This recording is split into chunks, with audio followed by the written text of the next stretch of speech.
Mayor, Vice Mayor, and council members, good evening. The time is 6:41. Welcome to the regular meeting of the City Council, successor agency to the Culver City Redevelopment Agency Board, Culver City Parking Authority Board Redevelopment, Financing Authority Board, and Culver City Housing Authority Board. I'm going to do a roll call now because I want it to reflect that we are absent Councilmember Vera. And then I see Councilmember McMorrin, Councilmember Fish, Vice Mayor Puza, and Mayor O'Brien as being present. So let the record reflect that so that we can begin our recognition presentations. And the first presentation we have is designating October, which is in just 2 days, as National Arts and Humanities Month. Do we have anyone here for that?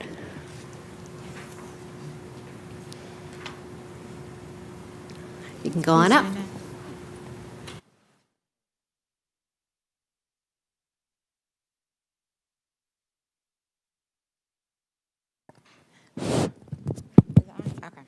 All right, good evening. Thank you for joining us. We're going to kick this off with National Arts and Humanities Month, the month of October.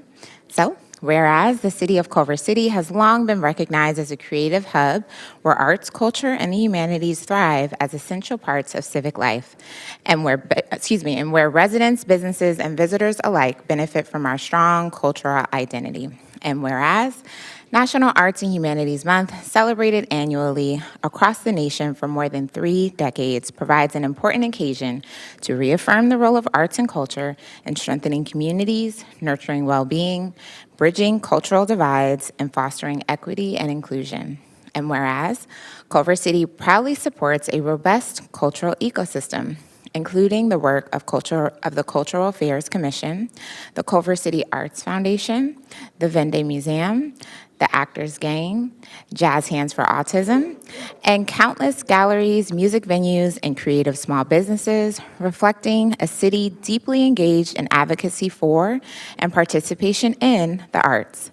And whereas Americans consistently voice overwhelming supports for the arts, with 9 out of 10 adults agreeing that arts education is vital for young people, 86% believing that arts and culture improve the livability of their communities, and nearly half of all adults participating in creating or sharing art in their own lives.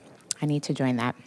Okay, whereas Culver City residents mirror and amplify these beliefs with high rates of engagement in public art programs, cultural festivals, art education in our schools, and citywide initiatives such as the Art in Public Places program and the Music and Chambers concert series. Y'all should check that out. Gentle plug. Whereas the arts are not only central to civic identity, but also to economic vitality. Nationally, the nonprofit arts and culture sector generates more than $151 billion each year in activity, supports 4.9 million jobs, and contributes $29.1 billion in government revenue, with Culver City's creative industries from film and television to live performances and design serving as a vital part of our regional economy. And whereas arts and culture share, it's a long one, y'all, share experiences across lines of age, race, ethnicity, and belief, helping 72% of Americans feel more connected to one another, a truth that Culver City embraces through its diverse programming, multicultural celebrations, and commitment to cultural equity.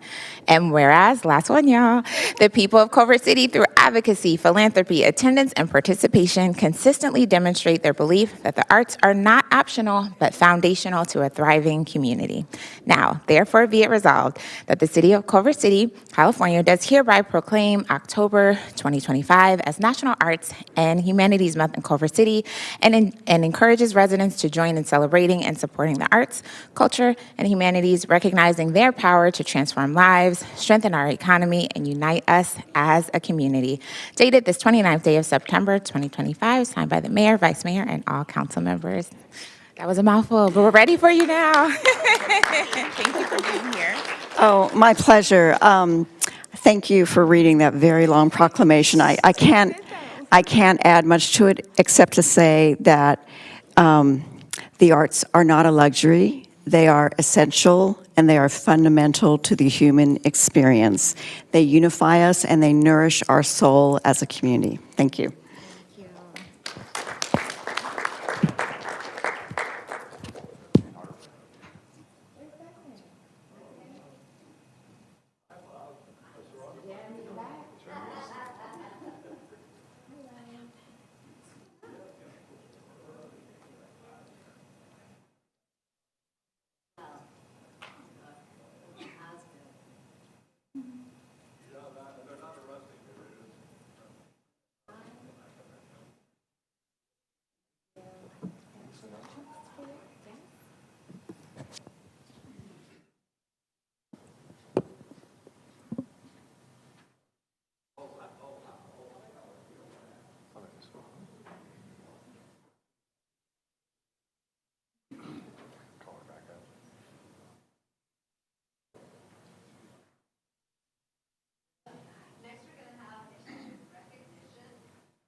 Pedestrian and Traffic Safety Month 2025. And I know we have representatives from the BPAC here.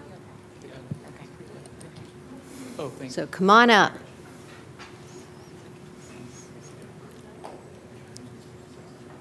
All right, we got walk and rollers, some bike Got walk Culver and City, rollers. Woohoo! some BPAC representation. Cool, cool. Yeah. Come join us. Very good.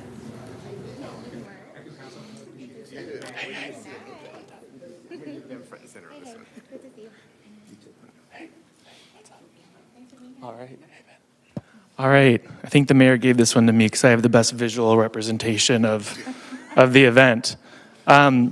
Pedestrian Safety Month 2025.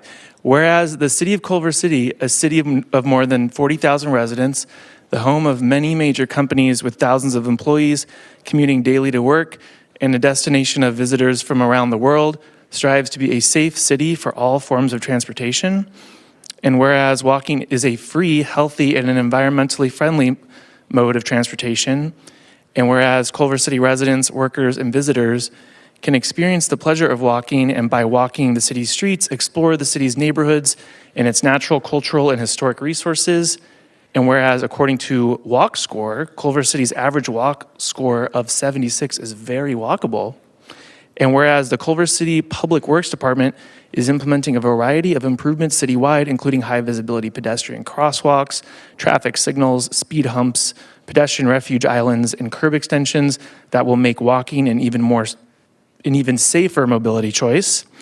And whereas the city of Culver City regularly conducts public education campaigns to raise awareness and educate its residents on pedestrian, bike, and active transportation safety, because pedestrian safety, oh, Eli, come up, is a habit that should not be broken. Now therefore be it resolved that the City Council of the City of Culver City hereby proclaims October 2025 as Pedestrian Safety Month, dated this day, 29th day of September 2025, signed the mayor, vice mayor, and council members. Hey, Lou. Does anybody want to say anything? Anyone have any remarks? Pedestrian safety? Eli? Sorry we were late. We were told, okay, perfect timing. We biked over here, so we thought that would be fun. Eli Libman, Executive Director of Move LA, here with LA Walks and with Jim from Walk Bike Roll. Thank you so much, Freddie, for jumping up and recognizing. Oh, that's the other one. Okay. Oh, we got them all. Okay. So we got them all. Okay. Just keep going. Well, I mean, it was so safe coming through here, and you guys have really dedicated yourself to that, and I think it's because of many of the activists, but I was able to bring my kids on the bike lane because you guys are really focused on that, so. Anything you want to add? I'm going to talk a lot in the next one. Okay, so cool. I'm going to save my space. All right, cool. All right. Yeah, we'll give it to you. Yeah, in the for the middle. center. There we go.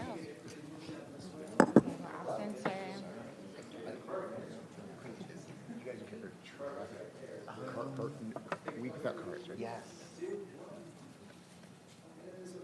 They're going to October. Oh, nice. That's really, dude. It's like the whole month. Walk slowly.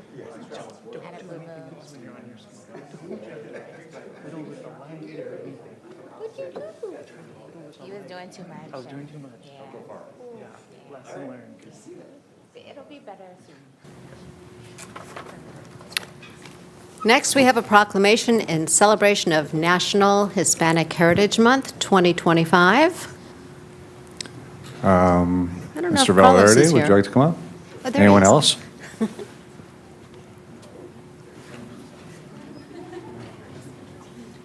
Okay.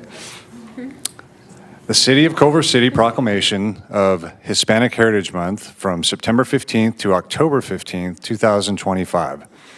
Whereas during Hispanic Heritage Month, we honor and celebrate the culture, history, and contributions of those whose ancestors were native to North, Central, and South America, and whose cultural, educational, and economic vitality is reflected in every aspect of our community. And whereas the observation began in 1968 as Hispanic Heritage Week under President Lyndon Johnson and subsequently expanded by President Ronald Reagan in 1998.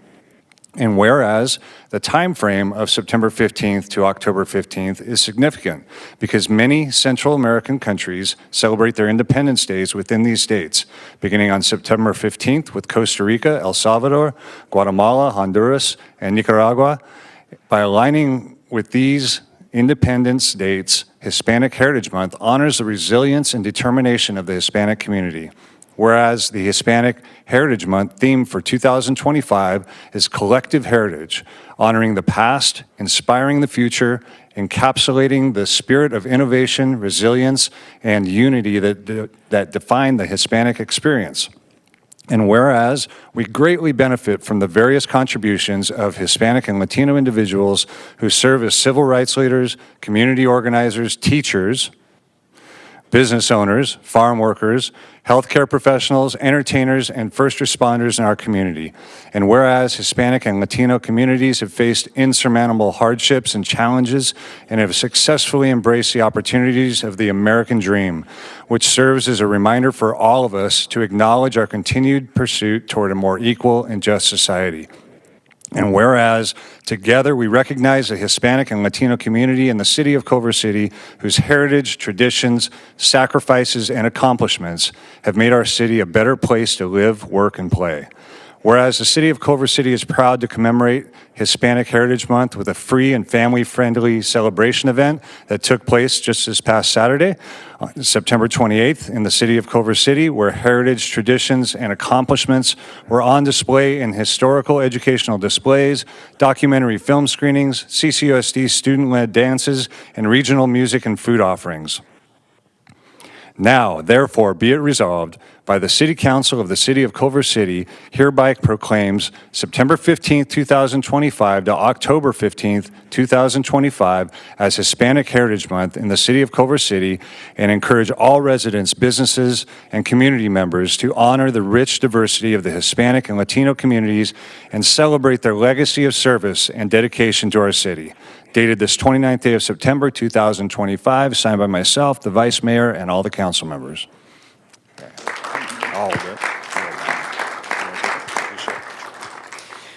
Just want to say thank you to the council for the support that you've given us in developing this yearly celebration, and it's been a long overdue kind of moment that I think our community is really appreciating, and Saturday was an example of that. I just want to especially thank my family for the support that helped me get us to this position as well, and to thank you for all of you that were able to be there on Saturday to enjoy the moment. And since this will be an annual thing, we expect to see everybody there next year and the year after that. So thank you very much. Picture.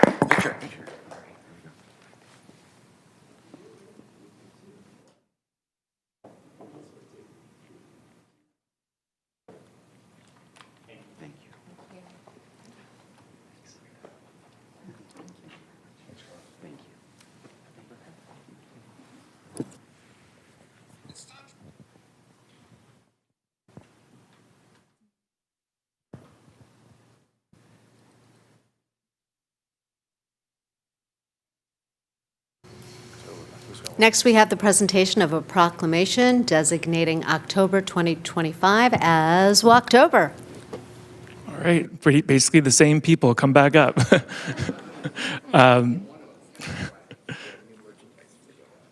Oh, thank you. Hi, Viz. Come on.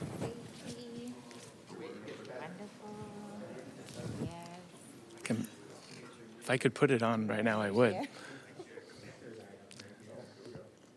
Cool. T-shirts too. Yes, and because I don't know. Are they all large? Mine's large. What are you? Medium? Small? All right, whereas creating a walkable community provides many benefits, such as improving traffic safety, reducing pollution, supporting a strong local economy, and improving residents' health and quality of life. And whereas walking to school has been shown to increase student learning, improve physical fitness, and reduce traffic congestion near schools. And whereas Culver City has a strong partnership with the Culver City Unified School District to support walking, biking, and rolling to school. And in October 2025, multiple initiatives and events are planned, including Car-Free Fridays, a 3-block challenge, and walk-to-school celebrations. And whereas the Culver City Walk and Rollers program owes its success to dedicated volunteers and community advocates who organize walk-to-school days, track student participation, and promote community awareness. And whereas Culver City continues to pursue projects and programs to become even more walkable and encourages all community members to reap the benefits of walking as a form of transportation and exercise, now therefore be it resolved that the City Council of the City of Culver City hereby proclaims October 2025 as Walktober and October 8, 2025 as International Walk to School Day, dated this 29th day of September 2025, signed by the Mayor and Council. This. You want to say a few words, Jim? Sure. Yeah, thank you. Thank you, Vice Mayor and Council. This is always an honor. I'm honored to be the Culver City Safe Routes to School Coordinator. We are now in our 14th year of encouraging families to rethink their commutes to school by walking, biking, carpooling, and using transit. I'm especially grateful to the city and their unwavering support for the program, as well as our public works that is laying down crosswalks and signalizations and bike lanes as fast as they can, which I think is amazing. And the partnership that we have with our school district, which is ongoing, and they have been fully involved since the very inception of this. So October 8th is International Walk to School Day. We encourage everybody to walk to school that day, even if it's only a few blocks. If you have to drive to school, park a few blocks away and walk the rest. That Friday, October 10th, is the first day we will be scanning our new shoe tags at all the elementary schools. So for those of you who know about that, show your tag, get scanned, and you'll get some free treats for that later on. But thank you again, Council. I appreciate all the support, and it's truly my honor to be up here tonight. Thanks. You're welcome. Thank you.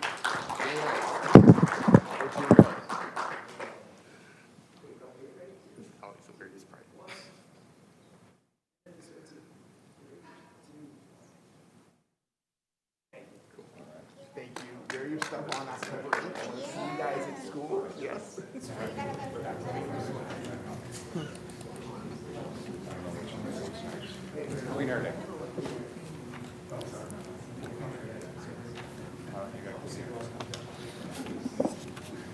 Coming up next, we have a proclamation to celebrate October 4th as Clean Air Day.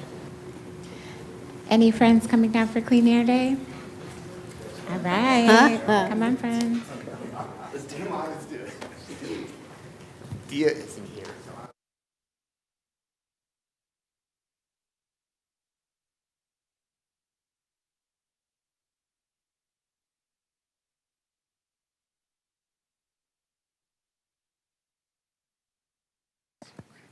Hello, Tess? Okay, all right. Sometimes the buttons gets clicked. All right, wonderful. We are here to celebrate and proclaim Clean Air Day 2025.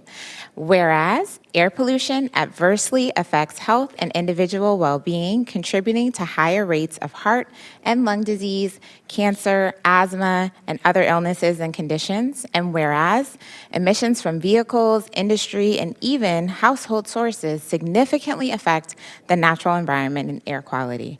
And whereas individual actions such as taking transit, not idling vehicles, walking, biking, carpooling, planting trees and gardens, reducing waste, conserving energy at home and at work, and supporting sustainable businesses can directly improve air quality in our region. And whereas everyone can play a role. Very short and to the point. Whereas education about air quality can raise awareness, encourage our community to develop better habits, and improve health. And whereas the City of Culver City is committed to protecting the health of its residents, employees, visitors, and community at large. And whereas Californians will be joining together across the state to help clean the air on October 1st, 2025, the 8th annual California Clean Air Day. Huge deal. Now, therefore, be it resolved by the City Council of the City of Culver City that Wednesday, October 1st, be declared Clean Air Day in the city, and all residents, businesses, employees, and community members and city staff are encouraged to participate in Clean Air Day.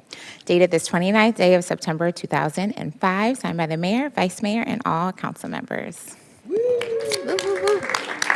And I should say the resolution has it correct, but the agenda doesn't. So it is October 1st. So you got the resolution. Okay, yeah, I didn't know. That's okay. Any further comments? Y'all are good? We're good. Clean Air Day, yay. Go transit. Come on, come in the photo. Yeah. Me? Yeah. Yeah, come on, you got that photos of you. All right. Who's going to walk away with this one? You?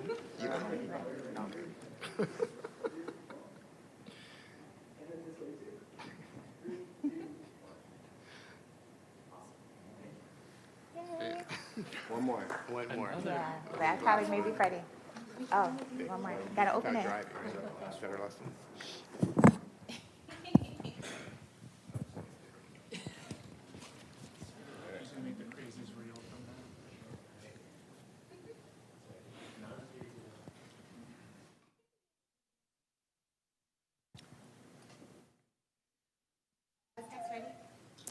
All right, our final recognition is Week Without Driving.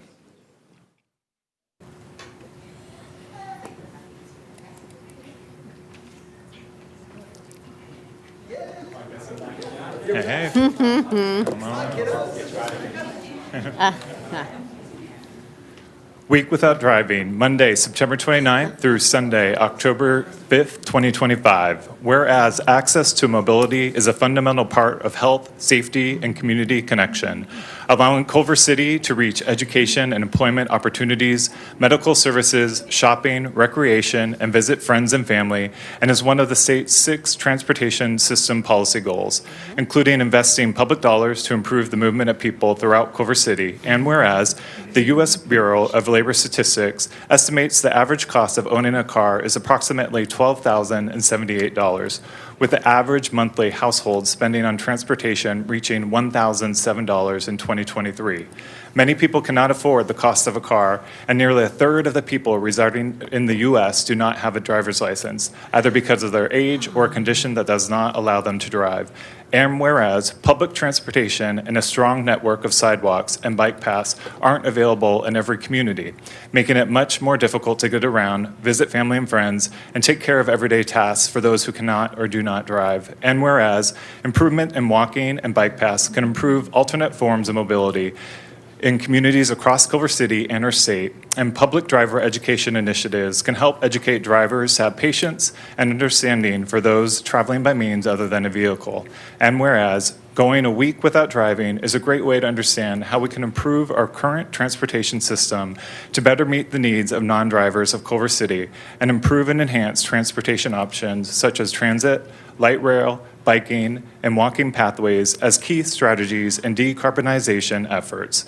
Now, therefore, be it resolved that the City Council of the City of Culver City, California, does hereby proclaim September 29th through October 5th, 2025 as Week Without Driving in the City of Culver City, and encourages everyone, everywhere, to join in this special observance and experience so those who have the option to drive can learn firsthand about the barriers and challenges that non-drivers face and work with non-drivers to create more accessible communities for all. Signed by the mayor, vice mayor, myself, and all the council members.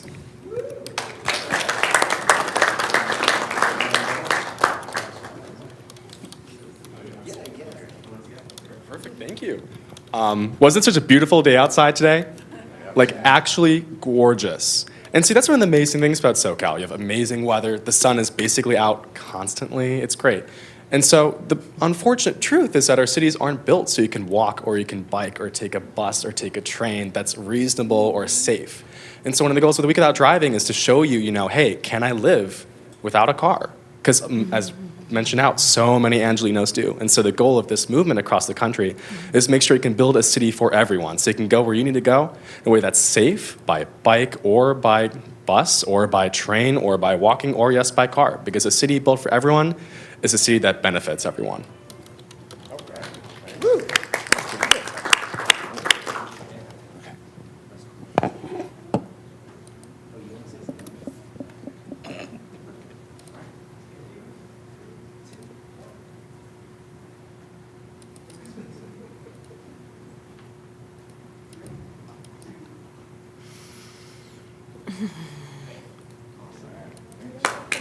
Thank you so much. Yeah, great. Nice to meet you. Yeah, you too. What's your name? Grant. I'm a Coro fellow, but just doing this.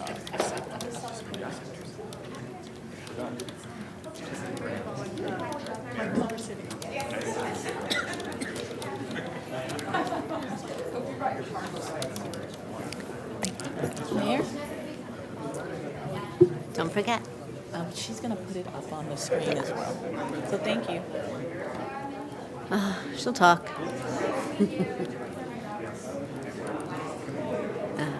So when it gets to his turn to make an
Okay, everyone, can you please join us and stand for the Pledge of Allegiance?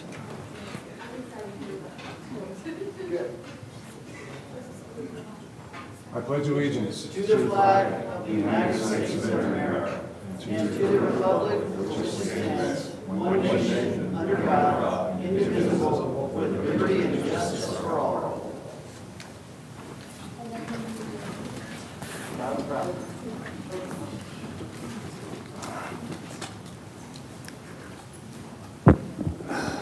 Okay. I'd like to get started with our land acknowledgement. The City of Culver City formally acknowledges that the land we inhabit today is the ancestral land of indigenous peoples who have lived here for millennia. The City of Culver City honors the Gabrielino people, past, present, and future, and recognizes their enduring connection to this land as its original caretakers. We are committed to supporting and uplifting the Gabrielino people and to fostering a deeper understanding of the histories and identities of all indigenous peoples in this region. We encourage all residents and visitors to join us in respecting and caring for this land. The city affirms its support for the rights of these indigenous communities and for the preservation of their cultural legacies. And do we have any announcements from any of our committees, commissions, or boards? We actually do. We have quite a few. Okay. Pull them up. Okay, first we have Chief Sims, who would like to introduce the 4 newest police officers and, I believe, a new canine to the council. Good evening, Mayor, council members. Jason Sims. I'm honored to be the chief of our Culver City Police Department. I'm here to introduce our newest police officers to the council and community this evening, and our newest canine. So starting from my left, if we could please hold our applause until I have finished all of the introductions, we have Officer Julian Kaprowski. Julian was born and raised here in Culver City, graduated from Culver City High School. He's worked with the police departments since 2023, where he served as a community service officer, gaining experience at the front desk and in the parking division. Julian is excited to serve the community he has grown up in. Next, we have Officer Marlon Queze. Marlon grew up in Downey. He previously ran his own business appraising homes across Los Angeles County and also spent 2 years in South America providing humanitarian services. Marlon is completing his bachelor's degree at Cal State Long Beach, and he's looking forward to serving our Culver City community. Officer Kyle Hashimoto. Kyle was born in Torrance and graduated from South High School. He has experience as a business owner and recently worked security in the city of Beverly Hills. Kyle is passionate about a lifelong career in law enforcement and enjoys spending time outdoors, cooking, and working on cars. Officer Miguel Jacob. Miguel was born and raised in Rio de Janeiro, Brazil, before he immigrated to the United States. He's a former professional mixed martial arts athlete and a black belt in Brazilian Jiu-Jitsu. He's taught students of all ages. He's passionate about law enforcement and is committed to lifelong learning. Miguel enjoys reading, time with his family, and spending time with his church community. Officer John Paul Kaiser. John Paul was born in Westchester and earned his degree in economics from Loyola Marymount University. He served in the United States Marine Corps and later worked as an investment advisor before joining the Culver City Police Department. John Paul enjoys fitness, reading, personal finance, and he's excited to begin his career in law enforcement. Officer Michael Miller. Michael was born in the United Kingdom and later immigrated to New Jersey. He earned his bachelor's degree in Law and Society from Oberlin College, where he also played Division III lacrosse. Michael enjoys traveling throughout California, spending times with his friend and his family, and he looks forward to continuing his career in law enforcement. And lastly, Canine Kohu. Kohu is our newest canine. He's a 1-year-old Dutch Shepherd. He graduated from his Canine Academy in May of this year, and in his off time, Kohu enjoys chasing rabbits around his backyard and swimming in his pool. Canine Kohu, please introduce yourself to our community. Now, please help me welcome the newest members to our Culver City family who have all committed themselves to our Culver City Police Department organizational values of professionalism, progressive policing practices, and partnerships with our community. Help me welcome our newest officers. Thank you. Congratulations. Great. Next, we have, I believe Ben Parnas is here to be speaking on behalf of the BPAC regarding Livable Communities Initiative.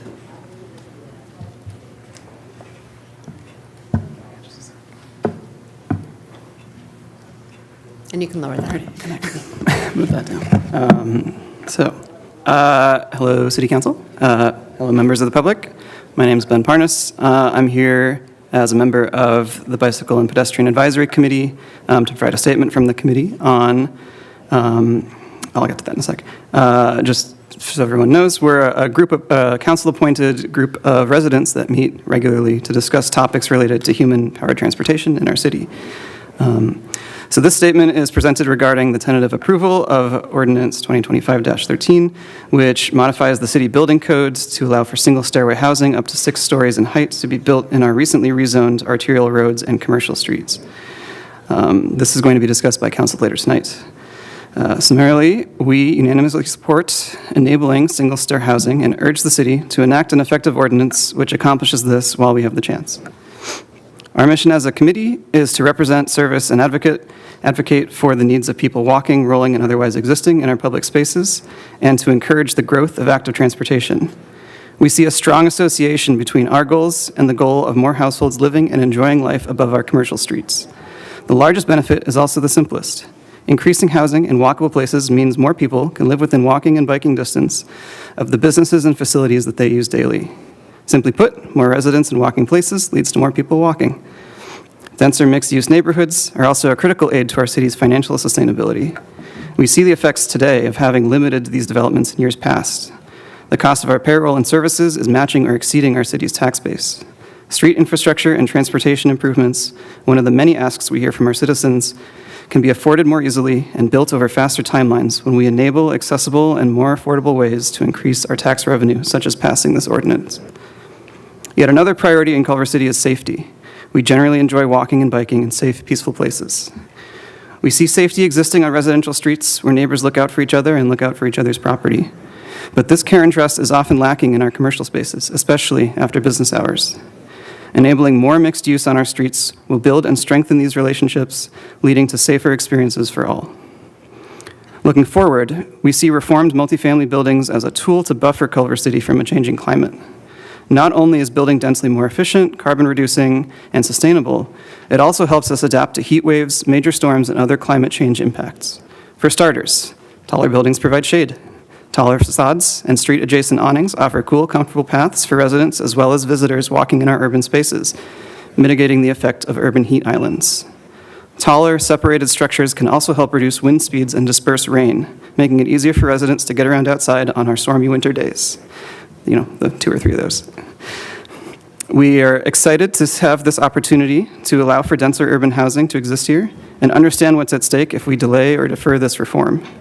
While our committee is not in the position to speak on the details of what rules must be established, we implore the city to use its resources to their greatest extent to approve a single-stair enabling ordinance before the deadline. The opportunity of denser mixed-use neighborhoods will offer more active lifestyles to our residents, improve accessibility, and provide important fiscal resources for our city's future. If we hesitate, we may be too late. Thank you. Thank you. Next, we have Jonathan Dilworth, who is the chair of the Advisory Committee of Housing and Homelessness. Good evening, Mayor, Vice Mayor, council members. My name is Jonathan Dilworth, and I serve as the chair of the Advisory Committee on the Housing and Homelessness. I've been asked to provide a brief update on our latest meeting discussing the proposed single-stair reform. Part of our committee's mission is to support policies that reduce housing costs and increase the production of housing. At present, single-stair designs are permitted only in residential buildings up to 3 stories. The proposed reform would expand that allowance to 4 to 6-story multifamily buildings with important safeguards, including no more than 4 units per floor, mandatory fire sprinklers, pressurized stairwells to prevent smoke contamination, and a maximum of 20-foot distance between any unit and the stairwell. After reviewing the proposal, our committee recommends that the council adopt single-stair reform for these key reasons. 1, it makes smaller scale developments financially feasible. Requiring 2 stairwells in mid-rise projects takes up significant building area, which reduces unit sizes and increases construction costs. For projects with 12 to 24 units, this can make a difference between a viable and an infeasible project. A recent Pew study found that adopting single-stair designs can reduce residential development costs by 6 to 13%.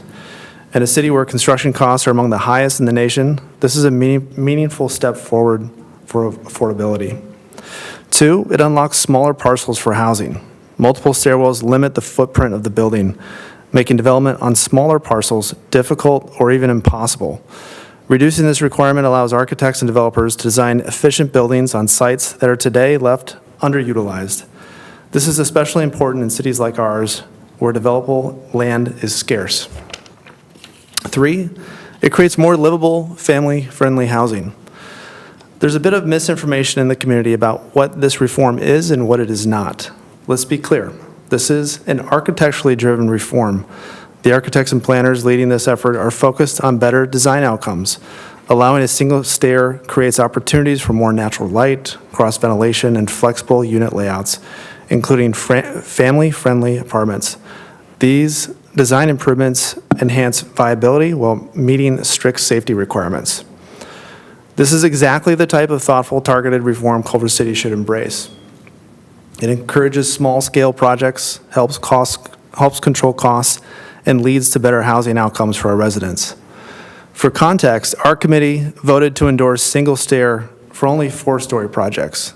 At the time, we had limited information and did not receive a full September 8 presentation, which highlighted the additional safety measures from 6-story Seattle-style buildings. These include, I just talked about what those were in the beginning of them. I'm not going to go over them again. But really, with the full safety context, the committee would have probably supported a broader plan. Ultimately, we defer to you guys on the judgment and what's appropriate, and we stand ready to support your efforts addressing the housing crisis. Thank you. Thank you.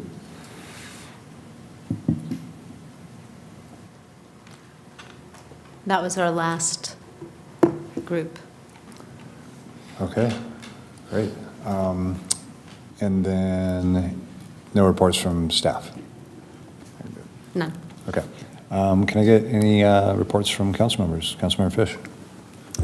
Thanks, Mayor O'Brien. Pulled out a drawer there.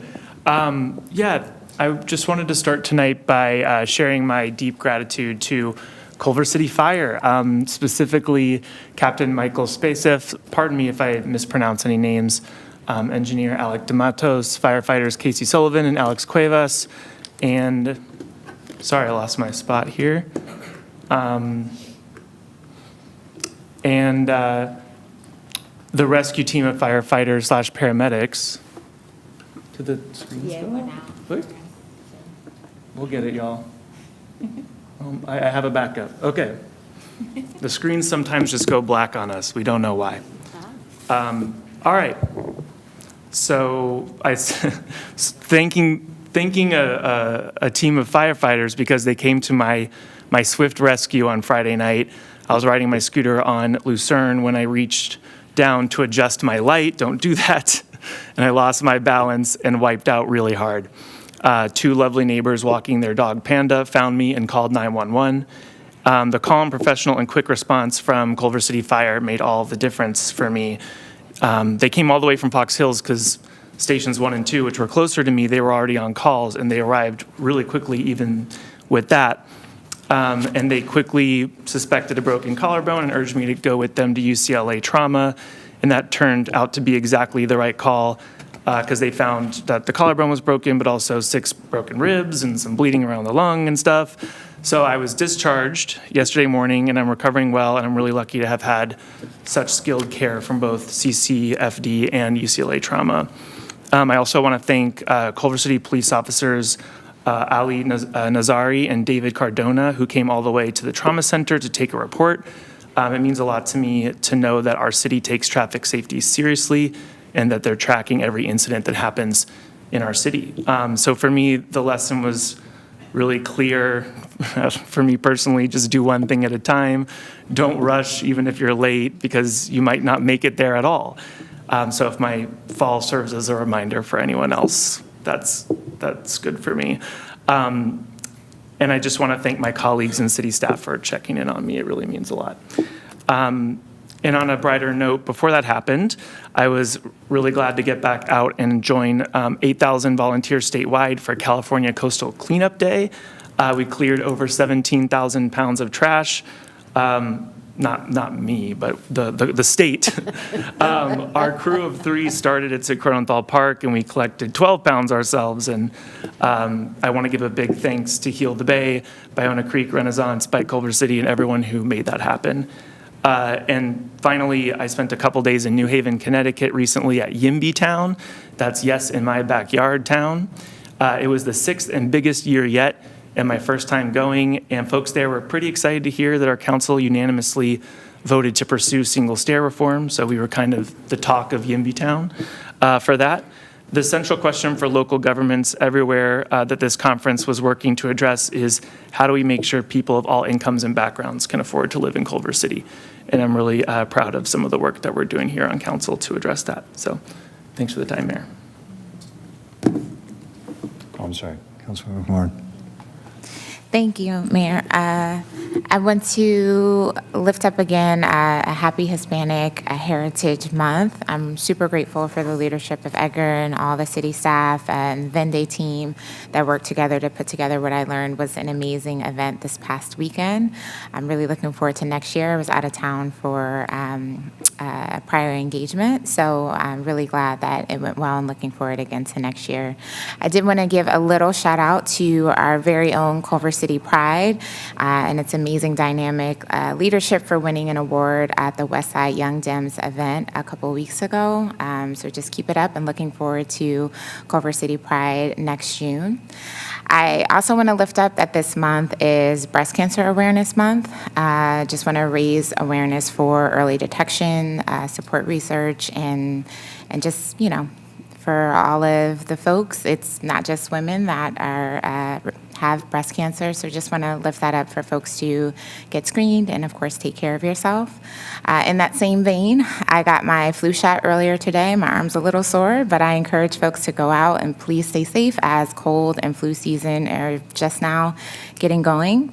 Again, super excited about SoCal Transit Month, Move LA and Eli for just all the work that they're doing. And they worked with both Councilmember Fish and I to check out Culver City Bus and help raise awareness about transit options in our own community. Most of the travel in Los Angeles by car is 3 to 5 miles, which is the best kind of travel for bus or transit. So definitely want to encourage folks in the spirit of all the proclamations you heard this evening to get out of your cars and try something a little different.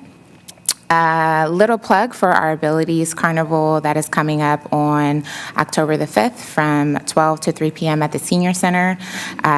It's always fantastic. I heard last year was one of the best ones yet, so looking forward to this year. And as always, check our community calendar for upcoming events. And just a special shout out to my very own West LA chapter of Jack and Jill on our one-year anniversary that we celebrated yesterday. Thanks again for the time. Thank you, Vice Mayor Puza.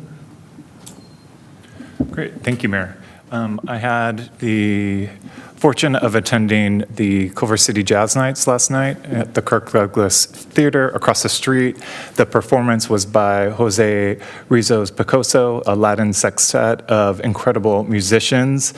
Thanks to Edgar Varela, the Econ Dev team, and the Cultural Affairs Commission for bringing events like these to Culver City. Each year we have the great fortune to have access to live music from around the world, which is so special and unique to our city.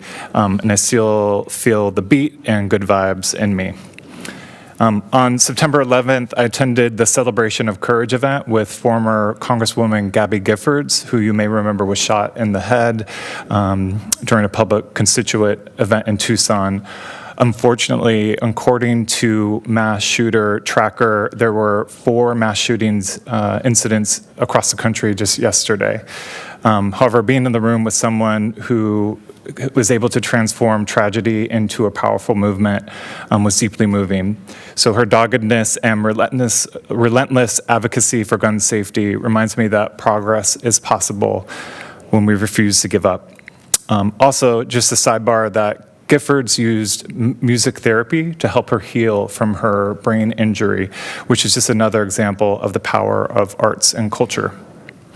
I attended the Walk and Rollers Festival on September 14th. There were free bike skills courses, repairs, helmets, and much more. The transportation department was also there promoting the Go Pass program. So if you're a student at Culver City Unified School District, K through 12, the adult school, or West LA College, you are able to ride free with the Go Pass program on the Culver City Bus, Metro, or LA DOT services. And just a reminder that if you have a card, you have to re-register it. And last but not least, I'm trying to put the week without driving into practice, and so I did cycle here tonight. So I'm trying to continue the week with that. So thank you, Mayor.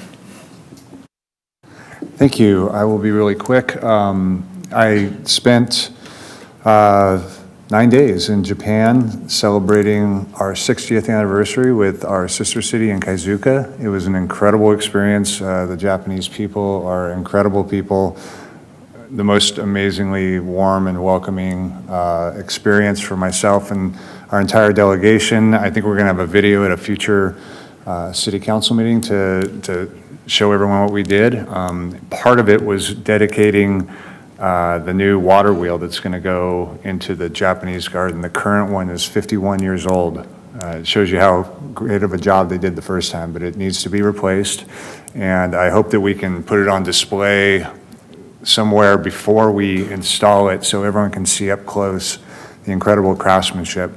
And then both Councilmember Fish and Vice Mayor Puza and myself attended the Sustainable Business Certification Night. It was a great evening to celebrate about 8 businesses that were certified. I highly recommend you looking that up on our website.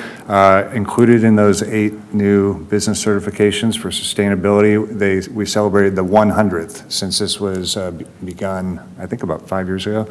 So that's great news, and we could use more businesses, so please look at our Public Works page to find out more.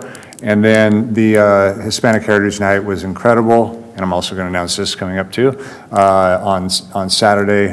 Fantastic celebration of our very large Hispanic Latino community. I learned so much from the Historical Society's kind of diorama presentation of 2 local families, Heredia and Chacon, and the way they got their start here in the Pacific Electric work camps in the early 1900s, and became really cornerstones of our community. They've been here for generations. It was fantastic, along with all the performances, the documentaries, and the food and the drink, and the performances from our CCOSD dancers. It was great. Then finally, as you can see here, on October 9th, please join us, whether you are a tenant or a landlord, for a networking event so that we can, exchange ideas and learn about opportunities that help everyone in that arena of both renters and landlords. And with that, we'd like to move on to the next phase of our meeting, which is we have a couple presentations. Mayor, we have a few speakers for the presentations. Would you like to hear them before the presentations or after? Yeah, probably before. Okay.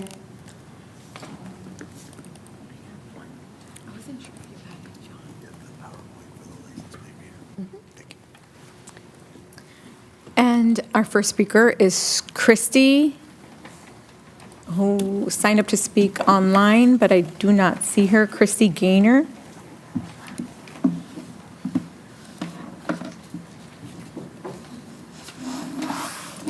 Nope. And Melissa Sanders.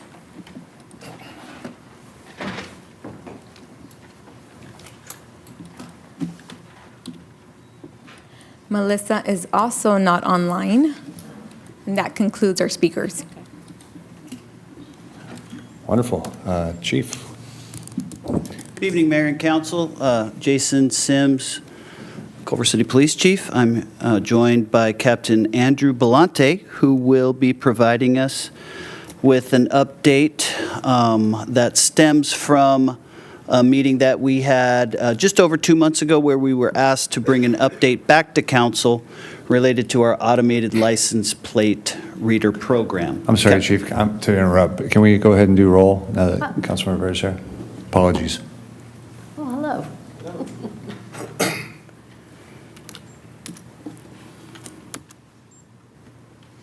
Okay, the time is 7:35. We're going to redo roll call.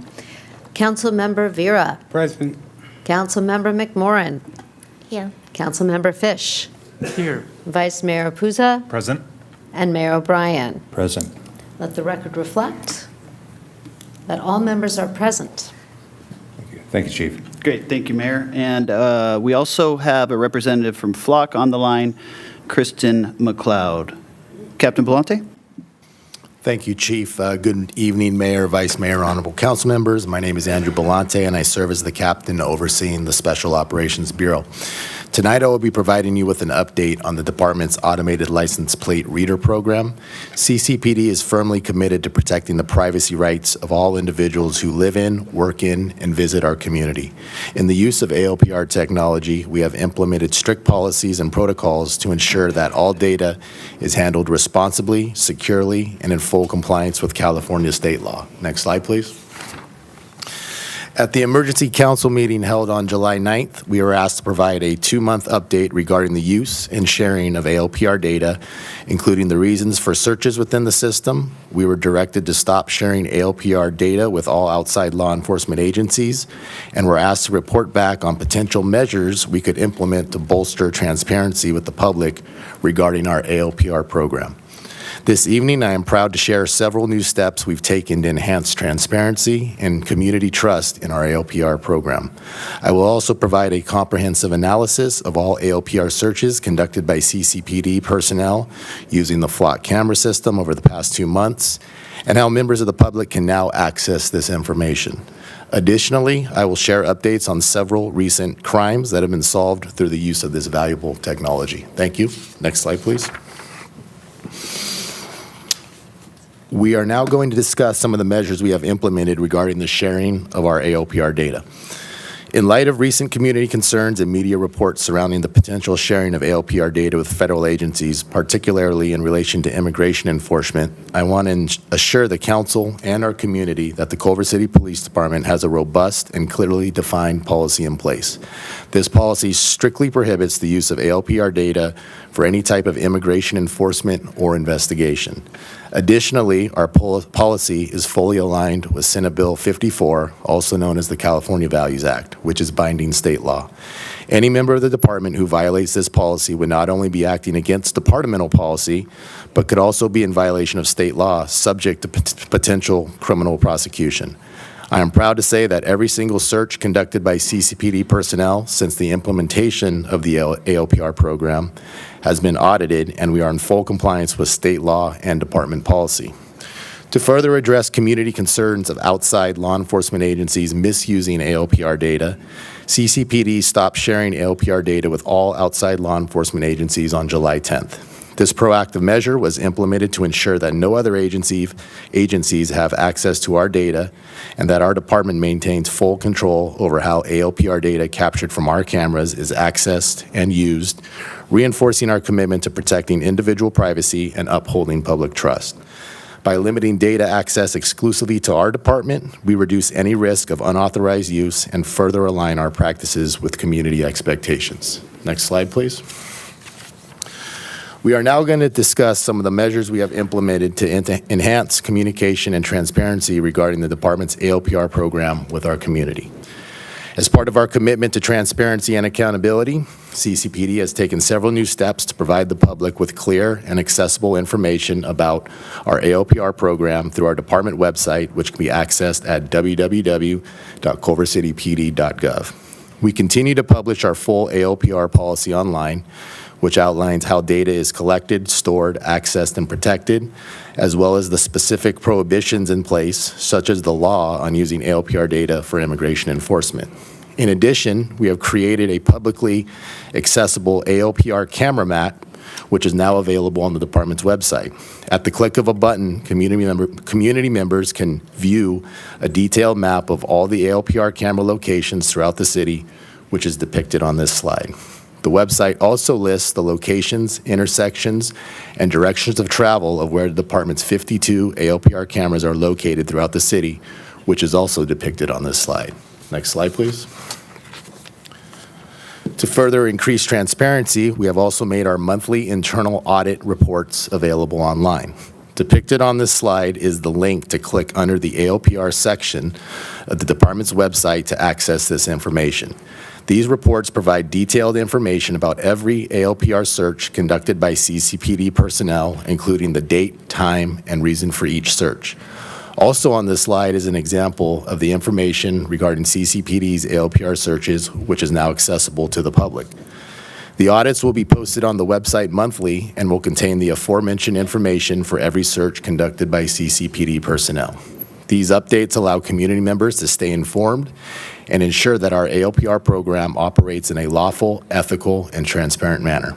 For further information regarding our ALPR program, once again, please visit www.culvercitypd.gov. Next slide, please.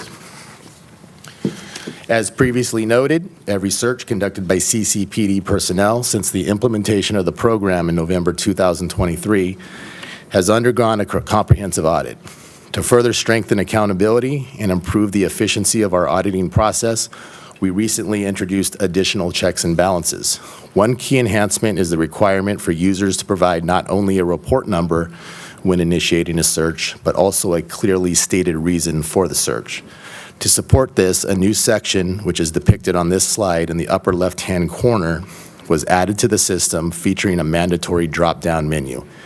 This menu includes 18 predefined search reasons for crimes such as theft, burglary, robbery, assaults, traffic investigations, etc., and the selection of one along with the corresponding report number is required before a search can proceed.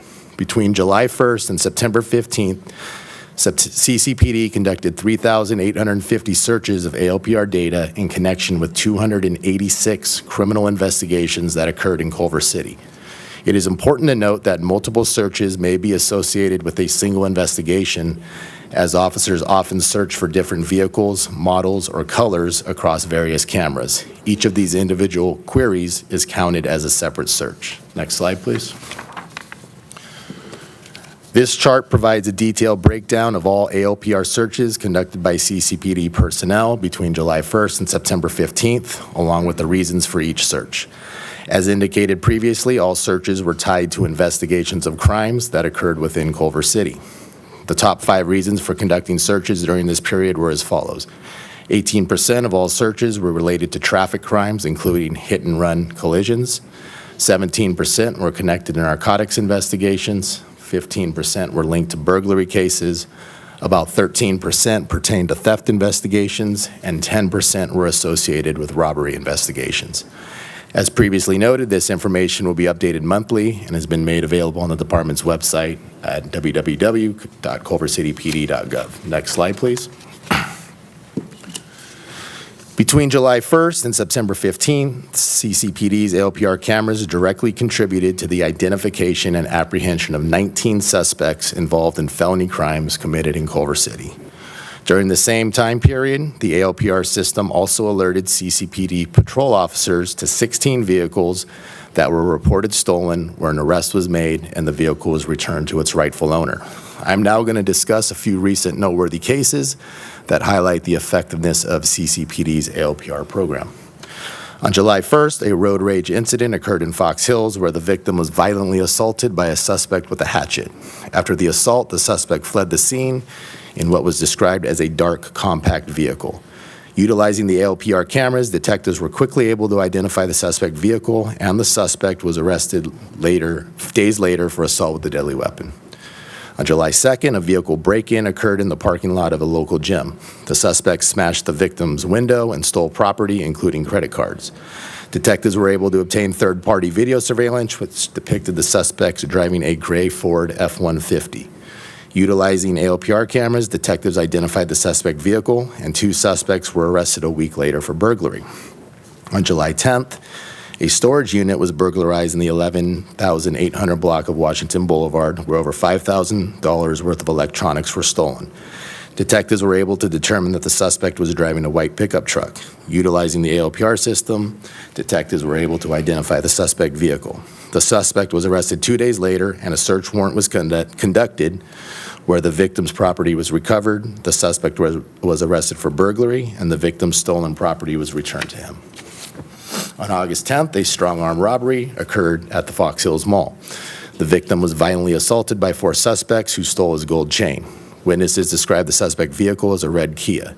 Utilizing the ALPR cameras, detectives were able to identify the suspect vehicle and one of the suspects as being the registered owner of that vehicle. The suspect was arrested 4 days later and was also responsible for several armed robberies throughout LA County.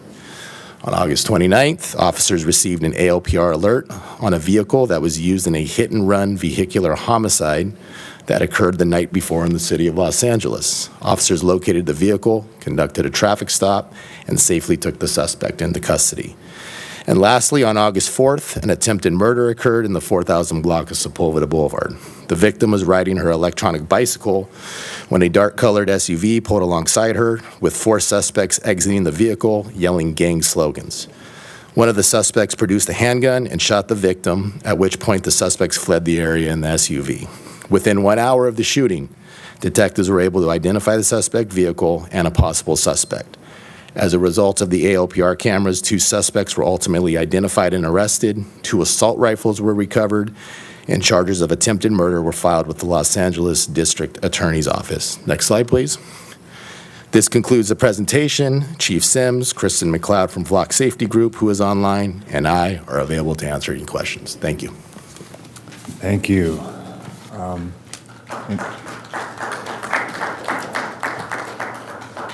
Thank you. Any questions from my colleagues?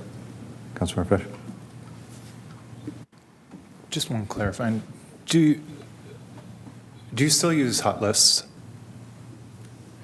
Yeah, we enter hot lists into the system if we identify a wanted vehicle in one of our crimes.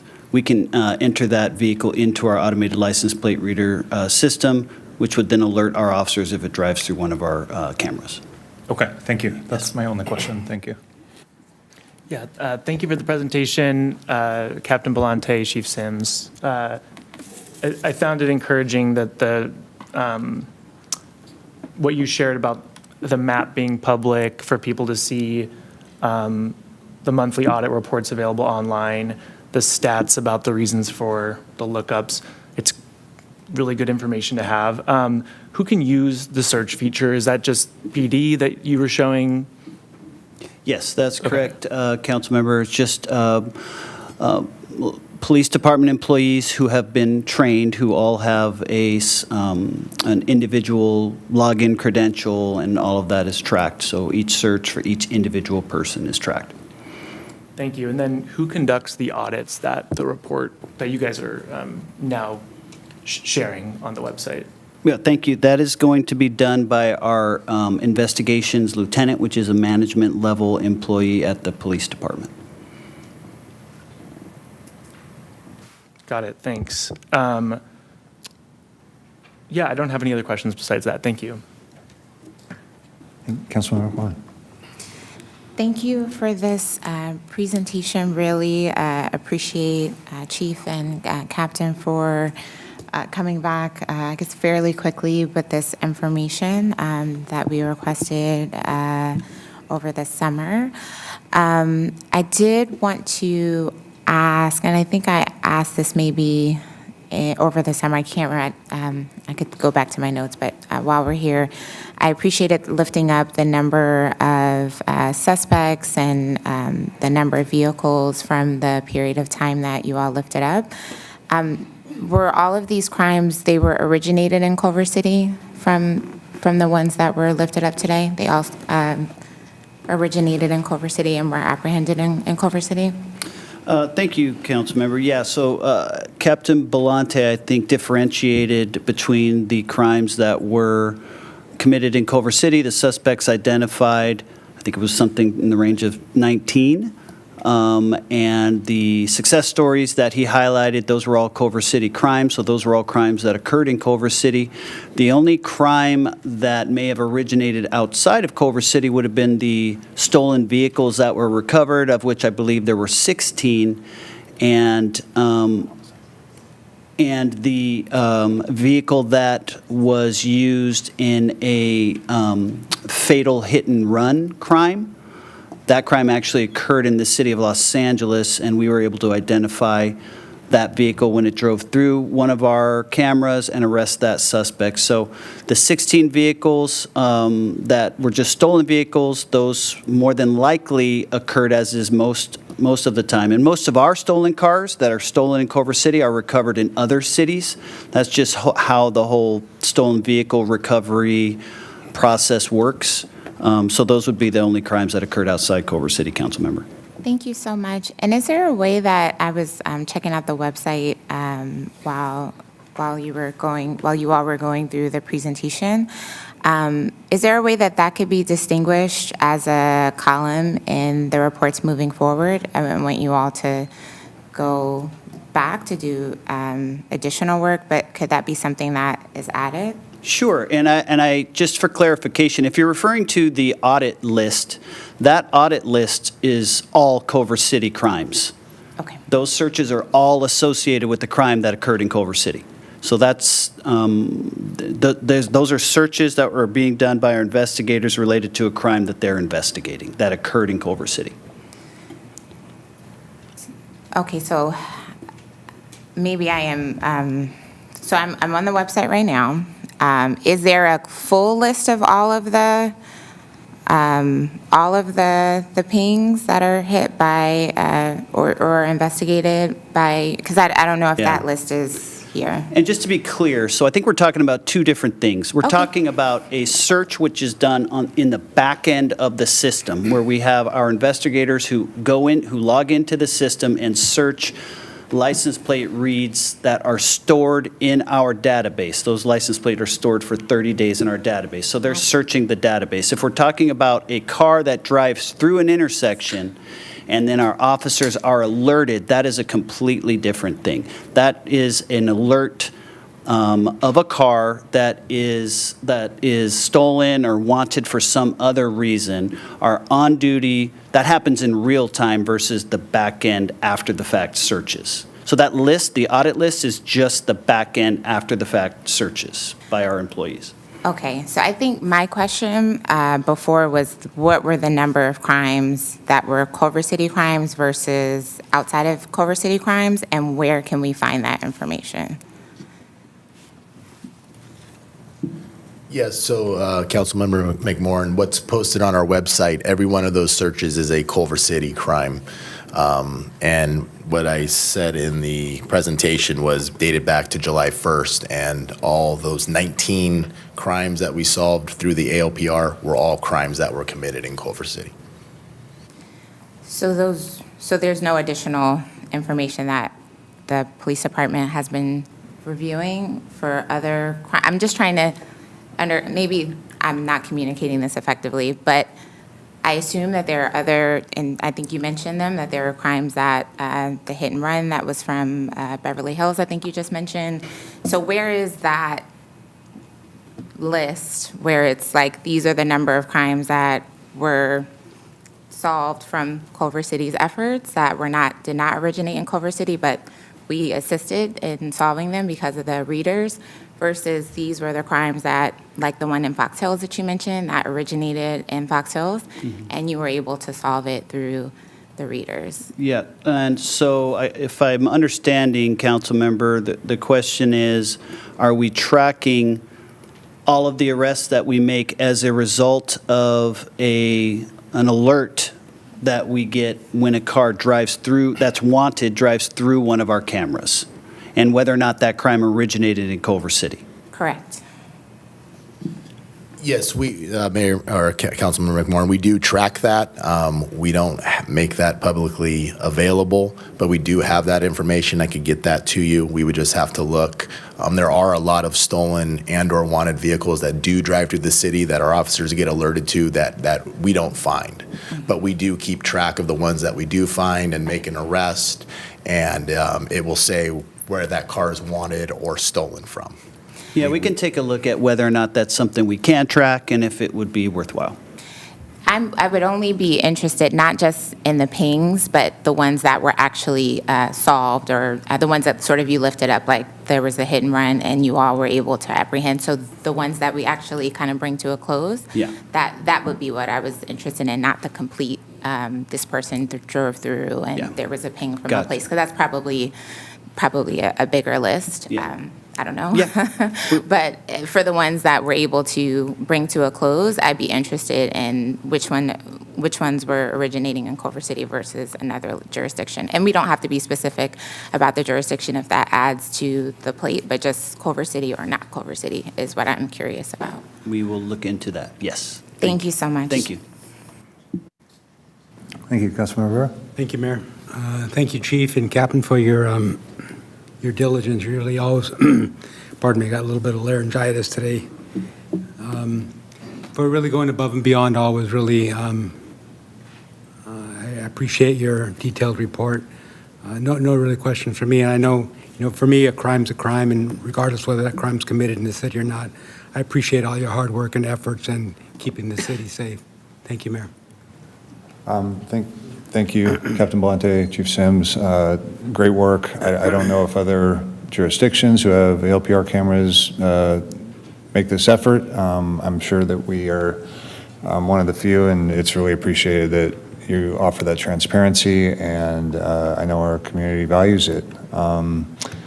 If there's nothing, does anyone else have anything to add on this? I just want to say, Mayor and council members, apologies if we're going out of order. I misread the room. No problem. It's okay. It happens. Can I ask one more question? Yeah, that just sure. came to me? Thanks, Mayor. I would love to see this made public because it's such good information. Is this going to be available like on the website, the deck that you just presented? Oh, absolutely, we can do Okay. that. We have a whole section on our website dedicated to automated license plate readers. We can put this there. Thank for you sure. so much. Yeah. And then following that, the staff report didn't really give any information, and I think it would be helpful for the public to be able to see the presentation and be able to like comment on it and digest it before the meeting. I mean, it would be helpful for the council as well. I know that's not something that we currently require of our department, so that's something that maybe the governance committee can talk about. But whatever you can provide in the staff report, even if it's context like, this was a presentation requested by council at the emergency meeting, and that's why we're coming back, because I know it's going to be a regular occurrence. I would just love for that context to be there so the public can understand why the presentation is being had, and if you can include the presentation, not asking you to do more work, just maybe if it can be shifted earlier. I know you guys are busy. That way the public can digest the information and come to council and talk about it. I think that could be a welcome just improvement to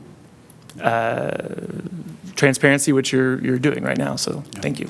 Thank you, if that's Councilmember. possible. Thanks. Thank you. If there's nothing else, I think we can move to the next presentation. Thank you, Mayor.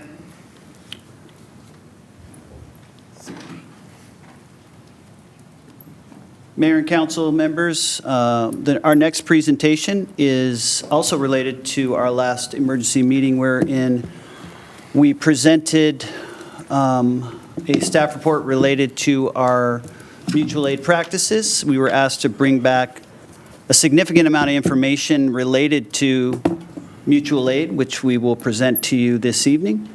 To my right is Captain Luis Martinez, who will be presenting. Captain Martinez. Good evening, Mayor, Vice Mayor, and honorable council members. My name is Luis Martinez, and I serve as the Patrol Operations Bureau Captain. Tonight, I'm here to provide a follow-up presentation on mutual aid. This presentation will provide a brief overview of mutual aid activity from July 1st, 2023 to the present. Additionally, I will provide an update on the objectives given to us on the July 9th special meeting on mutual aid. Next slide, please. As has previously been mentioned, mutual aid refers to cooperative agreements among law enforcement agencies to exchange support during emergencies, major events, or situations requiring extra personnel, or specialized equipment. The Culver City Police Department participates in the Mutual Aid Area A group alongside Santa Monica, Beverly Hills, West Hollywood, and UCLA. The Culver City Police Department strongly believes that mutual aid amongst law enforcement agencies is critical for enhancing public safety, optimizing resources, and improving operational efficiency. Next slide, please.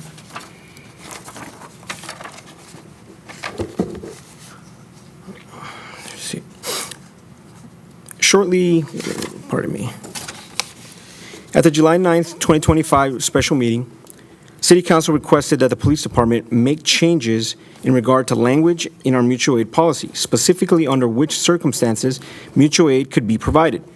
Additionally, it was requested that language be included that would restrict mutual aid participation in regard to immigration efforts. Lastly, a request was made for additional transparency with the community in the reporting of mutual aid activity. Shortly after July 9th, General Order 2025-05 was authored, amending Policy Section 406, which is the mutual aid and tactical mobilization policy. This general order was shared with all our staff on July 22nd, 2025. Additionally, this general order was uploaded to our department website at www.culvercity.gov. First, we added language which articulates under which circumstances mutual aid can be provided and received. These include, but are not limited to, natural disasters, active shooter situations, public safety threats, civil unrest, riots, dignitary visits, and large-scale protests, to name a few. Additionally, language was added that this list is not exhaustive. Guardrails were also added that specifically prohibit providing direct mutual aid support on immigration enforcement efforts. CCPD will not provide mutual aid resources personnel, equipment, nor participate in immigration-related detentions, arrests, checkpoints, or investigations that target individuals based on suspected immigration status. Lastly, language emphasizing community trust and transparency, as well as the reporting measures, were also added to policy section 406. As far as transparency and reporting efforts, the police department added a section to the quarterly report, beginning with quarter 2. This report was shared on August 28, 2025, and can also be found on our website. Lastly, we have begun providing mutual aid information on our website with data dating back to July of 2023. This information will be updated quarterly going forward to keep the community informed on Culver City PD mutual aid related activity. Next slide, please. I will now provide an overview of 2023 data, which has a time frame of July 1st, 2023 to December 31st, 2023. During that time period, there were 36 total mutual aid related incidents. These incidents included searching for suspects involved in shootings, robberies, bomb threats, and barricaded suspects. Additionally, there were special events, such as a visit from the President of the United States to the area. One natural disaster event took place during this time period, which was Tropical Storm Hillary. On average, Culver City PD provided 1 supervisor and 4 officers for outside mutual aid events. As previously mentioned, there were 36 total incidents. There were 4 internally generated mutual aid requests that resulted in no additional costs. As far as externally generated requests for mutual aid, during this period, we received 21 requests for assistance. Only 1 resulted in a cost, and that was for approximately $1,200. Additionally, during this period, there were 11 incidents where we treated them as emergency preparedness-related matters. These included planned protests, support during Tropical Storm Hillary, and a planned disturbance and takeover at the Westfield Mall. The total cost for emergency preparedness-related incidents was $24,200. During the year, select personnel were placed on call for a variety of mutual aid events, including the aforementioned tropical storm and reported incidents of flash mob takeovers at the Westfield Mall. It is important to describe what on-call status means. We place staff on call whenever we make the determination, receive intelligence, or get information that a notable incident may be taking place.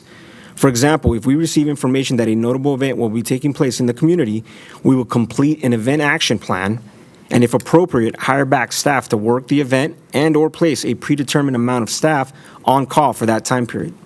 The on-call staff will be required to respond to the station at any given moment to assist personnel with containing the scene and ensuring that everyone is safe. In return, on-call staff is compensated with additional straight-time hourly pay, which is different and less than overtime pay. Next slide, please. Mutual Aid 2024. In 2024, there were about 64 mutual aid events. The majority of the events were pre-planned and included scheduled protests, rallies, planned disturbances, and other election-related incidents. Some mutual aid events involved criminal investigations such as burglaries, barricaded subjects, robbery suspects, shooting suspects, and vehicle street takeovers. Additionally, we experienced high-profile dignitary visits, including a visit from the former President of the United States, Joe Biden, Governors Newsom and Walz, as well as Dr. Fauci at Culver City High School, just to name a few. In 2024, there were 10 internally generated mutual aid requests. 2 internally generated requests resulted in a cost of $19,500. There were 8 internally generated requests that resulted in no additional costs. During this period, there were 25 externally generated requests for mutual aid. 3 incidents resulted in a cost to the department, and that was for about $14,900. 22 incidents had no costs. Next slide, please. During this period, there were 29 incidents which we treated as being emergency preparedness related. These events included planned protests, planned takeovers at the Westfield Mall, another tropical storm that hit the region, a presidential visit, possible civil unrest incidents in the area, and other dignitary visits, to name a few. One incident included our department being placed on tactical mobilization, and that was for the week of the 2024 presidential election. The total for these emergency preparedness-related events was approximately $333,800. Event action plans were completed for all pre-planned events, protests, marches, and dignitary visits. As far as personnels, between 1 and 8 supervisors were utilized, with the highest number being during a visit from the former President of the United States to the Julian Dixon Library. Between 2 and 46 officers were utilized, again, depending on the event, with the highest being during the aforementioned President of the United States visit. We did receive mutual aid assistance from our neighboring partners, which proved to be in value and helped with costs. Staff was also placed on call for all larger and citywide events. Large-scale and notable events included a pro-Palestine, pro-Israel gathering at a city council meeting, a bomb threat at the Westfield Mall, an armed and barricaded burglary suspects in Fox Hills, and an armed robbery suspect who barricaded himself in the residence in the 4100 block of Jasmine Avenue. Next slide, please.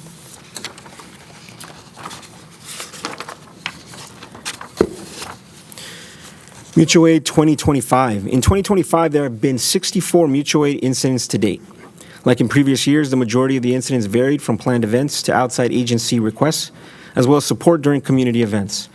Notable events providing mutual aid assistance included the Palisades Fire, Ciclavia, the recurring Keep Showing Up protests at City Hall. One noteworthy incident was a recent bomb threat at the Julian Dixon Library, where the Los Angeles County Sheriff's Department bomb squad provided assistance to our department in rendering a suspicious item safe. CCPD also provided agency support to neighboring cities in searching for felony suspects, perimeter containments, and traffic control. CCPD also provided community supports at events such as the Car Show, Pride Ride, Nike Run, Ciclavia, and the La Bayona Festival. During this period, there were 2 internally generated mutual aid requests. None resulted in a cost. During this period, there were 20 externally generated mutual aid requests. 18 resulted in no cost. There were 2 externally generated requests, which resulted in a cost. The first was when we assisted the LAPD by safeguarding a section of their city hall. This resulted in a cost of approximately $2,400. The second incident was when we provided mutual aid assistance to the city of Santa Monica during the Palisades Fire. The cost for that assistance was approximately $32,100. So the total cost was about $34,500 for those externally generated incidents. As far as emergency preparedness related incidents, there were 42. The majority were for planned protests and or potential civil unrest, community events, and planned disturbances, again, at the Westfield Mall. And the total cost for emergency preparedness related events was $84,264. Next slide, please. This concludes our presentation, and Chief and I are now available to answer any questions. Thank you, Captain Martinez. Any questions from Councilmember Fish? Thanks, Mayor, and thank you, Captain Martinez. I'm also very appreciative of the thoroughness of the presentation, and just the same comment as I gave Captain Volante. If this could be made available before the meeting, I don't know if that needs 3 nodding heads or if that's just general direction, but it would be helpful just to get the public's eyes on it. But just thankful for coming back with the information we requested, and I'm grateful. It sounds like you're submitting those reports on a regular basis or posting them about mutual aid events on the website. Did I hear that right? Thank you for the question. Yes, they're currently available on our website, 23, 24, and up to date 25, and they will be updated quarterly and also included in our quarterly report.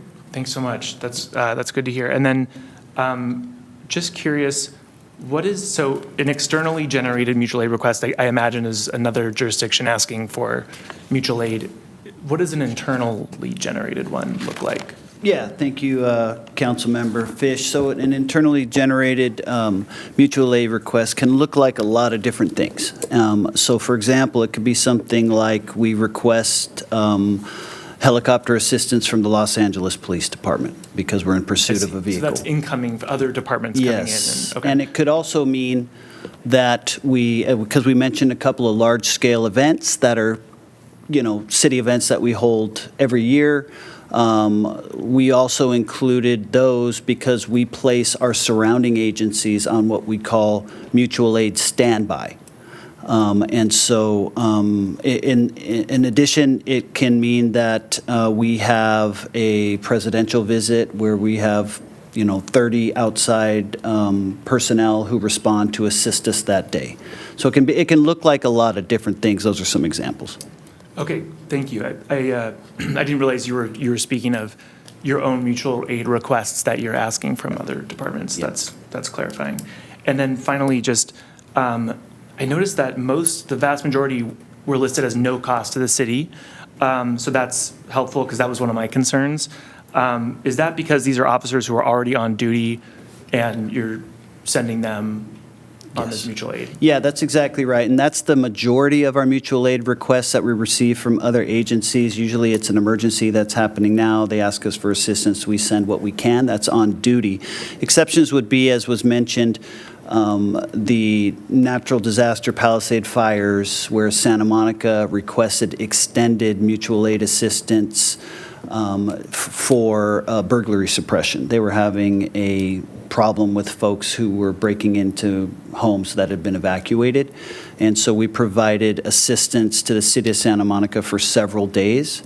And because we had some notice, we sent officers on overtime to do that. And that's where the cost is incurred. With all of the costs that you've seen, it's all overtime or what we called on-call costs. So it's personnel costs. Got it. And then last question about that.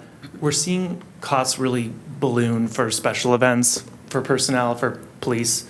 And it's costing special events a lot of money. We saw it with Pride, and we're just seeing those costs go up and up and up. Yeah. And it's become a problem for like grassroots events and events that just don't have a ton of resources. So I'm just curious how you see the difference in your view between the mutual aid requests, sending folks, sending our officers to those events, and those, being mostly free or mostly at no cost to the city, versus our own city, events, and how those end up being pretty costly from like a policing perspective. I mean, we're about to talk about the Olympics. It's $300,000. So, this is coming up a lot. So I just wanted to understand the difference in your view and why you think costs are going up so much for our events, whereas something like mutual, like are we not able to use officers who are already on duty for some of these events as well? Yeah, so the answer to that question that you just posed is no, we can't use officers who are on duty for special events. The reason being is that we have what we call like a minimum staffing that is required to effectively provide public safety for the city. We assign officers to districts for each shift that our officers are deployed. So 2 main shifts, a morning watch that works through the night, and then a day watch that works through the day.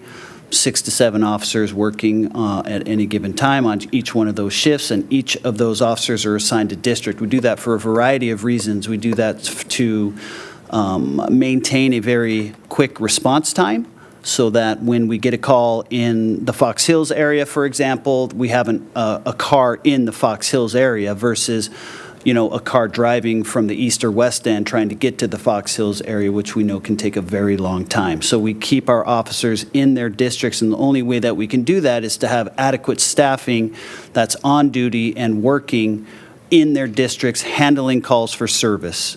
That's their responsibility when you work patrol. Now, through the mutual aid agreement, each agency that has agreed to provide in an emergency situation an amount of officers or resources that we are reasonably able to provide to the agency requesting the resources.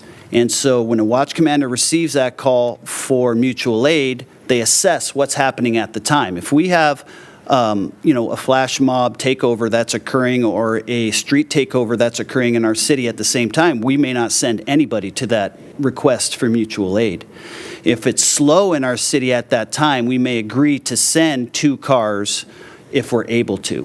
It just depends on the situation. And so we send what we are reasonably able to send while also keeping enough resources in the city to provide public safety services to the city of Culver City, which of course is our first priority.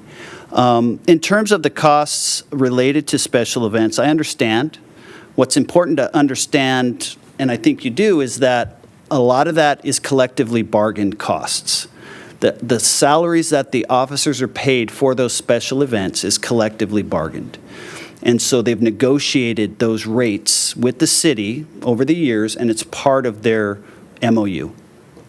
And Yeah, I was more remarking on the number of officers that are, yeah, and that's what I was going to required and things comment like on next. So we are in the process of reviewing the process of how we determine the amount of officers that are required. Yeah, I think did we agendize something? Or I remember us talking about this before, that this is coming back or something. I think it reviewing was, our policy. if I'm remembering correctly, it was assigned to a subcommittee. Okay. But I could be misremembering. I think it was the special events one. I think you're right. Yeah. Could be. Okay. So we're working on it. So your answer is essentially mutual aid events. You're able to be more flexible with with how much you deploy, or based on your availability at the time. Right, because it's an emergency situation. Okay, so Yeah. it sounds like the conversation that's upcoming will be helpful in terms of trying to just further define or trying to solve this problem that we're having with some of our events just getting really expensive. Yes. Thanks for the info. Absolutely. Thank you. Thank you. Councilmember McMorrin.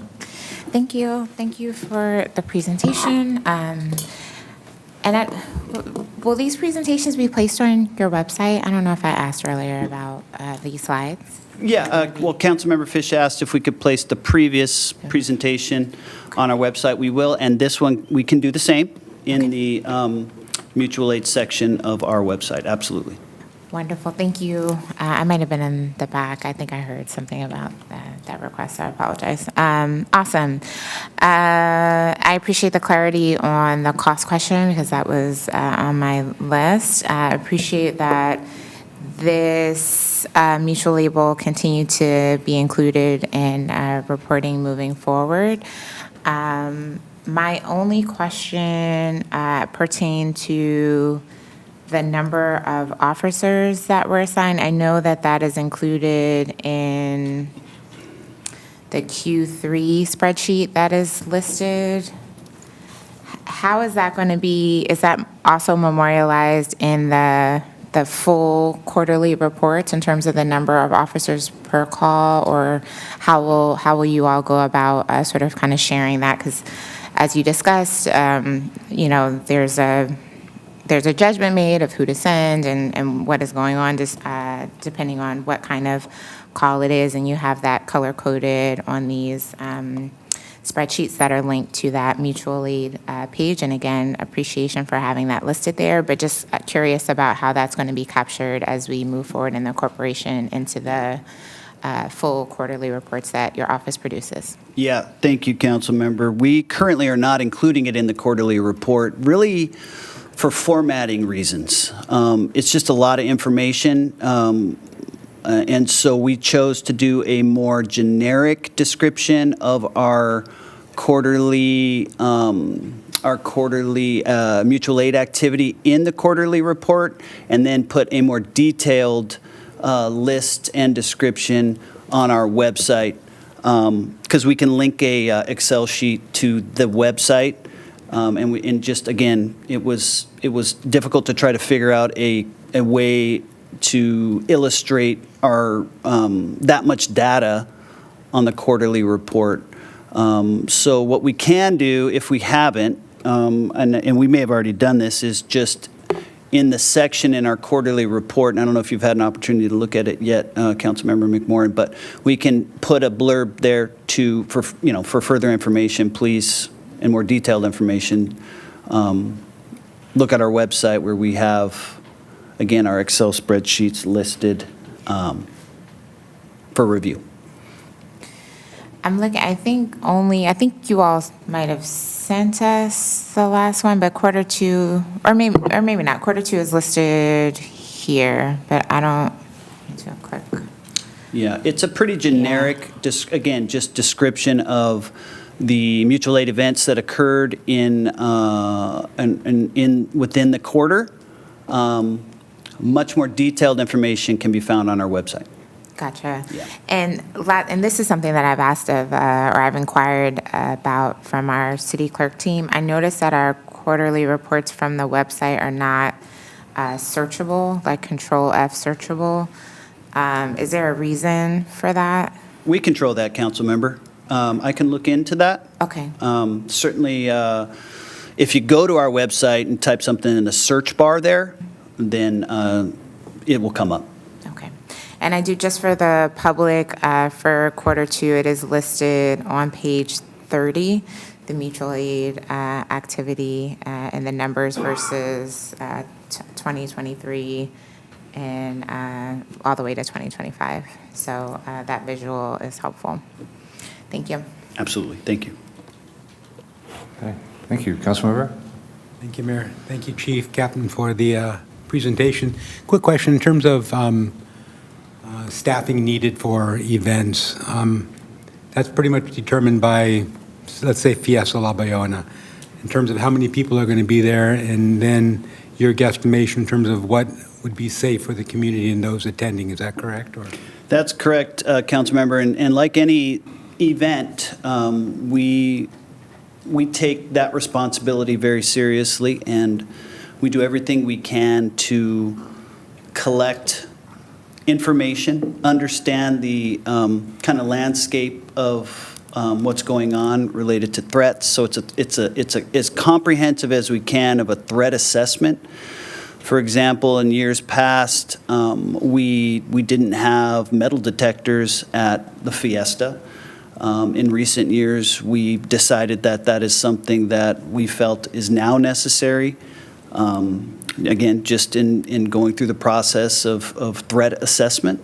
That's something that we do, of course, in partnership with our regional and federal partners in doing our best to understand threat all of the time, but certainly related to the different city events that we have throughout the years, whether it be Fiesta, the car show, and we do the same thing with a planned event that is not a city event.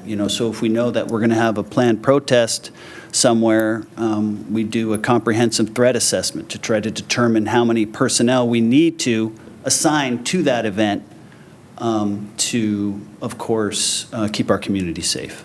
All right. Thank you for that. I think life is about partnerships and how we can't really succeed without them. I think this is a great example of the strong partnership we have with other agencies, as well as with the fire department. None of this can be done on our own, so I appreciate our mutual aid sort of package that we have. Appreciate your presentation, and thank you and the fire department for all you guys do. Appreciate it. Thank you, Councilman. Thank you. Vice Mayor Puzo. Yeah, thank you so much for the presentation and the information. It's very helpful. Remind me, are these all, the costs are all personnel? Yes, Vice Mayor. Right, and is there a budget line for this, or is it just overtime? Overtime costs. Great. Yes. And then on the Excel spreadsheet that will be on the website, will the costs be on that spreadsheet as well? Yes. Wonderful. Thank you so much. And also just thank you to the fire department, because they also submitted their mutual aid logs as well. So just want to give them a shout out for that. Thank you, Mayor. Okay, thank you. I don't have any questions. Again, I echo the thoughts that mutual aid is critical both ways. And I'm sure our community partners in the region appreciate them when we're available for them, and that reciprocation is really critical for us. And I consider it an insurance policy. You never know when we're going to need help, and I think it's a valuable tool. Thank you. I know it took a lot of effort and time to put this together. I appreciate it. Thank you. Thank you, Mayor. Thank you, everybody. Sorry, Mayor, I just wanted to circle back on one thing that Councilmember McMorrin asked for. I just wanted to support it. I don't know if it needs any further direction, but just the idea of logging for the ALPR, the city origin of the crime. Is that something that you need more direction from council, or is that something that you're able to put into those reports? We first have to look at whether or not that's data that's being collected. Certainly don't have any objection to putting it into a report. if it's something that we are collecting and able to quickly or reasonably create, yes. Okay, thanks. I just wanted Yeah. to support that, Appreciate that that. ask. Yep. Thanks, Mayor. Thank you. Thank you, Chief. Okay. How many folks do we have commenting on items off the agenda? We have 10, Mayor. Okay. We've got a lot on the plate tonight. Let's do 90 seconds. Okay, and I will start with the first 5. But first, I'll read the statement regarding anti-hate speech, or rather, hate speech. Members of the public have a right to speak on matters that are within the subject matter jurisdiction of the City Council. However, this council strongly denounces hate speech and does not tolerate disruptive behavior in our meetings. Culver City prides itself on its diverse community and inclusion of all peoples. We are committed to creating a safe space in the city and in these chambers where members of our community feel included and respected. And the 5 are Jonathan Weiss, Melissa Sanders, Janine Wisnowski, Monica Richardson, and Lamar Betts.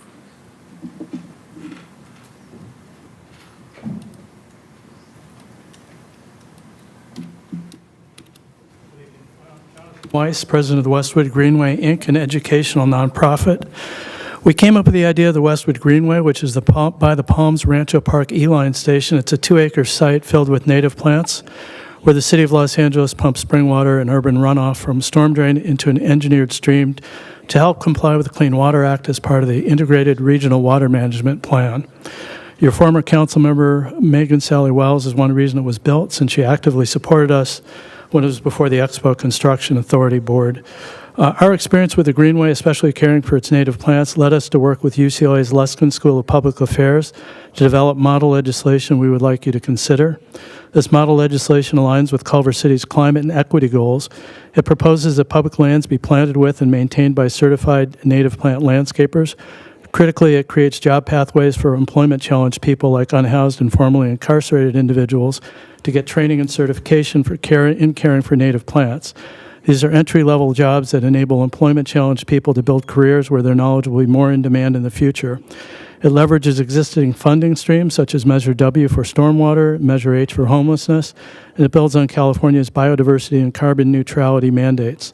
The model legislation is not just about plants, it's about workforce development and long-term sustainability. It's a shovel-ready policy that could be piloted right here in Culver City. I'd appreciate if you could send it to one or more of your subcommittees so staff and stakeholders can explore its fit for Culver City. Thank you. Thank you. Can you share your information with the city clerk? And Your time has expired. Thank you. It's loud. I'm happy to Thank request sending this to our sustainability subcommittee, if everyone's okay. I see 4 nodding heads to remand this to the, which one was it? Sustainability Subcommittee? Yeah. Thank you. Next, we have Melissa Sanders, followed by Janine Wisnowski.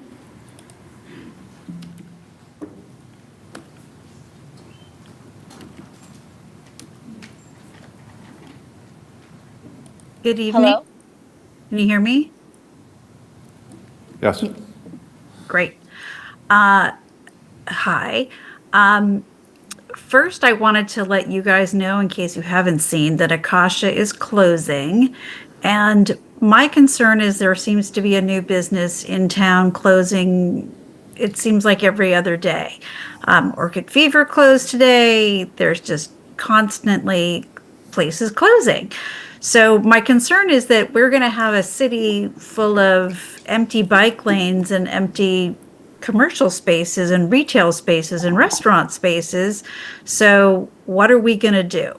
I really would like to figure out how the city can support small business. I know that not everyone up on that dais agrees that businesses are good, but they are, and we need them. So I don't know what all these people who you expect to walk around with your densified housing are supposed to go to if we don't have businesses for them to enjoy. So you might want to think more long-term in regards to that. I also hope that our streets will become more of a priority for one of the council members who just had a lovely incident with one of them. And thank you to the chief and the fire department as well, who updated us. I wanted to say, the only question I had was whether or not we are allowed to share license plates of vehicles who committed crimes in Culver City, and what that data would look like if we got help. Your time has expired. Thank you. Janine Wisnowski. Hi, thank you. Good evening. Can you hear me? Yes. Yes. Okay, thank you so much. I just wanted to come and thank Matt Huffman from the city for coming and meeting me last Wednesday to walk around Carlson Park and look at where we might get four-way stop signs on Motor and Braddock because of the high traffic and usability of Carlson Park. On Wednesdays, I don't know if people know, is really action-packed with so many families and little children enjoying the evening, and as well as weekends and holidays. And it was great that he was able to come out that night and see exactly what we in the neighborhood are talking about for the necessity of the four-way stop. And then we also talked about the lack of traffic, lack of acorn lights or some kind of lighting illuminating Braddock itself because it's extremely dark. And I've been coming over there shortly, and it's a very dark place to walk at night. And I'm hoping that you can look at that as well. But I just wanted to publicly thank Matt for coming over. Thank you.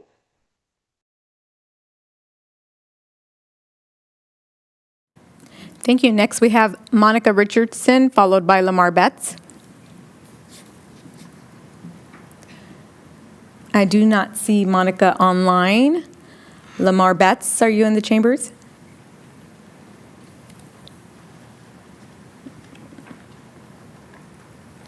And the next five are Megan Odson Goodwin, Marcy Bond, Janine, we called her, Patrick Godinez, and Ronald Ostrin.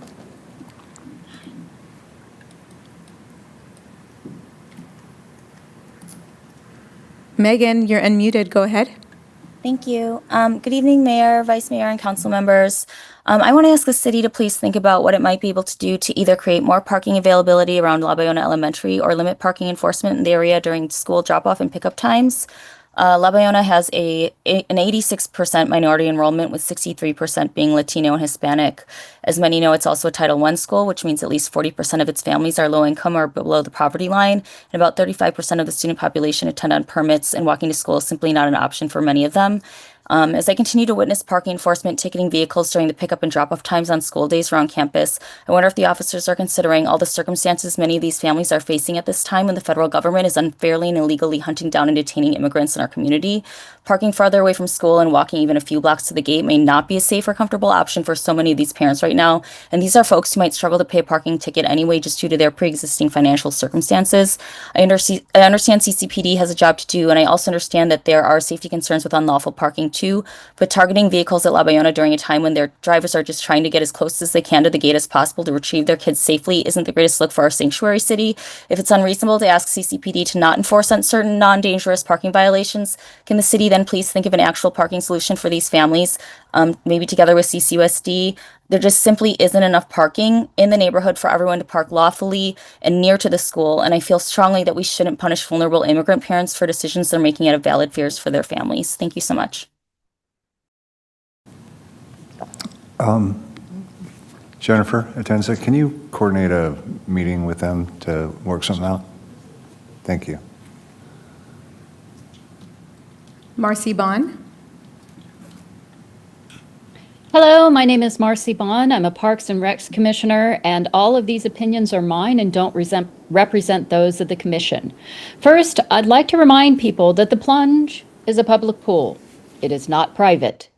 A lane is not yours. Sharing a lane is part of swimming in our beautiful facility. Please be kind.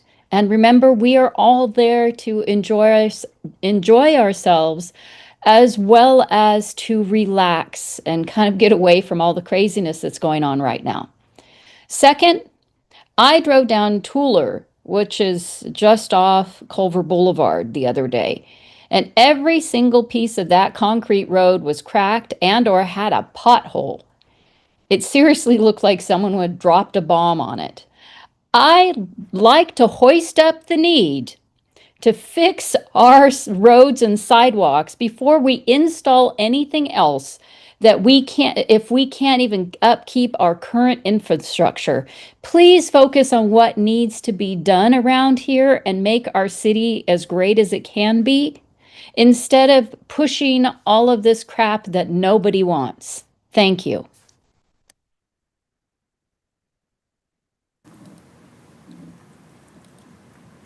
Next, we have Patrick Godinez. Yes. I've been thinking about the revenue streams for the city without expense. I went through Inglewood and saw the city's outdoor television like advertising billboards by WOW, both large and small. I think that these type of billboards can generate lots of revenue for the city, along with informing Culver City residents about city events and announcements. You could have advertisers, from the movie studios.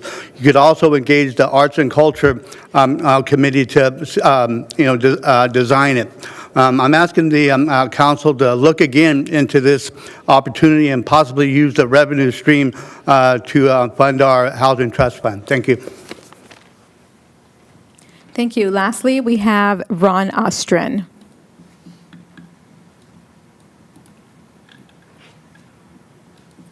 Okay, can you hear me now? Yes. Thank you. Good evening, council. How are you this evening? Today, I want to talk about what the council is doing for resilience and emergency planning in Culver City. In these times, it's important to live and plan deliberately. To put this in perspective, we just recently went through horrific fires, unprecedented in this area. Our infrastructure, roads, sidewalks, water, and electrical grid systems are aging and subject to intermittent failures. Just as ominous are signs that our economy is on the brink of enormous change, perhaps for the good, but just as likely for the bad for most people. Between AI and the soul oil of our currency being devalued, perhaps losing its status of the world's reserve currency, one can be hopeful or pessimistic. I say be both. Hope for the best, but plan for the worst. It is for that reason I asked the council and city, what is our emergency and resiliency planning? What is the city's capacity for backup generation of electricity? What food reserves do we have? What water reserves do we have and resources for water purification? The thing about planning is if you don't already have those resources in place when you need them, it is too likely to get them, too late to get them. Our city financially depends on business and sales tax to survive.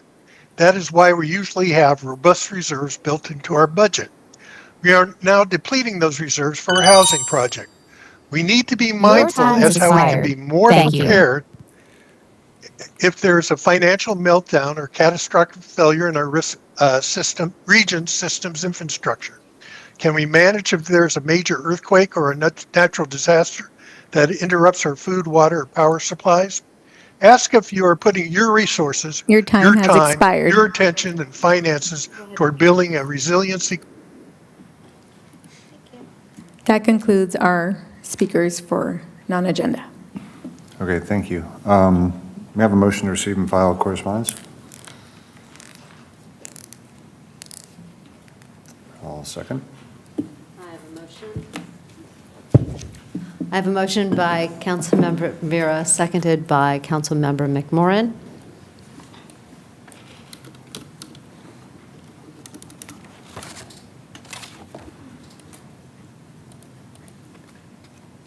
Please vote. All members have voted, and that passes unanimously. Okay, thank you. Mayor, as we go toward the order of the agenda, I would like to let the council know that item C13 has been removed from tonight's agenda. It needed a little more work. Okay, Thank you. Do we have any public comment on consent? Yes, we have one, Marcy Bond, who's going to be speaking on C6, C8, and C9. Okay. How many minutes? Still 1.5? Yeah, 1.5. Thank you. Marcy, you're unmuted. Good evening. Again, I am a Parks and Recs Commissioner, but I am not speaking for Parks and Recs Commission. This is my opinion. So for C6, I see another $400,000 for a total contract amount not to exceed essentially $8 million. I'm just curious if Metro paid for that entire $1.8 million for that very small portion of Robertson between, what is it, Washington and Venice? That's insane, $1.8 million for a bike lane. But not only that, or I want to know, did that 1.4 million that wasn't the 400,000 come out of our general fund, or did it come out of the public works? Because I sure would have liked that to actually go to fix our sidewalks and our roads. So I'm just asking about that. And as, by the way, California is predicted to have a $20 to $30 billion structural deficit by 2028 if it doesn't change what it's doing. And it sure seems like we're going that way too if we're not careful. C8, where is that 4 million and change coming from? I'm just curious, where are we getting the money to replace those buses? And C9, during the last PRCS budget meeting, it was revealed that part of that budget included janitorial services for other departments. Is that $487,000 going to be reflected in the PRCS budget? Because if it is, that inflates the PRCS budget, and Your it shouldn't time be has there. expired. Thank you. Okay. Do we have any items that we're going to pull? Anyone? No? Okay. Dimitri, do you mind just quickly answering the questions about those budget items? Hello and good evening. Always good to be with you. I'm Dimitri, Director of Public Works. Only one of these items is mine. The other are transportation, I believe. Regarding C6, the project was fully funded by Metro, so we enjoy working with them. They enjoy working with us. They saw the value in the project, so when they found a little bit of extra money in their budget, they were glad to give us an additional $400,000, and we are glad to accept the money. Thank you. And is Director Chang on? Hi, yes, this is Diana Chang. I'm the Chief Transportation Officer. In regard to C8, in regard to the purchase of 4 compressed natural gas buses, the funding is purely transportation dollars, so it's transit funding that can only be used for transit. And so this is not something that is being funded by general fund. Thank you. Okay. That is, and again, then- it's using, Yeah, C9, I guess, was a question as well. yes, again, this is Diana. So regarding the C9, this is again transportation funding, and it's using the overall citywide contract to provide the services. Thank you. Again, it's not generally funded. Okay, thank you. I see we have a motion to approve the entire consent calendar. We have a second. We have a motion by Councilmember Vera, a second by Councilmember Fish. Please vote. All members have voted. The consent calendar is unanimously passed and approved. Okay, thank you. And we're going to make sure that that does not include item C13 for the record. That will be coming back to us. So that's items 1 through 12. thank you. Now we're on to our public hearing.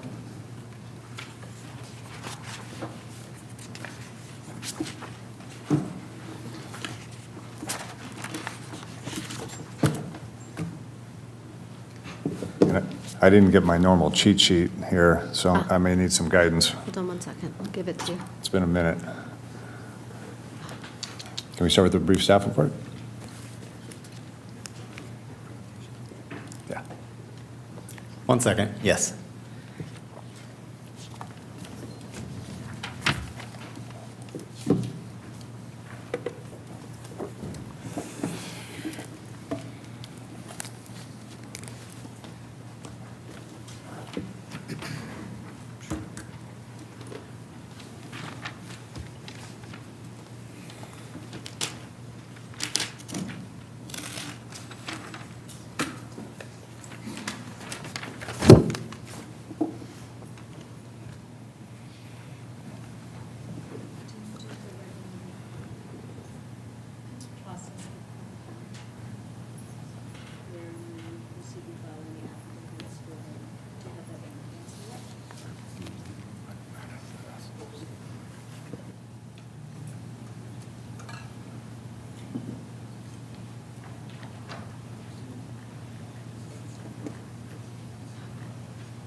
Okay, Mayor, I'll walk you through it. Thank you. Let me get to it first. Here we go. All right. May I have a motion to receive and file the affidavits of the public publishing of the notice? Oops, spelled it wrong. We have a motion by Councilmember McMorrin, a second from Vice Mayor Puza to receive and file. Please vote. All members have voted. That motion passes unanimously. Now we will hear the staff report from the department.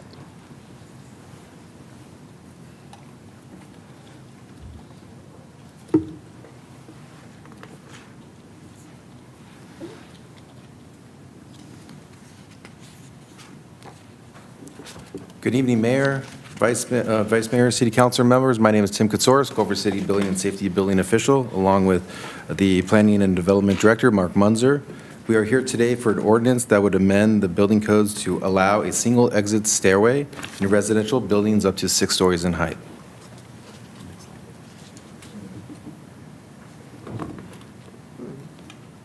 Can you do it? Okay. Next slide, please. Assembly Bill 130, signed into law, aims to streamline housing production, prohibiting local building code amendments for 6 years starting October 1st, 2025. An urgency ordinance requiring 4/5 vote of the City Council would need to take effect by September 30th, 2025. Assembly Bill 835 requires the State Fire Marshal to research this topic, which could potentially lead to a state amendment. Findings are due January 1st, 2026.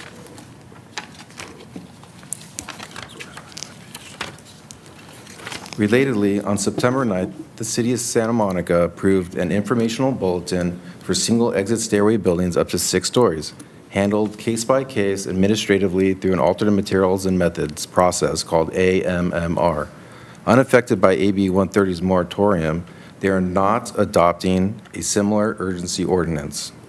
On September 16th, the Los Angeles City Council sent its single exit stairway proposal up to 6 stories back to the Planning and Land Use Committee, which has yet to be agendized. It appears LA will also not be adopting an similar urgency ordinance. As directed by the City Council at September 16, 2025, Advisory Committee on Housing and Homelessness meeting, members emphasized the need for more housing and discuss limits on single-stair buildings in Culver City, balancing firefighting and evacuation concerns, especially for those with mobility issues. The committee supported a single exit stairway ordinance with the 4-story limit, and some members have spoke previously today about the topic. The city of, next slide, please. The city of Seattle implemented a single exit stairway ordinance in 1977. It allows buildings up to 6 stories in height with a cap for 5 stories maximum for residential buildings, stories. The ordinance remains in place. As noted during our previous presentation, several other cities have adopted single-stair ordinances, such as New York and Honolulu. The Pew Center report indicates performance study of modern single-exit stairway constructed in Seattle and New York found that they are at least as safe as dual staircase buildings due to their strong safety record. A highlight of the proposed ordinance provisions are that it would be limited to the building would be limited to 6 stories in height with up to 5 residential stories in height. So this would be a mixed-use building with, say, commercial on the first floor and then 5 stories of residential on top of it. It also includes the following key life safety system enhancements: a full NFPA fire sprinkler system throughout, annual fire alarm system, smoke detection system, elevator pressurization, and the interior exit stairway pressurization. Both of those would be for smoke control. To facilitate the evacuation of occupants from the building, there was a 20-foot aerial ladder access requirements at the front and the rear of the building. This would allow for the aerial ladder to pull up and extend its stabilization legs so they would be able to operate.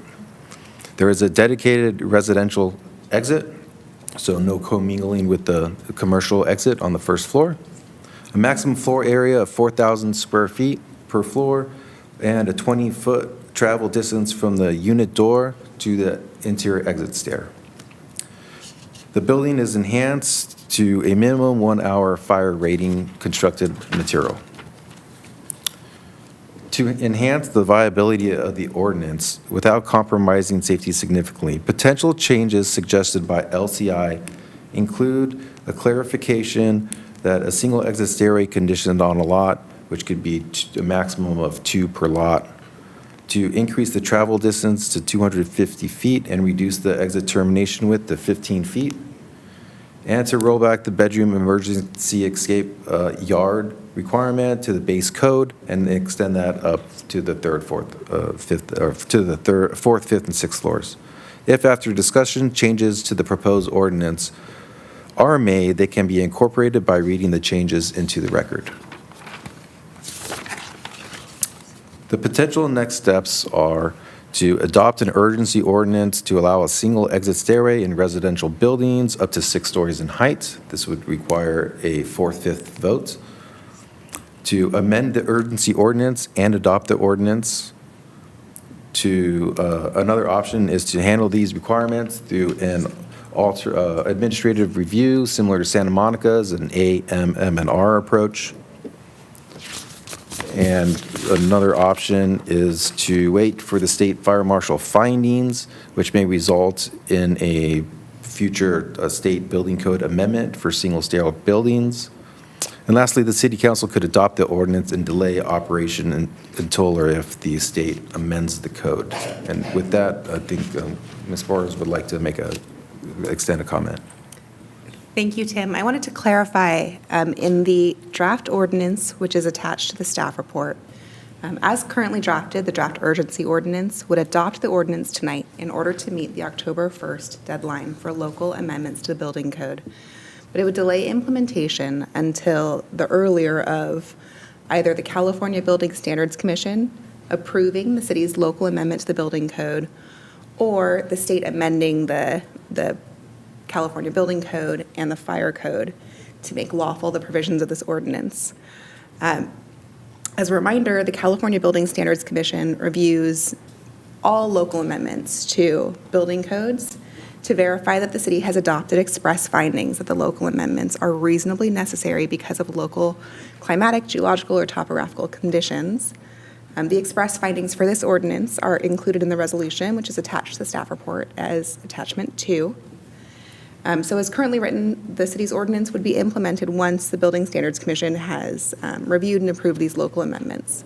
And if adopted tonight, we would file those amendments with the California Building Standards Commission no later than tomorrow morning. In the event the Building Standards Commission does not approve the local amendments, the ordinance would take effect if the California Building Code and California Fire Code are amended to allow single exit buildings of more than 3 stories. And then in addition to that, staff had a few recommended revisions to the ordinance. First, to make this consistent with our other urgency ordinances, we'd like to add the word urgency to the ordinance title. And then in section 3, which is the declaration of urgency and operative date, we'd like to add the word commission to the end of the last sentence so that it reads California Building Standards Commission. That word was inadvertently left out. And then finally, in section 5, which is the section that discusses publication, we'd like to replace the term interim ordinance with the term urgency ordinance to more accurately reflect what this ordinance is. Thank you. Thank you. Questions from council members Okay. before we open the public hearing? Thank you. Any questions from my colleagues? Councilmember Fish. Sure, thanks, Mayor. Thank you so much for all your work on this, Mr. Katsuros and Director Munzer. It's really impressive what you've been able to pull together on such short time. This is a really big opportunity for the city to build more housing, and I'm really grateful that my colleagues are also, seem to be supportive of it based on the last vote. And I'm just curious, the ordinance that was presented had LA City had some language mirroring LA City's ordinance. Can you talk about why it had that language? What was the intention there? Good evening, Mark Munzer, Planning and Development Director. I'll handle that first. Thank you, Council Member. So when we were here on September 8th, 3 weeks ago, the City of Los Angeles was concurrently investigating a single-stair ordinance. The council directed us to model this ordinance after the City of Seattle, which was also Los Angeles's direction. So while we were, pulling this ordinance together very quickly, we felt that given obviously Los Angeles's proximity to Culver City, the number of dual jurisdiction projects, the interactions with their building safety departments, that it made sense to look at their ordinance too. It was certainly a situation where things were changing quickly.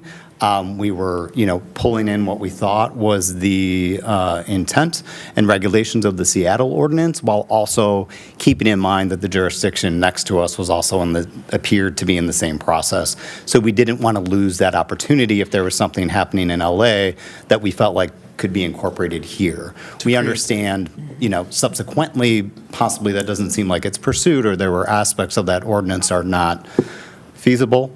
So that's how the process happened. Got it. Thank you. So now that, now that LA City is passing on that, that ordinance was pulled due to its, lack of feasibility or its perceived lack of feasibility. We have an opportunity to kind of pave our, chart our own path, it sounds like. And so my understanding is once the CBSC approves it, it becomes operable if we were to pass it tonight. Is that what I heard, City Attorney? That's correct. Okay, great. Thanks. Those are the 2 questions I have right now. Thank you. Okay, thank you. Councilmember McCormick? Councilmember Barrett?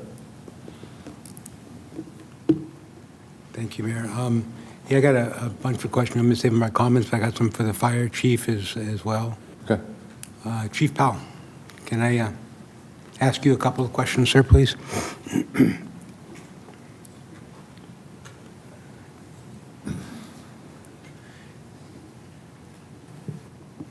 Good evening, sir.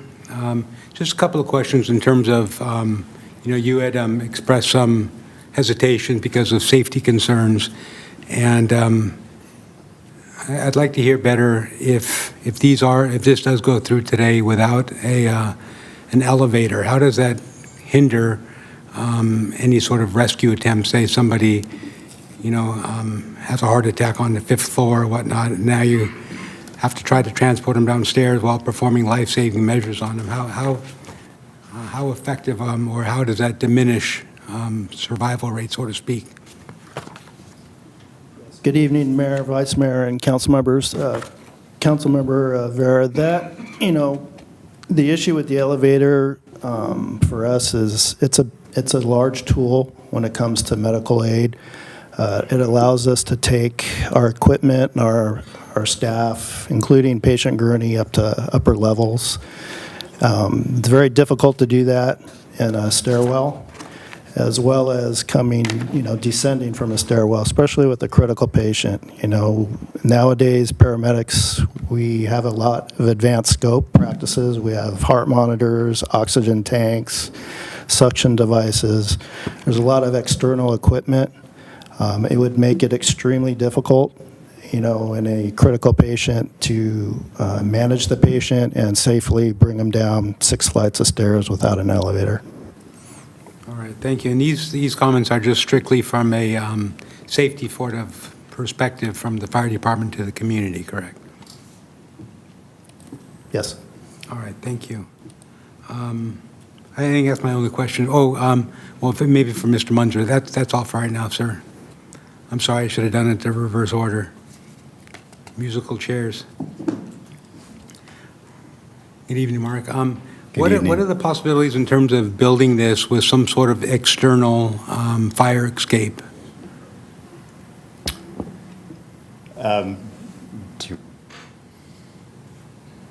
Councilmember, I know one of the comments from the Advisory Committee on Housing and Homelessness was to investigate some zoning modifications that would likely have to be made in order to allow for an encroachment into the setbacks for a fire escape or a second exit. Right now, those have not been made. It's something we'd have to look at on the planning side in the future. But it is something that might be possible moving forward, or? It could potentially be possible if there were modifications made to the zoning code. All right, thank you so much. That's all right now for me, Mayor. Okay, thank you. Vice Mayor, no questions? Okay. I do not have any questions. Well, I don't have any questions. We're good. City Clerk? Yes. May I ask one more question about the elevator issue? Thank you. I hear the concern from Chief Powell, and appreciate you raising it. Actually, my question is actually for Mr. Katsouros. Sorry, Chief.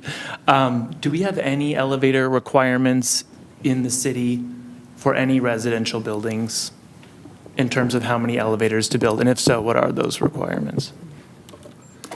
So the elevator requirement would be separate of any type of stair access. It is for access to the first floor, and then so if you have a subterranean parking garage, you need to have access to the first floor. You need to provide some sort of elevator to get to the first floor, but that elevator would not be required by code to go all the way up to the top of the building.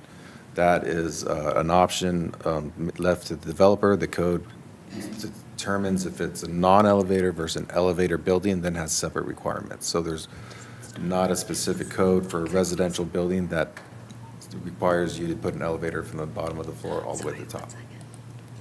So what I heard you say is that if there's common area space on something other than the first floor, you need an elevator to get, it's required to have an elevator to get people to that common area space. Is that right? But not for any other parts of the building? Yes, so the common area and the first floor of residential units. So ground floor, first floor residential units, that needs to be on an accessible route. So, and then if there was a common space on the roof, at that point you would require an elevator, but they could have a design where that's not subject to a full elevated building. Okay. And does this ordinance change anything about elevator requirements or anything of that nature? Not for the requirement of an elevator, but there are standards if provided. It has some safety provisions for the smoke development of what that potential an elevator might have. So safety elements, if an elevator is there, it has to be up to these safety standards, but not specifically changing anything about elevator requirements. Right. Okay. Thank you for that, and thanks again for raising the issue, Chief Powell and Councilmember Vera. Just wanted to add that, make sure we understood what the current requirements are. Thanks. Thank you. Just one last piggyback on that. Do we know if there are any buildings over 4 or 5 stories that were built in the city without an elevator? I wasn't talking about changing the code at all. I was just wondering from a perspective of a safety concern. But most of the buildings have an elevator. I mean, I know that's sort of a random question. I don't know if you have an answer, but. Not a definitive answer. From what I recall of looking through even projects in the pipeline, most of those do have elevators. All right, thank you. Just one question. Yeah. And then what about ADA compliance? Is that only, like, first floor has to be accessible? Yes, so there's 2 different requirements. One would be for an elevated building, one would be for a building without an elevator, and then it would have those requirements. So in this, if there's no elevator, then the first floor would be accessible. Okay, thank you. Okay. Any other questions? One last question. Okay.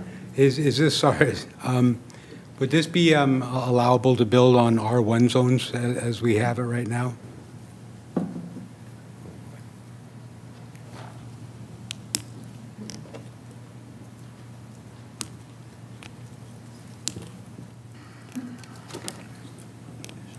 There's no, I believe so, council member. I can't think of why there'd be a prohibition against it. Okay, thank you. Okay, thank you. Any other questions? Okay. City Clerk? Yes, did we want to see the presentation from the Livable Communities Initiative as part of the open, Okay, please. as part of the public hearing? Should I open it first? Sure. Okay. I will entertain a motion to open the public hearing. I have a motion by Councilmember Vera, a second by Vice Mayor Puzo.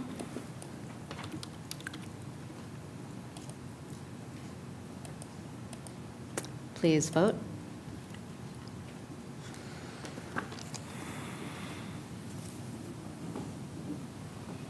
Councilmember Fish? All members have voted.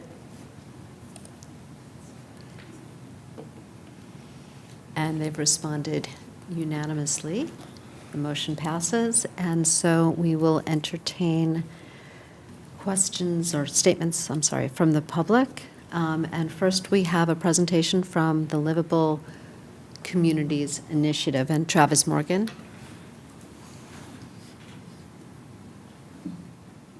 Thank you, Madam Clerk, and thank you, Mayor, Vice Mayor, and Council. Our first slide actually starts with what's usually the last slide, and that is thank yous. We wanted to just thank staff particularly because this has been a very accelerated timeline, and they have put in an enormous amount of time and effort into this. And so, a huge thank you to Mark and Tim and your team. Thank you very much. Also, thank you to council members as well. This has been quite a Herculean effort. If we look at the next slide, we actually started, LCI started well before this process, but we came to Culver City in summer of 2022 and presented to Councilmember Vera, who brought it to council that summer.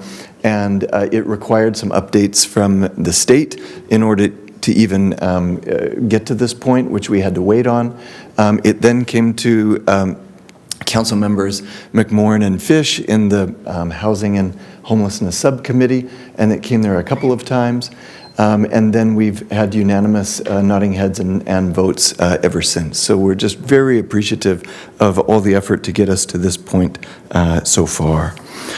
Just a quick reminder in terms of the next slide is what we're aiming for is a true united vision. So it's not just housing, but it is the ability for residents to be able to contribute to our local businesses, those local businesses to be able to build housing on top of their own business in their own parcel without having to sell out to a very large developer.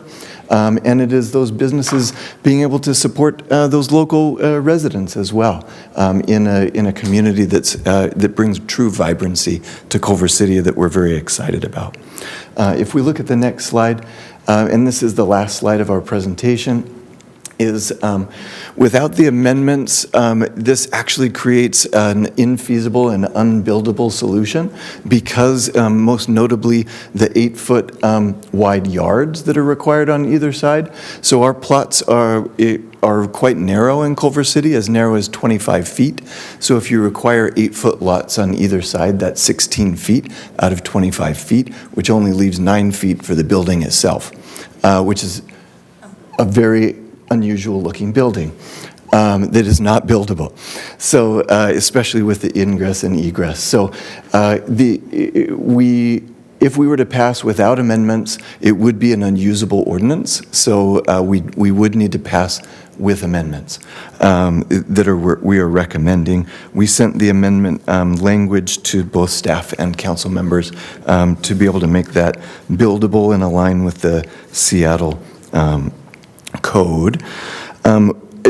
We would like to also acknowledge that we were the ones in the subcommittee meeting that mentioned to staff that we anticipated LA doing a carbon copy of the Seattle code. So we also anticipated LA doing a carbon copy, and LA did not do that. So this came as a little bit of a curveball to us as well, just to acknowledge where the LA messaging came into our ordinance.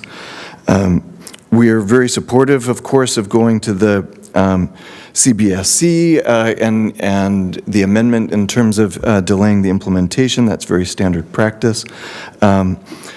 These buildings are designed to be built immediately adjacent to the buildings right next to them, which negates the necessity of the 8-foot setbacks on each side. And to clarify about the R1, while there's no language in the code specifically about R1 density would not support a building of this size. Yeah, so there's no way you could get the units into an R1 building. Yeah. And we do have a number of slides in an appendix with all sorts of detailed information if the questions arise. Yeah, but we won't look at those just yet. Thank you. Thank you.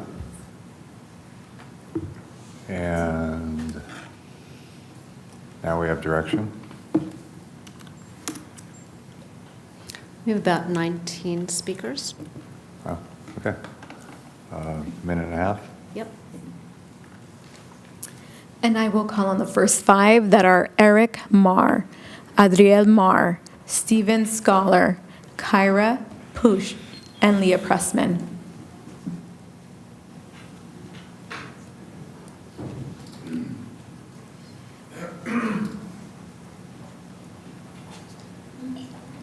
Hi, good evening, everyone. My name is Eric Marr. I'm an architect and also a former professor of architecture at USC. So I'd like to weigh in on the single-stair ordinance from the perspective, maybe a more technical perspective. As was noted, the building official said that the project has to be, so this has to do with the 4-story versus 6-story issue.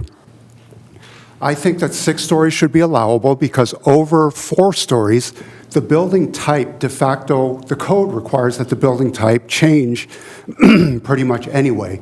You pretty much have to go from type 5 1 hour, type 5A, to type 3, which is a more restrictive type, and it's a more protected type of construction for wood framing.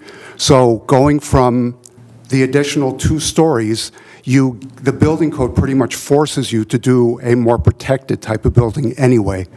The second thing is that over the past few code cycles, the sprinklers, our current understanding of sprinklers and their effectiveness has made the building code increasingly permissive with regard to areas, different types of buildings and things that you can do so long as you're sprinkled and so long as you're using kind of modern sprinklers and fire safety systems.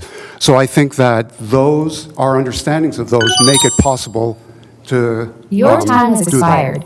Thank Anyway, you. I'm completely out of time, so adopt the LCI thing with the amendments and don't follow LA City. Thanks. And our next speaker is Adriel Mar.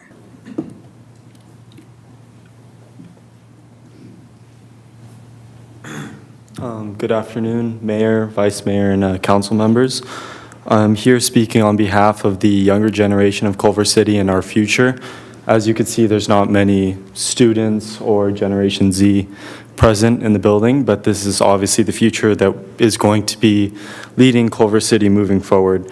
And I think across the nation, we see a large issue of housing crisis. We see homelessness as a continuing issue within California especially.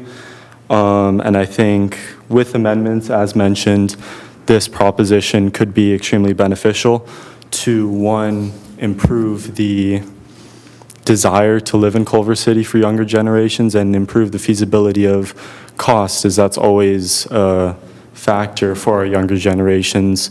Myself and a lot of my friends, we have now graduated high school, and we wonder, can we come back to this city? Is it going to be affordable?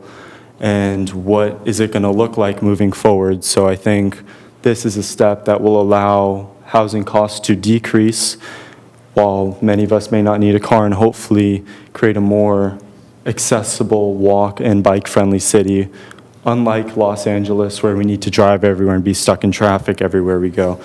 I think this is a small but extremely necessary step to moving forward to create a much more productive and sustainable city for our future. And yeah, please move forward with the proposal and ordinance. Thank you. Your time has expired. Thank you. Stephen Scholar, you're unmuted. Hi. Good evening, Mayor, Vice Mayor, and Council. I'm calling in to support single-stair reform. Our city needs more affordable housing options, and the outdated building code is currently standing in the way. Single-stair buildings have proven safe across Europe and many cities across here in the United States. They allow smaller, more efficient buildings that can deliver the 2- and 3-bedroom apartments that our families desperately need. I know I have looked for 2- and 3-bedroom apartments here, and even ones that I could find were just absurdly expensive. It's almost impossible to build those units under our current double-stair requirements. We're in a terrible housing crisis at the moment, and we need as many options as we can, lowering costs without sacrificing safety. So I urge the council to adopt single-stair reform and help address our housing crisis. Thank you.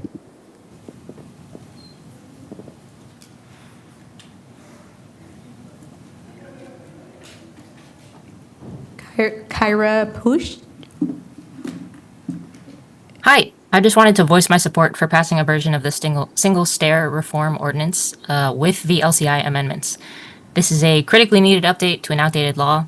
Modern materials and fire safety enhancements like pressurized stairwells and aerial ladder access points make adoption of a single-stair reform ordinance a no-brainer, so long as it aligns with the Seattle Code per LCI's recommended amendments. I urge council not to make the same mistake as the City of LA, who included infeasible setback requirements in their ordinance and completely disabled their ability to pass code reform that could address their ongoing housing crisis for the next 6 years. I would love to live in a Culver City that's more pedestrian and bicycle safe and friendly. This ordinance seems like a really welcome and logical step in that direction. I also just want to say thank you all for bringing this to vote before the deadline. I strongly hope that you pass it. Thank you. Leah Pressman.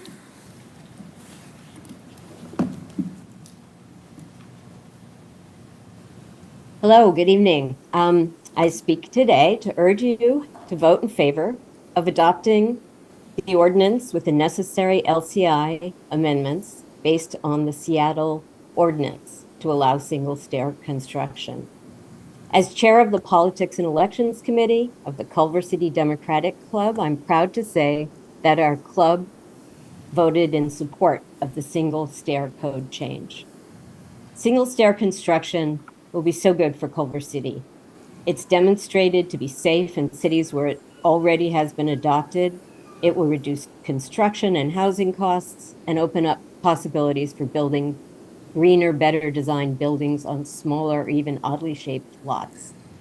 Single-stair will allow the construction of housing along commercial corridors, a concept that was pulled extremely well among our residents during the general plan update process. We know that gentrification, as it is happening in Culver City, and gentrification causes fewer families to enroll their children in our schools.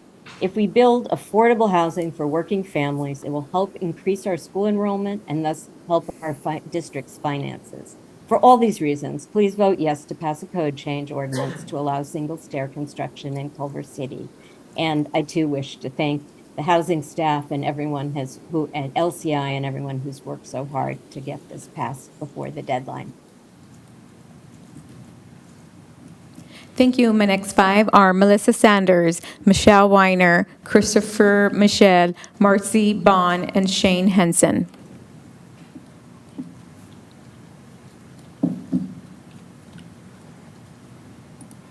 Melissa, you're unmuted. Good evening. I will say that whenever you remove options, it tends to not be a good thing. So if you're going to move forward with this, I suggest that you make sure that whoever is developing the property, whoever is constructing the property, and then whoever moves into the property signs a waiver that says, if I need emergency assistance, I will not sue because my fire department or whomever couldn't get to me fast enough to save my life or undo harm. Because that's eventually what's going to happen, is when you have one option, things tend to go wrong. The other thing about climate change and all this stuff about the buildings, if you're going to force us to do this for climate change, for the love of God, then require climate-friendly building materials. I'm really tired of the concrete answer, which is not good for climate change and needs to be resolved. That's one. And this is not good for families. We don't need more families. We need residents to go. We have permit rates of Lynn Howe at almost 26% and La Bayonne at 33%. We have plenty of families in Culver City. They just don't want to go to the Culver City schools because of where they're unfortunately have dropped to. We have plenty of kids in the district. We just need to fix things overall. Thank you.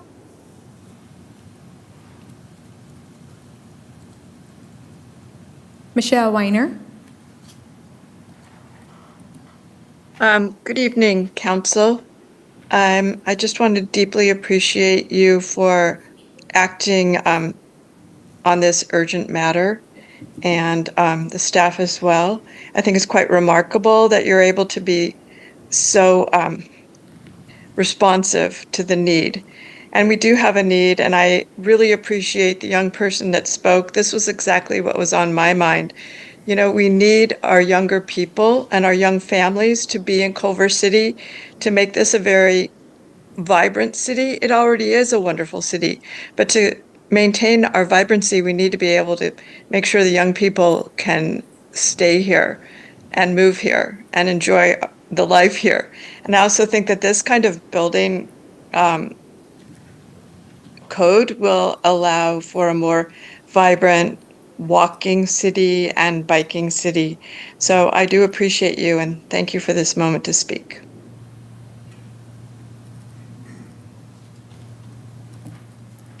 Christopher Michel. Good evening, Council. I would please like you to support the single-stair reform with LCI's amendments so all of the hard work everyone involved put into this pays off and we get the badly needed affordable housing built in Culver City. Single-stair reform has been successful in many cities like Seattle and across the world and will give us more people-sized apartments that aren't built like fortresses. And since this is the only time in the next 6 years to update the code, it's very urgent, and imagine how many units can be built by then. And I also heard that some people mentioned businesses closing, but with more people and apartments and walkable areas, the local businesses will have more patrons that will be able to support them. We really need more affordable housing in Culver. All of my young friends who live in the area cannot afford to live in Culver City and live in Palms and Los Angeles. And this is just a common sense update for more naturally affordable housing. So please support this reform. Thank you.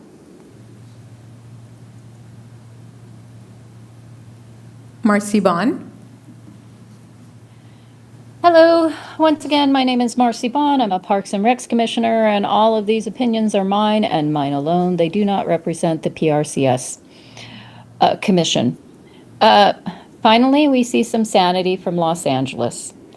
Last I heard, to build square foot, it was 1,000 per square foot. There is no such thing in LA and in Culver City and in any place in this area that is going to be affordable housing. It's just not going to happen. And these climate change claims are absolutely ridiculous. More concrete equals increased temperatures. All you have to do is go out into the country, and the difference between being in the country where there is a lot of, greenery compared to being in the city where there's a lot of asphalt and concrete, it's a good 10 degrees different. Tall buildings in a row often act like wind tunnels. Will there be a fire escape? I echo what Councilmember Rivera said. There should at the very least be a fire escape. And what happens if the fire starts in a unit right next to the stairs? How are they going to get down? What if something goes wrong with the sprinklers? And then someone who can't get down, who is ambulatory, who has a heart attack, what's going to happen then? Are we just going to suggest that people jump from the building or just burn up? Although someone said earlier this is being Your pushed by time has architects, expired. this doesn't Thank help you. residents or tenants, but rather developers. We don't want to be Seattle. Your time has expired. Next up, we have Shane Henson.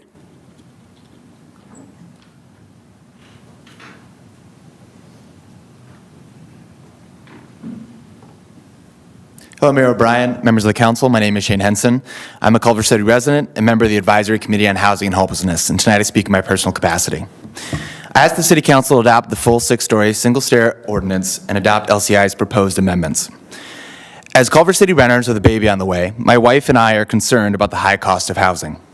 We want to stay and raise our kids here, but we worry we won't be able to afford a home that meets our growing needs. I'm excited about Single-stair because it'll increase the number of family-friendly units in our city and hopefully help us fulfill our dream of staying here permanently. Unfortunately, I was not able to attend this month's advisory meeting due to COVID. I am delighted our committee endorsed single-stair reform as a vital tool to combat the housing crisis. However, I was a bit disappointed we were unable to endorse the full 6-story measure before the council. It is important to note that our committee did not receive the same LCI single-stair presentation the council received earlier this month. They did not learn about the state-of-the-art safety requirements single-stair developments will be required to contain. If our committee had received this information, as our chair noted earlier tonight, I believe we would have reached a different result. City Council, please support the full single-stair ordinance and adopt LCI's proposed amendments. Thank you. And our next 5 speakers are Rick Tuttle, Patrick Godinez, Greg Marin, Madi Manji, Martin Tomaz.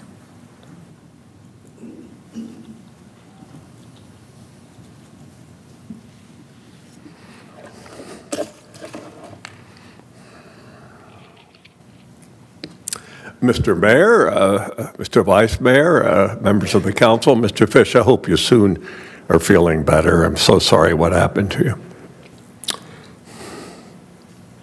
This proposal is a very dangerous idea. It is literally a life and death issue.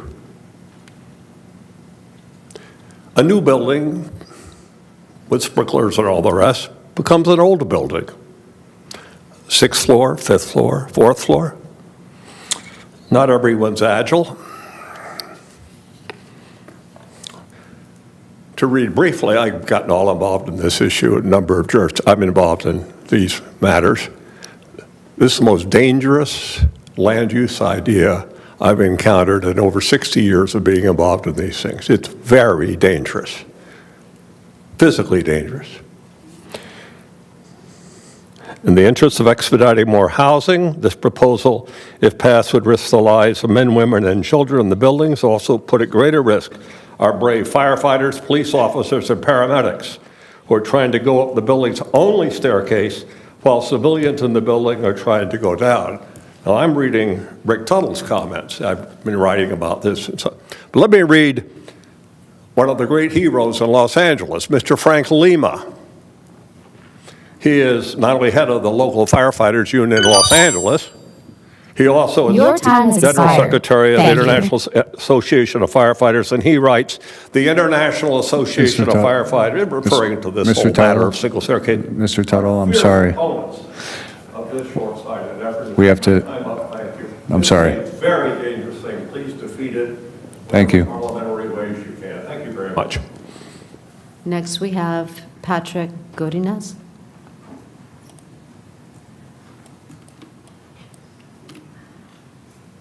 Hello, my name is Patrick Godinez, and I'm a former Culver City unhoused neighbor. For the sake of the public, I also sit on the advisory committee on housing and homelessness. I'd like to advise the council and suggest, as you move forward with the 6-story or 4-story single stairway, to possibly bring in another extended ladder fire unit. To my understanding, we only have one, and we are at the mercy of LA County to get a second one. So we're going to move forward and start building these type of units. I would like to suggest, supporting the fire department with that second extended ladder unit. Thank you. Greg Marin.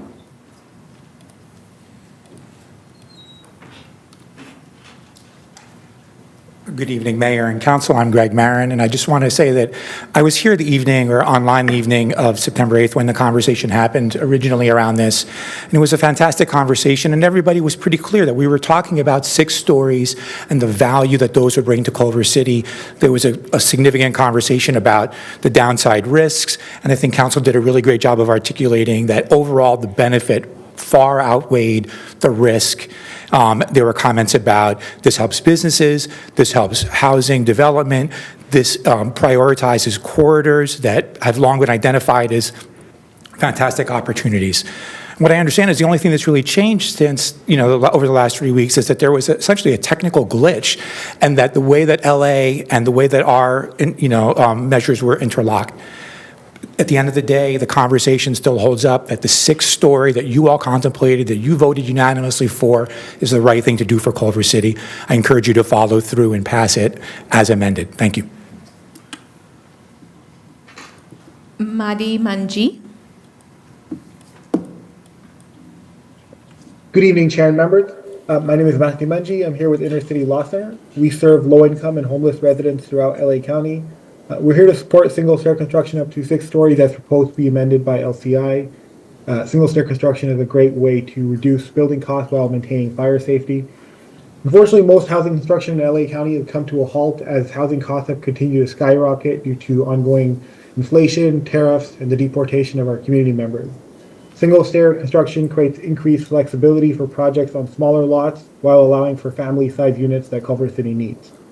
Adopting this ordinance presents a unique opportunity to reduce costs and allow for gentle density that makes Culver City a special place to live, and we respectfully ask you to support this ordinance. I want to add here, I know a number of folks mentioned the issue of concrete and wood. One of the amazing opportunities I've had is to visit social housing in Vienna, and one of the things we'll notice there is that many stories, up until 8 stories, are wood construction. And so I think single-stair really creates this opportunity for livable, gentle density wood construction that is both good for the climate, that doesn't require us to sort of resort to cement. So highly recommend this ordinance, and thank you for considering it, and have a great night. Thank you. Next, Martin Tomaz.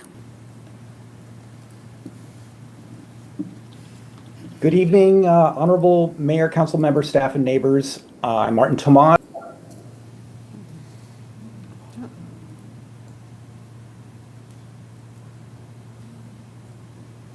We're at the finish line for this ordinance to modernize our building code and enable small apartment buildings above retail. I'm hoping the outstanding safety record for these buildings since 1977 from Seattle prevails in our policy decisions, and thanks so much to the hard work of council and staff.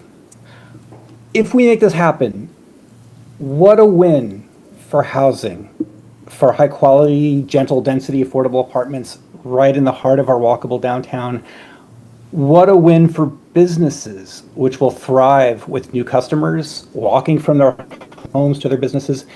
What a win for mobility, for people who want an option to live car light or even without a car, to walk, bike, or metro to work instead of commuting by car to work here.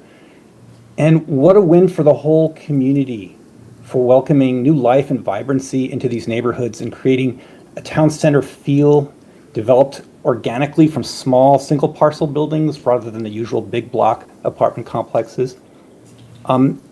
We at LCI did a survey of retail workers in LA and found that 75% wanted to walk or bike to work, 64% wanted to ditch their cars if they could, and more than 50% would love to live in housing like these buildings we're discussing today, right in our downtowns. Thank you for supporting single-stair ordinance. Your time has expired. Thank you. And our next four speakers are Scott Epstein, Joseph May, Zachary Pitts, and Phoebe Garfinkel. Scott Epstein. Good evening, council members. My name is Scott Epstein. I am the Director of Policy and Research with Abundant Housing LA. I want to express our great appreciation to the council for voting unanimously in favor of adopting a single-stair ordinance modeled after Seattle. Abundant Housing LA is excited about the potential of this reform, not only to create more housing by unlocking small parcels, but to create better housing with generous-sized units, suitable for families, access to light and air on multiple sides, and quality shared open space. Seattle's ordinance is a tried and true model that has been in place for nearly 50 years and has produced many beautiful and extraordinarily safe buildings. As mentioned tonight, the experts at Livable Communities Initiative have submitted a letter outlining amendments that would ensure Culver City's ordinance is aligned with Seattle, and city staff have prepared those amendments for your consideration. I strongly urge you to adopt those amendments, which would effectuate your direction to create an ordinance modeled after Seattle. Thank you so much. Joseph May. Hello, my name is Joseph Cohen May, and I'm the director of the Los Angeles Housing Production Institute. I strongly support passing the ordinance to legalize single-stair buildings, but only with the amendments proposed by LCI. Single-stair buildings have a proven safety record in cities across the world and in the US in places like Seattle and New York. Building engineering has advanced significantly in the past several decades, and modern buildings are incredibly good at preventing fires from spreading. I want to talk about the importance of the proposed LCI amendments.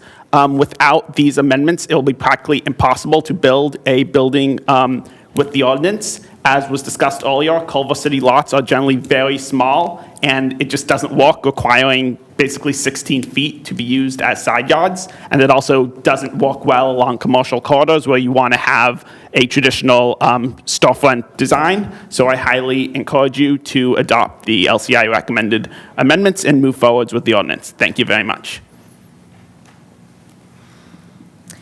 Zachary Pitts. Hi, my name is Zachary Pitts. I'm with YIMBY Action. I am quite excited about what's happening here today because I feel like it allows Culver City to, in many ways, lead California and show California the way forward. We can really hope that the state fire marshal changes the code for the entirety of California, but it's not going to change without Culver City itself making that first step showing the rest of California the way forward. And this is something, as many people have mentioned, this is a way to have safety, this is a way to have flexibility, this is a way to create more housing, to increase the supply of housing. Personally, my wife and I, when we had 2 children, we were living in a 2-bedroom apartment, and we needed more room, but we couldn't find 3-bedroom options, either in Culver City or really the entire region. It was just too expensive. We had some privilege in finding other options in single-family homes, but that shouldn't have been the only option. We wanted to live in a dense, walkable neighborhood, and that only works if you allow for 6-story single-stair buildings. So thank you very much. Lastly, we have Phoebe Garfinkel.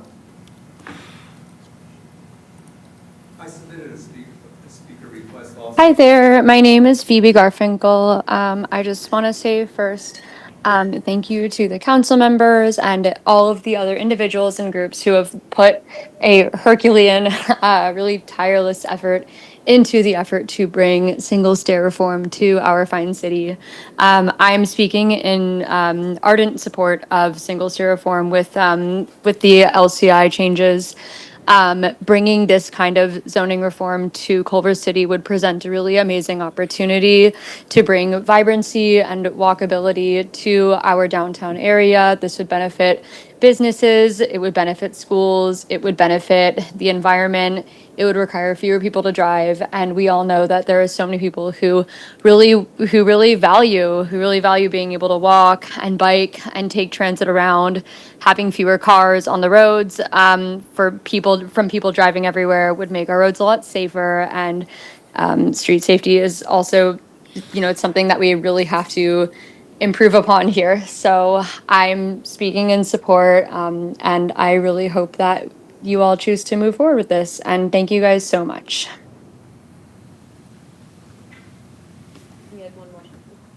We have one more speaker, Jeff Cooper.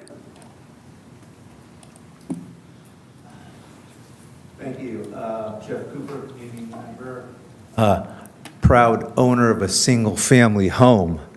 I always like it how the Yimbys always talk about privileged and single-family housing, which is so untrue because many people have worked their asses off to achieve a dream of a single-family home, and they didn't have it privileged and given to them.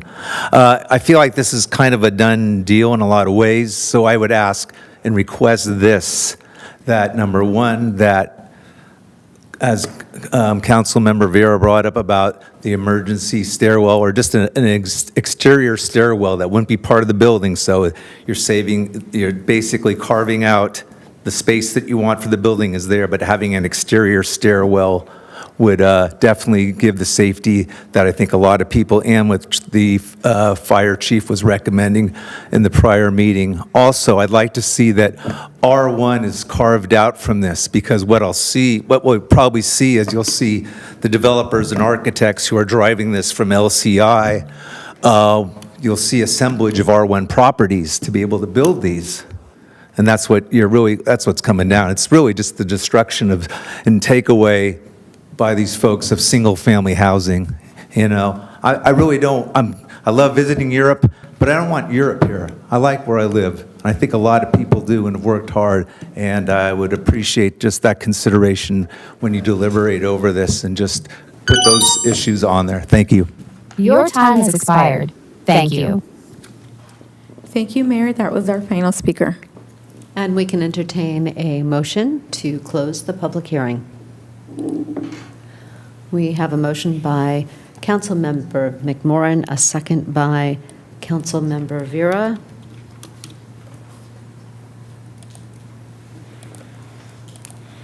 Please vote.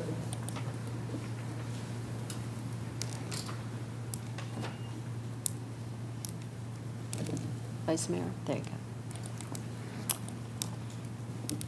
The motion passes unanimously.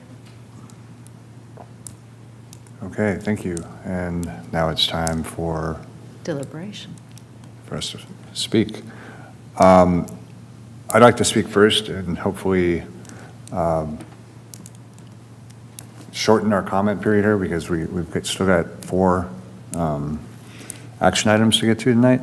I really appreciate everything everyone's said tonight. I took a lot of care in reading over everything and speaking to folks arguing for and against this, and I really do appreciate our fire departments expressing, I think, as they should, the most conservative perspective possible when assessing the safety of our building code.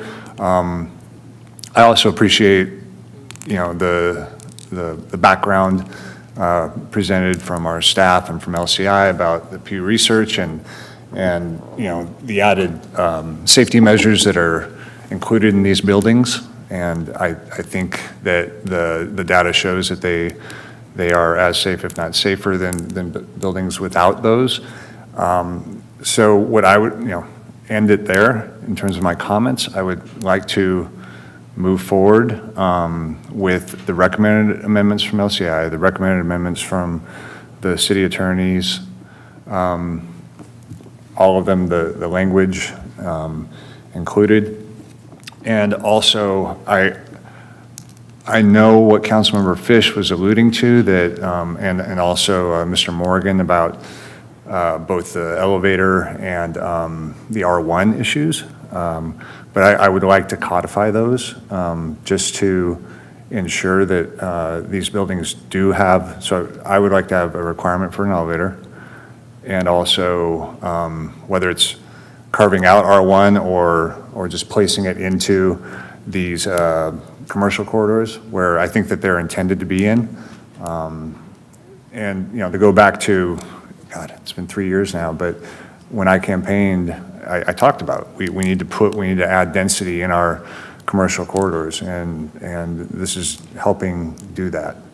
So if we can agree to do all that, I'm sure there's going to be comments, but if we can tighten them, it would be appreciated. I would vote to approve this. Does that all make sense to everyone? And is that doable? So the item before you tonight is an amendment to the building code. The discussion of where these buildings would be allowed in town is a zoning code issue. Okay. I do want to point out that there are two state laws which are going to impact, are likely going to impact multifamily residential in R1 zoning, and it's outside of the city's control at this point. One of them is SB 79, which governs multifamily residential in close proximity to transit centers. And the other one is SB 1123, which allows a property owner to subdivide. It's already included in our existing subdivision ordinance, and it applies in R1 zones. So what's before you tonight is a building code amendment that would govern the form of buildings. But in terms of where these buildings can go, that's governed through our zoning code, to the extent that our zoning code actually can regulate, where multifamily goes. And as I mentioned before, there are at least two state laws which allow dense multifamily in the R1 zones. Does that also include because these are meant to be mixed use, is that the same limitations in scope?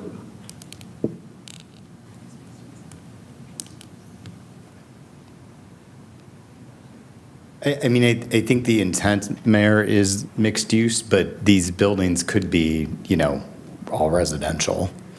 I will say one thank you to the Assistant City Attorney. Just for clarification, SB 1123 has been adopted. SB 79 is still awaiting action by the governor, and we've done our preliminary analysis on it, but just to be clear, it's not in effect right now. We are anticipating that happening. Okay. Okay, so that element in my request cannot be, because of state law, it cannot be added. Yeah, that's correct. Okay. Understood. So then the elevator can, because that's part of the building code.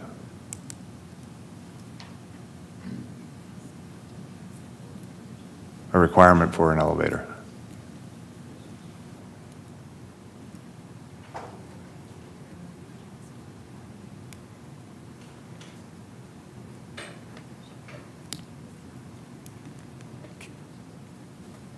May I ask a question about that, about the elevator? Can I just have a response? Yeah.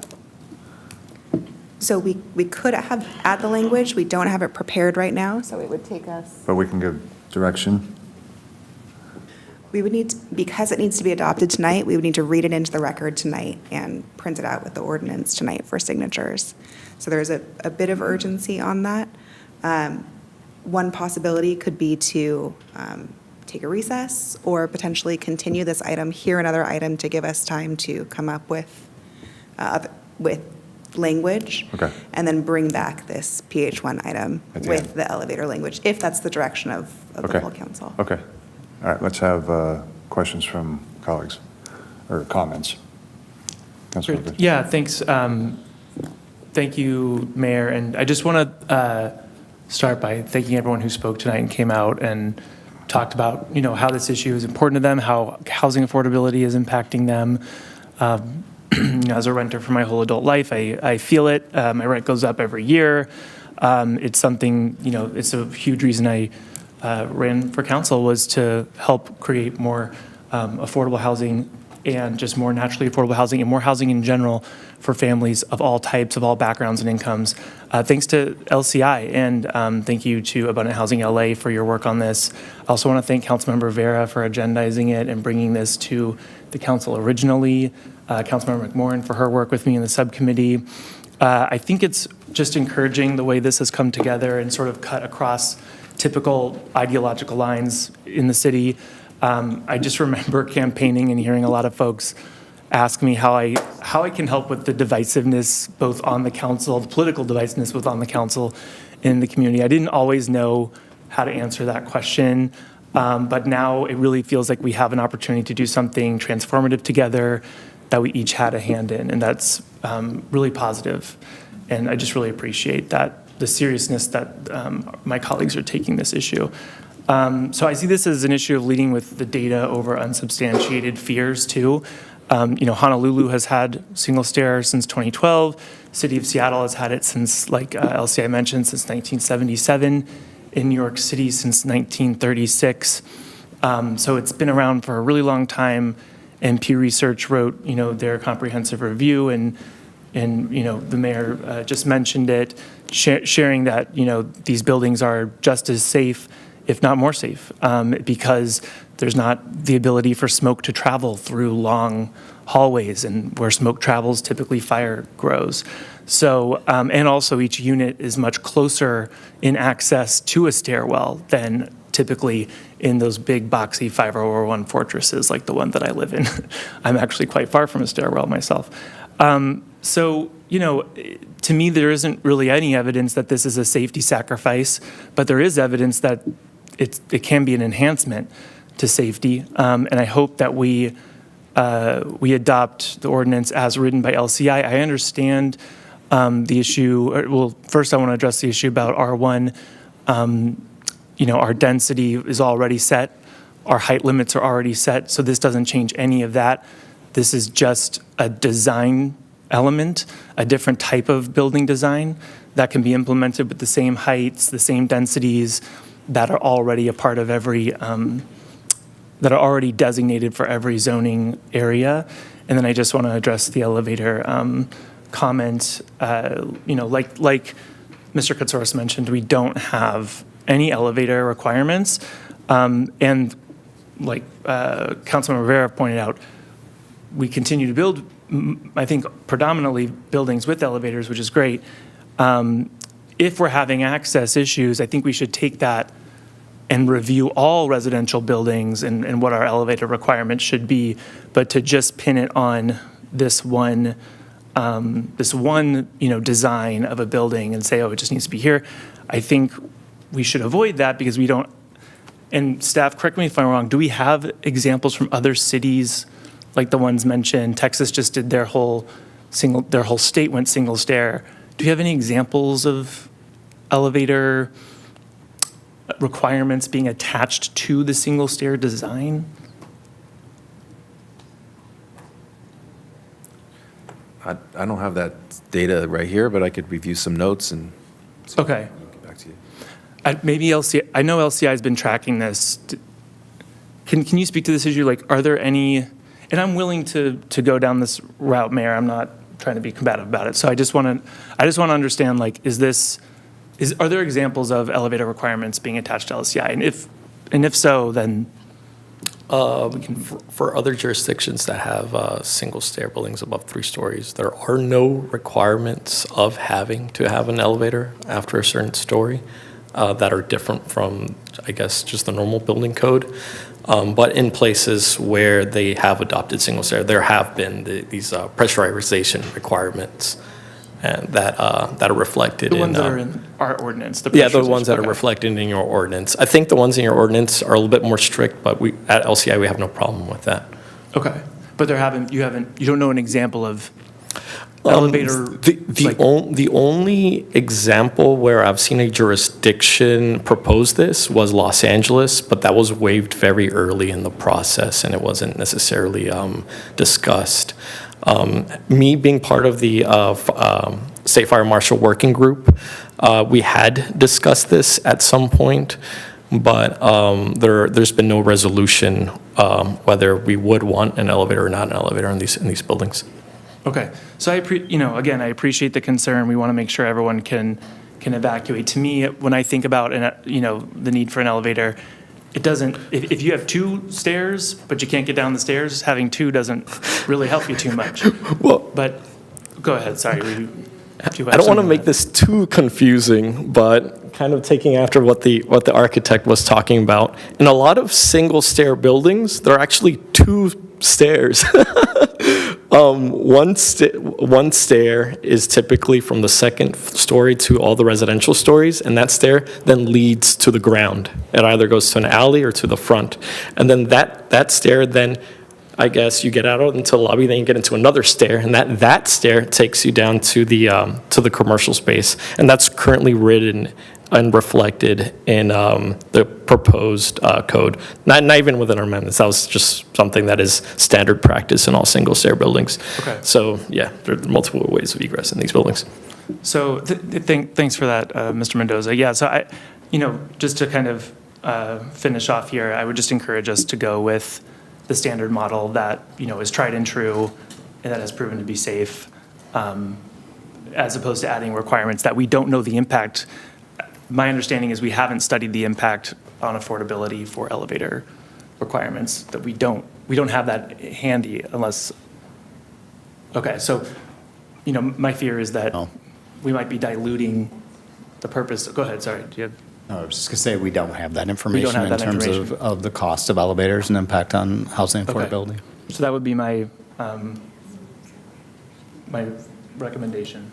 Okay, thank you. And I'm just going to say that this wasn't about so much fire escape. It's about medical emergencies, heart attacks, things like that, I would imagine. And we're all talking about families that we want in there.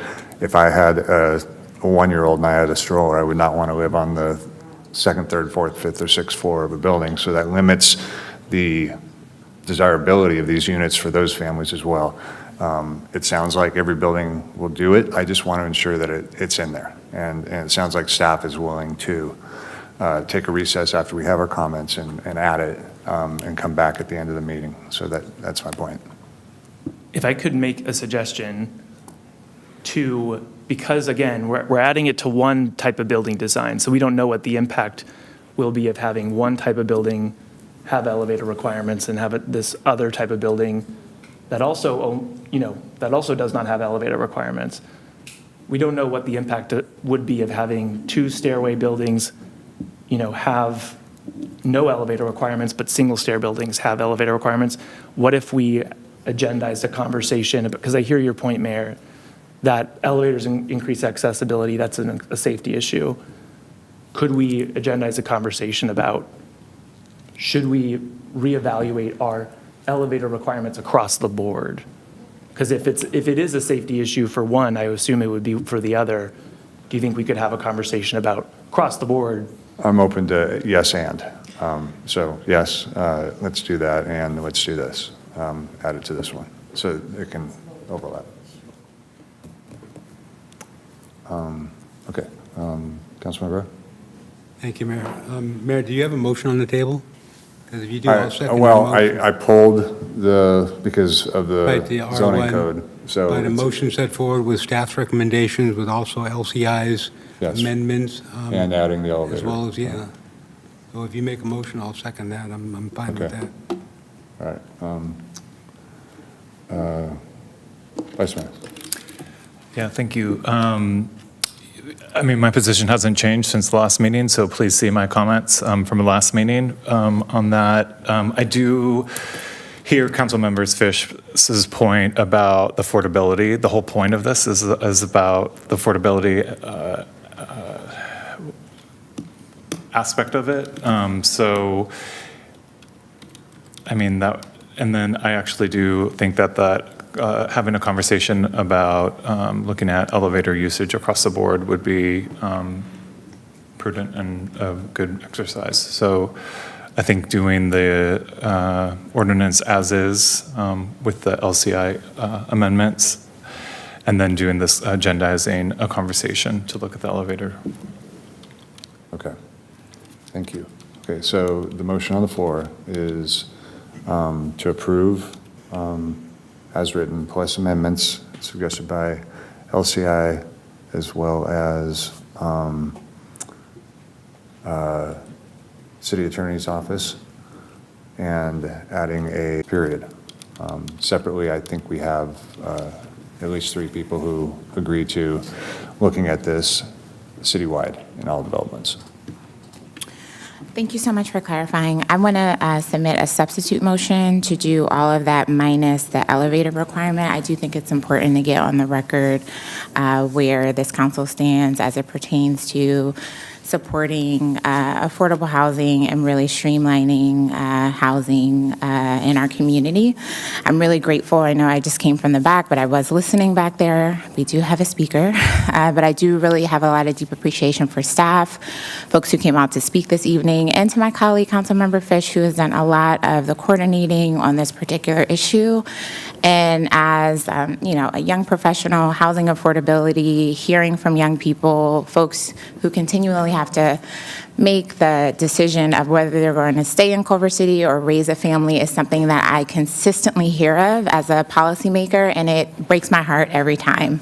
So this is an opportunity for us tonight to really move us in a direction where we might be able to support affordable housing and not layer in additional barriers that might do the opposite of the intention of the ordinance here. And again, of course, safety is also something that we care deeply about, and grateful for the data that has been lifted up this evening to support that this ordinance is safe. So I'd like to submit that substitute motion, and would love to hear if there's a second for it. Thanks, Councilmember. I would second, because I'm concerned we're making a decision without all of the appropriate data. This has been, pretty well studied for many, many years, and I don't want us to get into a situation, because again, this gets locked in for 6 years, right? So for 6 years, the state, we can't change this. So if we do something without thinking it through, and it ends up harming the whole point of it, then we've locked that in for 6 years unless the state does, takes action. So I think it's important that we follow the experts here, LCI, but also what other other cities have done, as opposed to sort of rewriting it. Because I don't see the evidence that putting elevator requirements on one type of building design as opposed to another is going to. I'd like to call the vote. Can we call the vote? Safety. Thanks, Mayor, for the opportunity to speak. I have a motion by Councilmember McMorrin and a second from Councilmember Fish to adopt an urgency ordinance that amends the California Building Code and the California Fire Code, Section 1006.3.4, to allow a single exit stairway to residential buildings up to 6 stories in height, and to include LCI's amendments and the CAO's amendments.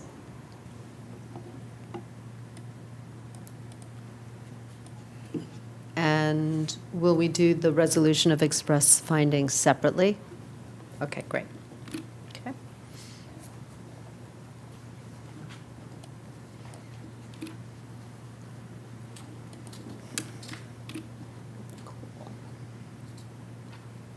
All right. Please vote. And this is a 4/5 requirement. All members have voted. The vote is 3 ayes, 2 noes, so that motion does not pass. Okay, thank you. And I would like to re-enter my motion as stated. Do you need to hear it again? No, it's adopting the urgency ordinance with the LCI's amendments, the CAO's amendments, and requiring of elevators. Thank you. Correct? I'd like to hear from Mr. Morgan if we're able. LCI has. I just would like. Oh, I'm sorry. Can we go through the chair when? Sorry about that. I said if we're able, so that was if that was for Thank you. permission, if we're able. Okay, please direct to me. Thank you, Mr. Morgan. LCI may have a compromise that may be palatable to the entire council, and that would be an elevator requirement for buildings taller than 4 stories. So that would be only buildings 5 or 6 stories. In our experience, we have not seen buildings at 5 or 6 stories that are built without an elevator anyway. And so, nor I as an avid cyclist, nor the mayor as an avid runner would probably want to live in a 6-story walk-up. And so just simply from marketability, we have not seen developers even want to build buildings at that height without an elevator. 4 stories, it does make it actually pretty significantly more difficult to pencil out, in terms of affordability. So we would recommend buildings taller than 4 stories have the elevator requirement.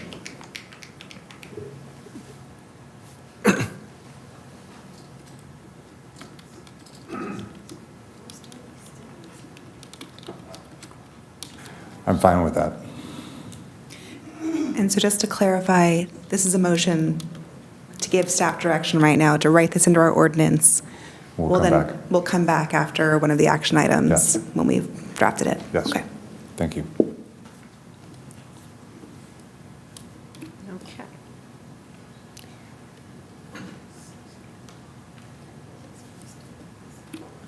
I have a motion from, excuse me, Mayor O'Brien, a second from Councilmember Vera, and this is the adoption of the urgency ordinance as amended with LCI's recommendations and the city attorney's amendments and requiring elevators for buildings taller than 4 stories.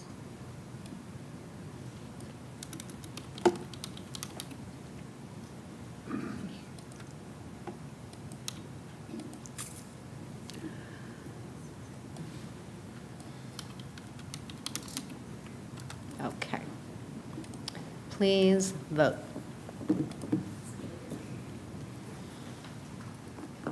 All members have voted. The motion passes unanimously. Okay, so do we, Should we do the adoption of the resolution of express findings? yeah, let's go ahead and do that. Why don't, I would suggest that we wait to do that with wait the till you come actual back? adoption of Okay, great. the Okay. ordinance. Great. Do you need a motion to suspend this? Okay, You could just move on to the next okay, item. let's move on to A1, please.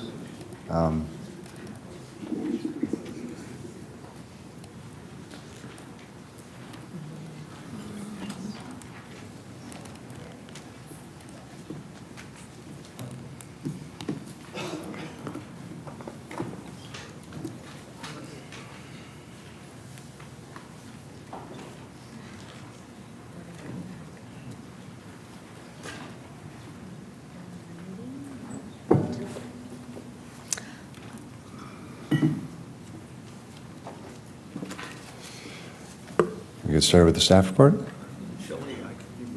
Good evening, Honorable Mayor and City Council members. Jesse Mays, Assistant City Manager. At the last City Council meeting, the City Council discussed a proposed term sheet with the New Zealand Olympic Committee for a hospitality house and fan zone in Town Plaza. The City Council agreed with the terms presented by New Zealand, but asked staff to return to the City Council meeting with additional information. The written staff report includes information on previous city community input and activations, options for lower and higher cost events, a list of community benefits, and revenue generating opportunities. Since the last meeting, the City Council subcommittee has developed a budget strategy to pay for the city's costs that are estimated to be associated with the fan zone, as presented by New Zealand, which are estimated at just under $175,000, plus a contingency budget of $75,000. The subcommittee's recommendation for the budget include a $550,000 general fund contribution in FY 28-29, which is expected to be backfilled by an estimated $225,000 in additional tax revenue generated by the New Zealand event, for a net general fund contribution of $250,000. $250,000 in fundraising proceeds supported by the Culver Arts Foundation, and $75,000 in reallocated special event funding in FY 28-29. The item tonight does not budget or appropriate any funding. However, these costs are presented as an estimate of what the city can reasonably anticipate needing to budget for this event in FY 28-29, as well as goals to pay for those costs. If approved by the City Council, staff will execute the term sheet and then negotiate and execute a legally binding agreement based on the terms contained in the term sheet. That concludes my staff report. Thank you. Any questions from my colleagues before we take comments from the audience? Councilmember Fish. Thank you so much for the staff report, Assistant City Manager Mays, and for all the work you've done on this. It was very thorough information. You clearly have put a lot of time into it. So just so folks can understand, do we have an idea of who is responsible for the fundraising? It said that the Culver City Arts Foundation was the receiver of the funds. Are they also the entity that's going to be taking the lead on the fundraising, or has that been identified yet? It hasn't been talked through yet. I think the Arts Foundation is open to doing that, but I think they want to discuss it with the city more. So at this point, it's TBD who would do the actual fundraising. But the Arts Foundation has agreed to be the receiver of the funds that are donated. And the mayor may have something additional to add on this. I'm not sure. If we're doing now? Okay. I'm getting nodding heads. I just want to confirm from representatives from the Culver Arts Foundation that they are willing to do the fundraising effort. They're leading on the great, thank you. Thanks for that. And then the the cap that was put in, I appreciate the work that you did to incorporate that note. I think that was Vice Mayor Puza who suggested that. So there's this $800,000 cap. We're basically committing to keeping the costs under that for this event. If we so choose that, that $717,000 tier that we discussed last time. If the costs go over that, which events go over budget all the time, what entity is responsible for cost overruns? Is that the city? Ultimately, at this point, it would be the city. I know New Zealand has, if there's cost overruns identified in the lead up to the Olympics, New Zealand has said that they'll work with us on reducing, the scale and scope of the event to meet our cost needs, so we can sort of work with them to scale it back appropriately to meet our budget. But yeah, if during the event the cost somehow ballooned for whatever reason, the city would be ultimately responsible. Okay. And so these two specific things, are these things we can, following this discussion, have a conversation about in terms of fundraising plan, and can we come back with those items, fundraising, and also can we create a contingency plan for if costs go over, which I know we have this cap, but something to incentivize us as a city to try to work to not have the event go over budget. I'm thinking about having responsible parties take ownership of that amount that goes over and split the cost, or something that sort of brings everyone in. Can we have a conversation about that after this discussion tonight? Absolutely. Okay. So this is still an ongoing decision. I think that's all that I have right now. And I'm just looking forward to the conversation ahead. Appreciate it. Thank you. Councilmember McMorrin. Okay. Vice Mayor Pusa. Okay, no questions. How many, well, yeah, I have no questions. I'll just kind of agree with Councilmember Fish. I think that this will evolve over time, and we definitely do need to get more into the weeds with Culver Arts Foundation in terms of, how we're going to go about doing this. But, in the short window that we had to kind of put together, a plan to allay concerns about money and cost overruns, it was good to get this agreement in place between us. Councilmember Rivera, do you have any questions? No, Mayor. Okay. How many people do we have to comment? 26. Okay. Let's do a late hour. Let's do a minute. Apologize, everyone. A minute each. Okay, I will call the first 5 that are Leora O'Carroll, Craig Schoenbaum, Crystal Alexander, Leah Pressman, and Hope Parrish. Good evening, Mayor, Vice Mayor, and council members. I'm Leora Carroll. I'm Chair of the Cultural Affairs Commission, and I also sit on the Cultural Affairs Olympics Subcommittee, and I'm here to support having the New Zealand Hospitality House and Fan Zone here in Culver City for the Olympics. Since Culver City is not hosting any athletic events, we need a compelling reason as to why global visitors would come to Culver City. With the much-admired country of New Zealand on board, Culver City can become a big draw for visitors worldwide.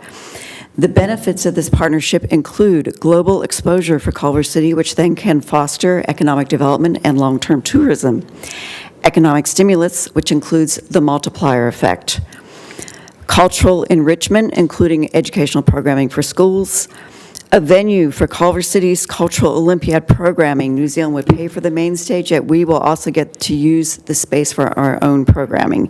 And shared values. Culver City's values are beautifully aligned with those of New Zealand and include diversity, inclusion, creativity, and you know the rest. Your time has expired. Thank you.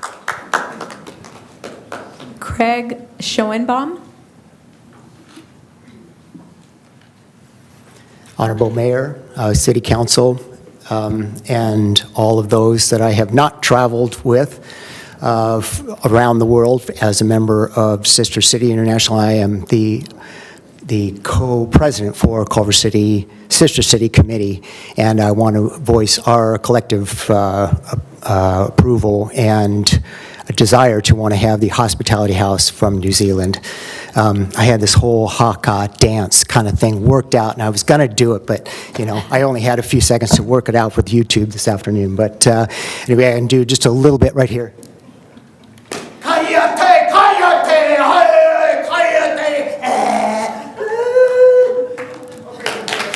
Now that's not any kind of a undesirable mocking of their actual cultural kind of situation that they have, which I would love to be able to share, because we have cultural things that we want to share with our indigenous peoples and their Maori traditions.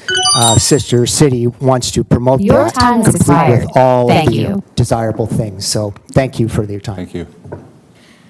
And next we have Crystal Alexander, and I see you joined twice, so I will unmute the first listing. You've been unmuted. Can you hear me? Yes, go ahead. Oh, great. Greetings to Mayor and City Council at 6:20 a.m. where I am in Portugal this morning. I'm Crystal Alexander, Chair of the PRCS Commission and also a member of its Olympics Subcommittee. And I'd like to echo what Leora had to say And also add that the cultural experiences that can be given to residents of this city that may not be able to avail themselves because of the cost of travel, it's hard to put a price on that. It's just wonderful that we have this opportunity, and it is a once in a lifetime opportunity. So you usually hear me up there speaking about we need to be careful with our budget. This will bring so much notoriety to the city and so much publicity and help to our businesses and the cultural act. Thank you. This item, and good morning. Thank you. Next, Leah Pressman.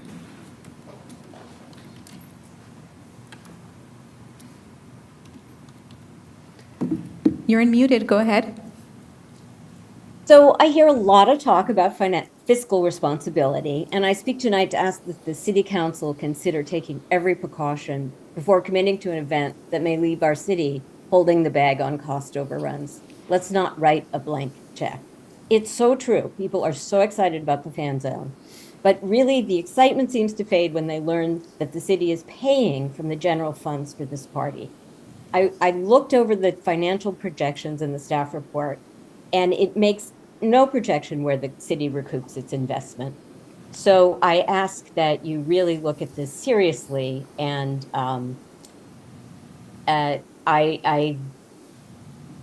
there's only $45,000 bump in sales tax revenue projected, but that could have happened, the staff report says, whether or not there's a fan zone. The rest of it comes from short-term rentals. And it's really hard to imagine that those could double. All right, thank you, sorry. Your time has expired. Thank you. Hope Parrish. Hi, Mayor. Hi, Vice Mayor, and our City Council. I'm sorry about your arm. Hey, I had a whole bunch of stuff that I was going to tell you, but I got to tell you honestly, I don't know what happened at that meeting. I kind of thought it was going to be pretty much okay, shake hands and let's move. But it didn't happen that way. And I don't really understand why. I know we're in a deficit, but that really isn't, maybe we'd have a different conversation if there was a different thing that had happened a while back. I'm sorry.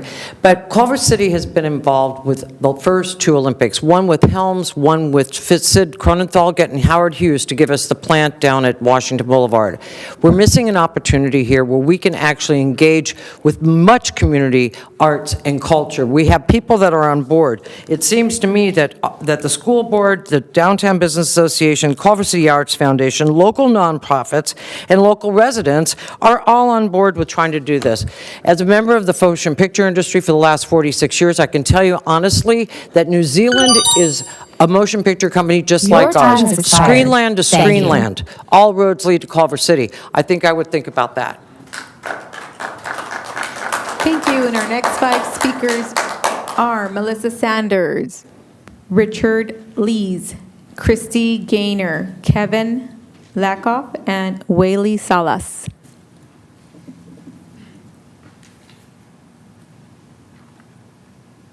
Melissa, you're unmuted. Go ahead. Hi again. Yeah, last meeting about this was horribly embarrassing. So I'm hoping that we will just move forward with this. It is an excellent opportunity in so many ways. I was literally typing we should get a New Zealand sister city as the guy from Sister City was walking up to the podium. So I think the opportunities for our community, for our kids, for our workers, for our residents, for people who have never been to Culver City before, for people who are coming to America just for the Olympics. So many amazing opportunities. And if you guys are going to cry about an $800,000 or even $1 million after giving Jubilo Village $20 million to an outside developer, I think you're going to have a riot in the streets. So do the right thing. Let this amazing once-in-a-lifetime opportunity take place and embrace New Zealand and apologize for your previous behavior. Thank you. Richard Lees. Good evening, Council. I'm a longtime resident of Culver City. I want to urge the council here to vote in favor of this resolution with the appropriate financial safeguards that you were discussing a moment ago. I submit that we have a unique opportunity to experience the Olympics with a Kiwi flavor. This is an opportunity to create an event that will act as a magnet. It will bring people to the city. It will put the city even more on the map than it is already. It's going to be a boon to local businesses. As more people show up here, all the businesses are going to benefit. Our sales tax revenues are going to increase and help offset some of the concerns that you spoke of from a financial standpoint. The cultural exchange is definitely going to be there. This is something we should be taking advantage of. School kids having an opportunity to experience something that they might not otherwise see or hear or understand. This is a unique opportunity. We should make sure that we take it. Also, this is an opportunity for both local and global exposure. Thank you. Culver City, it's a big opportunity that we should definitely go. Thank you. Christy Gaynor. As a longtime resident, 20 years, business owner for 16 years, I grew up in New Zealand. Majority of my family is in New Zealand. I could not have been more excited and more proud about New Zealand picking us, Culver City, where even my own family here in the United States didn't know what Culver City was until I moved here. To choose us was amazing, which of course turned into incredible embarrassment. I don't know if you've taken that flight, but to have somebody fly all out here for a non-binding term sheet that we couldn't come to an agreement was embarrassing. Like everyone has said here, my God, don't be short-sighted here. Revenue. We're talking about restaurants closing. What we need is recognition, people coming here, people spending their money here, people seeing the wonderful city that we have and want to live here. There's so much more financial opportunities here. And again, we've given millions and millions away to other people. We can't even give millions to our school, and yet you're talking 500,000? Come on. Your time has expired. Thank you. Next, we have Wailili Salas.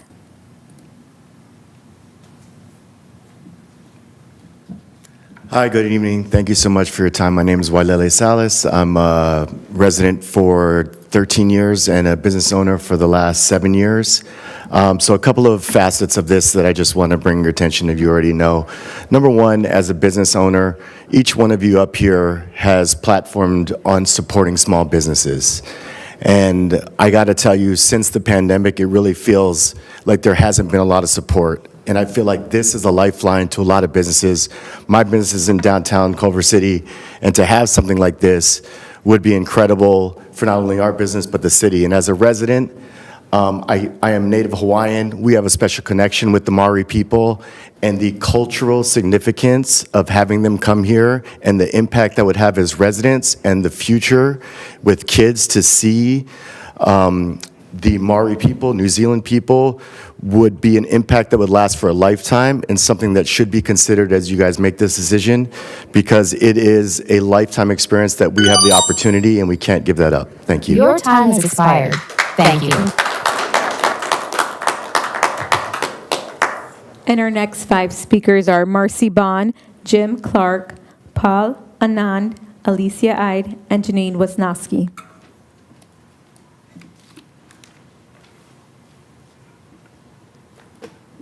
Marcy, you're unmuted. Thank you. Again, my name is Marcy Bond. I am on the PRCS Commission. All of these opinions are my own and do not reflect anything from the PRCS Commission. This is a once-in-a-lifetime opportunity to have a cross-cultural experience with the beautiful country of New Zealand. I do not understand this hesitation.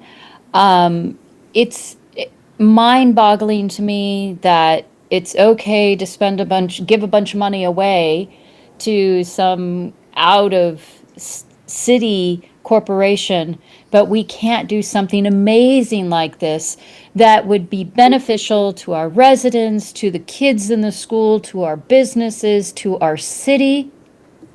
I just don't understand the reasoning. And frankly, I was also embarrassed by what happened at the last meeting. So please vote yes for this. Your time has expired. Thank you. Next, we have Jim Clark, Paul Anand, and Alicia Ide. The Culver City Arts Foundation already spoke at the last City Council meeting in support of the New Zealand Olympic Hospitality House. Following that meeting, members of the foundation board were approached and asked to consider working with the city to raise money for Olympics cultural activities. The report tonight suggests that we are willing to serve as a nonprofit receiver for fundraising on behalf of the city's expenses towards supporting the New Zealand Olympic Hospitality House. And that is true. However, as only a receiver, we would not actively fundraise. Further, the foundation has moved past just writing checks to producing events and activities. Instead of fiscal receiver, we would like to be a working partner with the city in planning and presenting cultural activities that specifically represent and enrich the Culver City community. Further, we believe that together, the foundation and the city could raise far more than $250,000 towards programming during the Olympics. We are so committed to this partnership that the foundation board last week authorized increasing its infrastructure immediately, starting with a new full-time staff member whose primary responsibilities would be fundraising. Tonight, we would like to get 3 nodding heads to develop an MOU that clearly spells out the role of the foundation as a working partner with the city for cultural planning and fundraising for the Olympics, including not only the New Zealand Hospitality House, but other countries' activities, the city's own activities, and city-sponsored activities planned by the foundation. We look forward to working with the city and the New Zealand Olympic Committee and other countries who decide to program in Culver City, as well as developing other arts initiatives during the Olympics period. And to that end, we've already started. We've already begun. We have a commitment from famous New Zealand America's Cup designer, Ron Holland, who is having an art exhibit, and proceeds from that are going to go towards the New Zealand Hospitality House and any other Olympic cultural events that Culver City will help put on. I can just say that when we did the centennial celebration, we went out and created a nonprofit and we raised money. We thought we'd raise $100,000. We raised $265,000 from this community to celebrate the centennial. It's doable for us to raise the money to support the Olympics, and we'll be pleased to do that. And like I said, we'd like to get the 3 nodding heads to develop an MOU that creates a partnership between us for programming and fundraising. Thank you. Can I get 3 nodding heads to do that? I see all nodding heads. Thank you.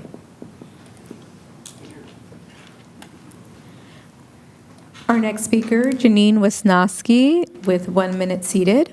How do I follow Culver Arts? How do I do that? I need a tap dance or something. I haven't done that for a very long time. Hi. Of course, you all know, it's my 3rd time being here as well. I didn't fly as far. But I support New Zealand House 100%. I want to ask you to think big, think forward, think opportunity, think friendship, think of the arts and economic opportunities. New Zealand House can ignite beyond the Olympics in a time of global business where countries and send representatives to make important and impactful connections. I bring decades of experience in the theater and event producing and large-scale fundraising, and I looked at the staff's timeline. It looks solid, and the agreement between Culver City and New Zealand Olympic Committee is straightforward and it's strong. Both give confidence that this partnership can succeed. New Zealand House will put Culver City in the international spotlight. While the Olympics are officially in Los Angeles, this is our chance to prove that Culver City is the place to be as we know it is. The publicity we'll generate for our city is more than we can ever create for ourselves, and it will give Olympic visitors a reason to come here to experience our arts, culture, and businesses. It will also create cultural experience for our community members and for our neighbors across the Los Angeles basin. So I did say this before, but it is a marketer's dream. It's a public relations dream. It's an event producer's dream, and it's an economic dream. It elevates our identity as a city of arts and innovation, and it energizes our downtown businesses who see the opportunity to welcome international visitors and thrive during this global moment. Also, based on the staff's attachments, it shows the city is thinking broadly, not just about a singular event, but creating sustained energy before, during, and after the games. And it matters that New Zealand has come before you not once, not twice, but 3 times, and that persistence shows how much they want to partner with us. They could go anywhere in the region, but they want to be here. New Zealand House is more than a temporary Olympic venue. It is a chance to strengthen friendships, elevate the arts, support our local economy, and welcome the world to Culver City. I urge you to vote yes and Your embrace the time has extraordinary expired. opportunity. Thank you.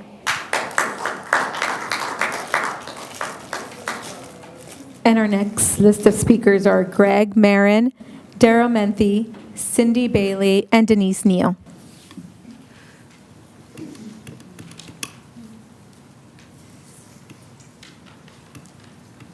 Sorry for the long walk. Just want to say thank you to council for taking up this issue. You know, we were here a couple of weeks ago, 3 weeks ago, and, you know, the way that it looked is that the city was going to be paying 100% of the costs associated with this. And just in the last 3 weeks, what we're seeing now is a pretty significant change. There's a cost share that's now being adopted or contemplating being adopted that actually says that everybody in the city who stands to gain from this, citizens like myself who are going to be spectators, business owners who are going to get additional revenue, we will all contribute together to this. And from hearing the enthusiasm in the audience here, it sounds like we have an incredible capability to raise additional funds from the private sector. Fantastic. I really encourage this model to be used for the next 3 years as we look at the evolving situation with the Olympics. We heard about a potential open streets event. I love that idea. And this idea of a cost-sharing model between the public and private sector to make those things come true with the incredible enthusiasm that I'm hearing from the fundraising team here makes it seem really possible for us to achieve Your that time has going expired. forward. Thank you. Thank you. Next, Daryl Menthe with 1 minute seated. Good evening, everybody. My name is Daryl Menthe. I'm the Executive Director of the Culver City Downtown Business Association. It's my 3rd time here to say how much I support this. Again, Downtown Culver City strongly supports this proposal to have New Zealand House here. I could focus a lot on the short-term economic benefits, which will be huge, but the biggest benefit is just for the people of Culver City. What New Zealand is offering us is the opportunity to really make an Olympic legacy for Culver City for another century, like the Helms sign that stood up there for 90 years. This is a priceless gift to everyone in Culver City. That, that MasterCard ad, priceless. That's what this is. I also want to say that this has been considered an odd vacuum, and I do want to point out one thing. Even if New Zealand doesn't come here, our police chief is going to stand here in March of 2028 and tell you that he's still going to need some additional funding for the Olympics. In fact, a lot of departments will. We're going to have Olympic costs no matter what. The question really is, if New Zealand doesn't come here, it's going to be nothing but expense. If New Zealand comes here, we're going to have economic benefit in the millions, tax benefits in the hundreds of thousands, and the legacy will last until long after we're all gone. The real choice here is between substantial economic benefit to the city or no benefits, between an Olympic legacy or not having a legacy. So let's make the right choice. Welcome New Zealand here. Thanks to everybody for all their work on this over the last couple of weeks. Thank you.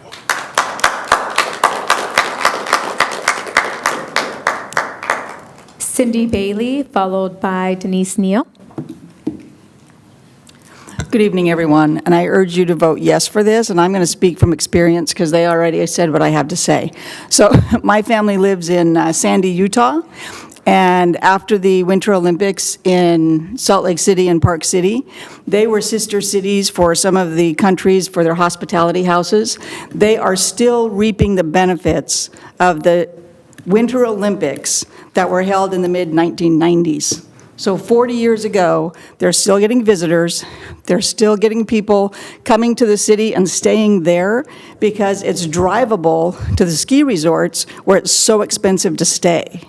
And that's what we would get from this. Our city would be known throughout the world, not just New Zealand, but they will interview people from New Zealand House and the Hospitality Center, and it will be globally broadcast, and especially in New Zealand, so they will be familiar with Culver City, that it's central to all of Southern California resorts and the places that they can go to theme parks. Your This time is has expired.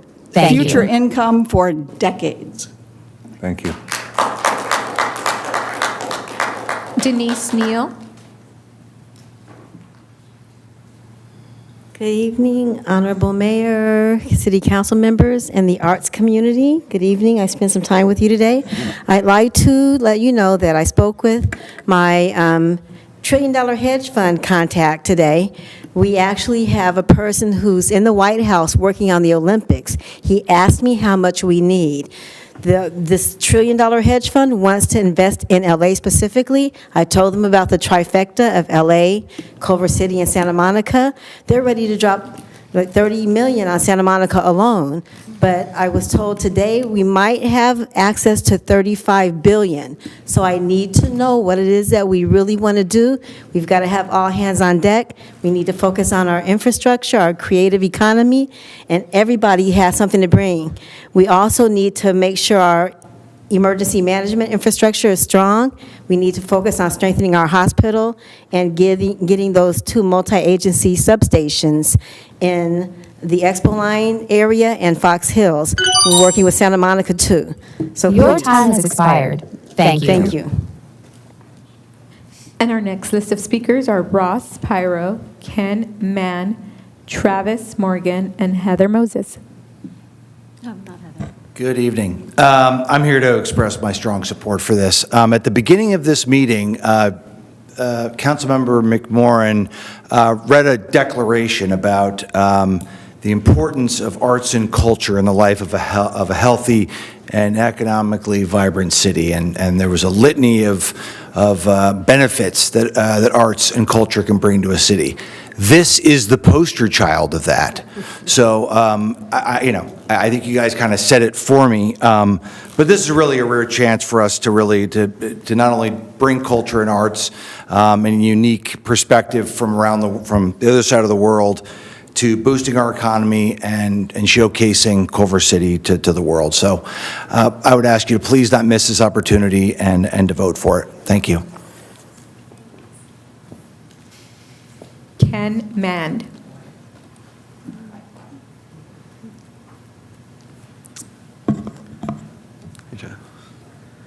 Thank you, Mayor, Vice Mayor, council members, for this opportunity to speak. LA has been granted an incredible opportunity here with getting the Olympics, and Culver City, as the coolest spot in town, needs to shine on this global stage. What New Zealand is offering our city is a perfect opportunity for Culver City to do that.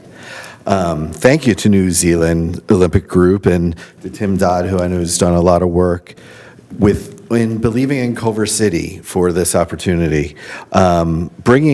Hosting the New Zealand Hospitality House will pave the way for many more countries to want to temporarily plant their flag here in Culver City during the Olympics.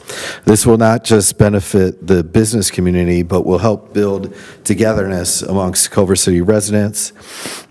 All of Culver City, our residents, schools, and especially our community will benefit by this endeavor and approval of the term sheet before you.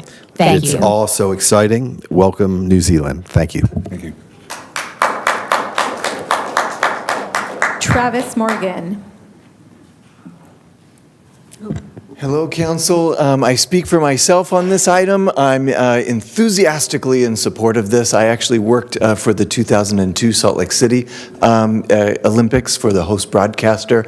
And in Salt Lake City, we had what's called Olympic Square, a square of 6x6 blocks, which in Salt Lake City are super blocks, so a huge segment of the city that was car-free and that was designated for people to come and celebrate. And let me tell you, that area was vibrant. It was just, you could cut the energy with a knife. And so to create an event right here in Culver City, I think is incredibly exciting. I'm grateful for staff on their work, on all of this, and some additional thoughts for additional revenue and whatnot. I was involved with both the car show and the Pride Ride, where we had significant sources of revenue from vendors and other folks, and it was also the #1 day of the Your entire time has year expired. for the Thank local you. restaurants was the car show. Thank you. And our next group of speakers are Jeff Cooper, Alexi Steele, Brooklyn Flowers, and Nikki Nicole.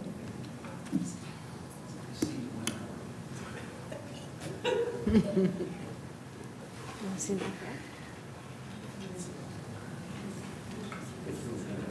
see, Jeff. Yes, I know. Jeff? Jeff Cooper is not in the chambers. We're going to move on to our next speaker, Alexi Steele, with 1 minute seated. Hi, Heather Moses. Dear Mr. Mayor, Mr. Vice Mayor, dear members of Culver City City Council, my name is Alexi Steele. I'm a visual artist and I have a great privilege to be the first artist laureate of Culver City with a tenure from 2020 to 2023. I'm here to express my profound excitement about the unique once-in-a-generation opportunity for our city to become an official part of the global Olympic community. I consider this to be a key event that will greatly help pivot our city from its cherished and storied past into its exciting, visionary, and prosperous future. It is well established that arts and creativity play a unique, outsized role in Culver City's past while shaping its future. Culver City have become an important center in the global race for creative economy, recognition, and position. Global recognition is an important factor in the ultimate success of our local creative economy, with profound implication for the city. It is why it is so crucial for us to play the most significant role we can all collectively muster in hosting 2028 Los Angeles Olympics as the Olympic scale center of creative arts and hospitality. I know a lot of people in our city.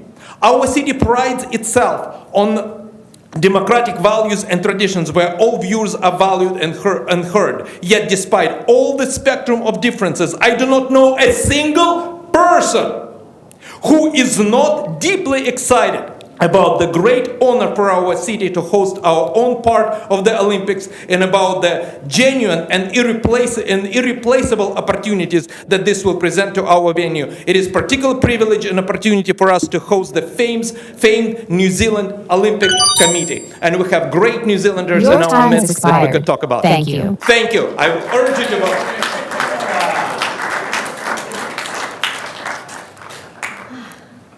Our next speaker, Brooklyn Flowers.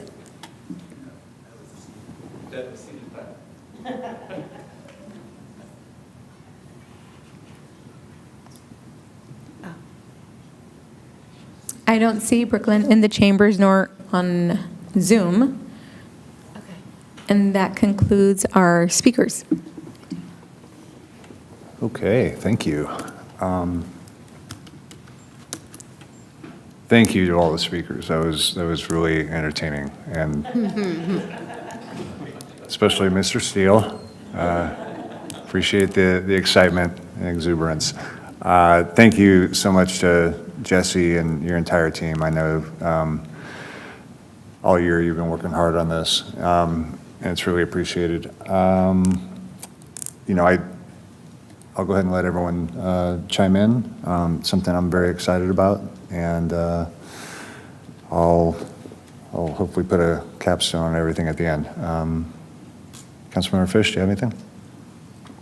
Sure. I'm going to be pretty quick, but just wanted to thank you, Mayor and Vice Mayor Puza, for your work in the subcommittee on this, and Jesse Mays, thank you. You've put in a lot of work, like I said, in the Q&A. But, you know, in the last meeting, we voted unanimously on this council to approve the terms with Team New Zealand. So I was really excited that we were able to solidify those terms with them and give them a guarantee that we're moving forward.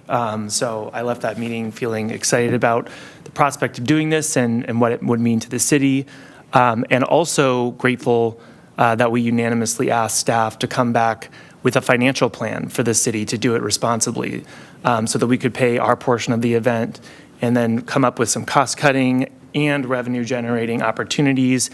And I really appreciate what we got back, Jesse and Vice Mayor Puza and Mayor O'Brien. So we now have a cap on expenses at $800K, a plan for if we look like we're approaching that cap, and we have a fundraising plan too. Like Mr. Marin said, we have Culver Arts Foundation enthusiastically offering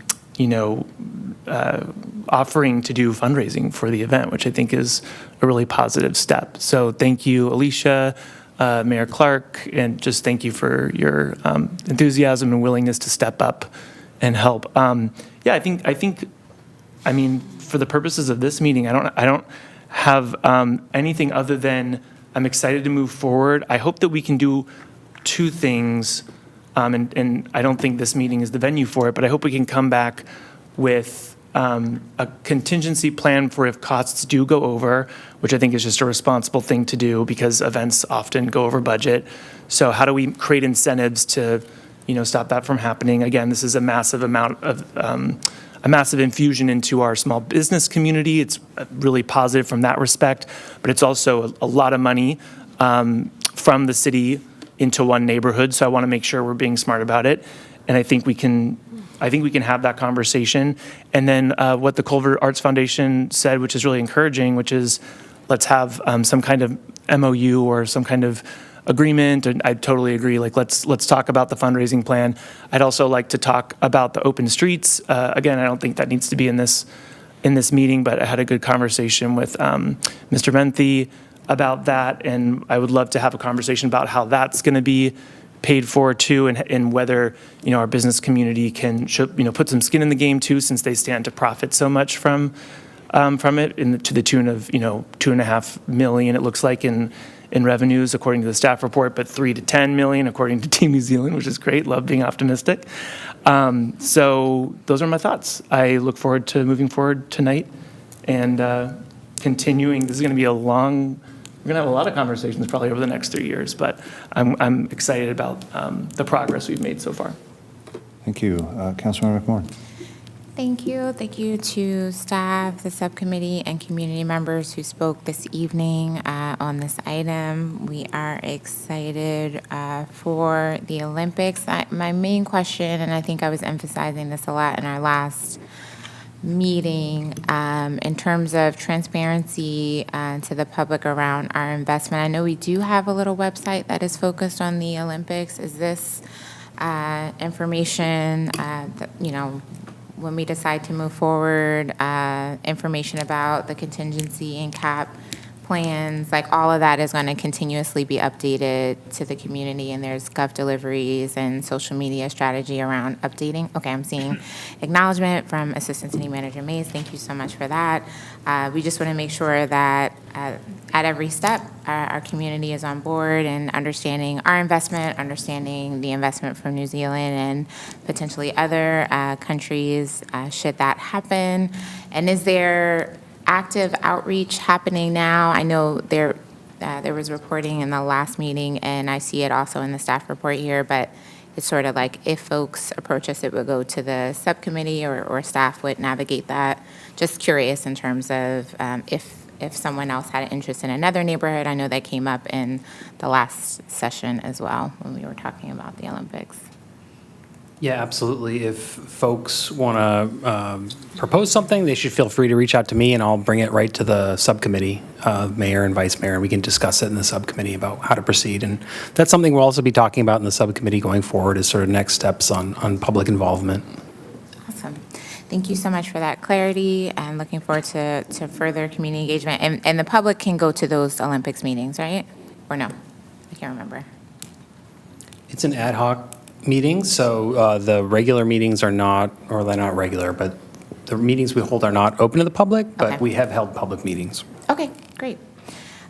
So just a little plug for community involvement as much as possible as we continue to move forward.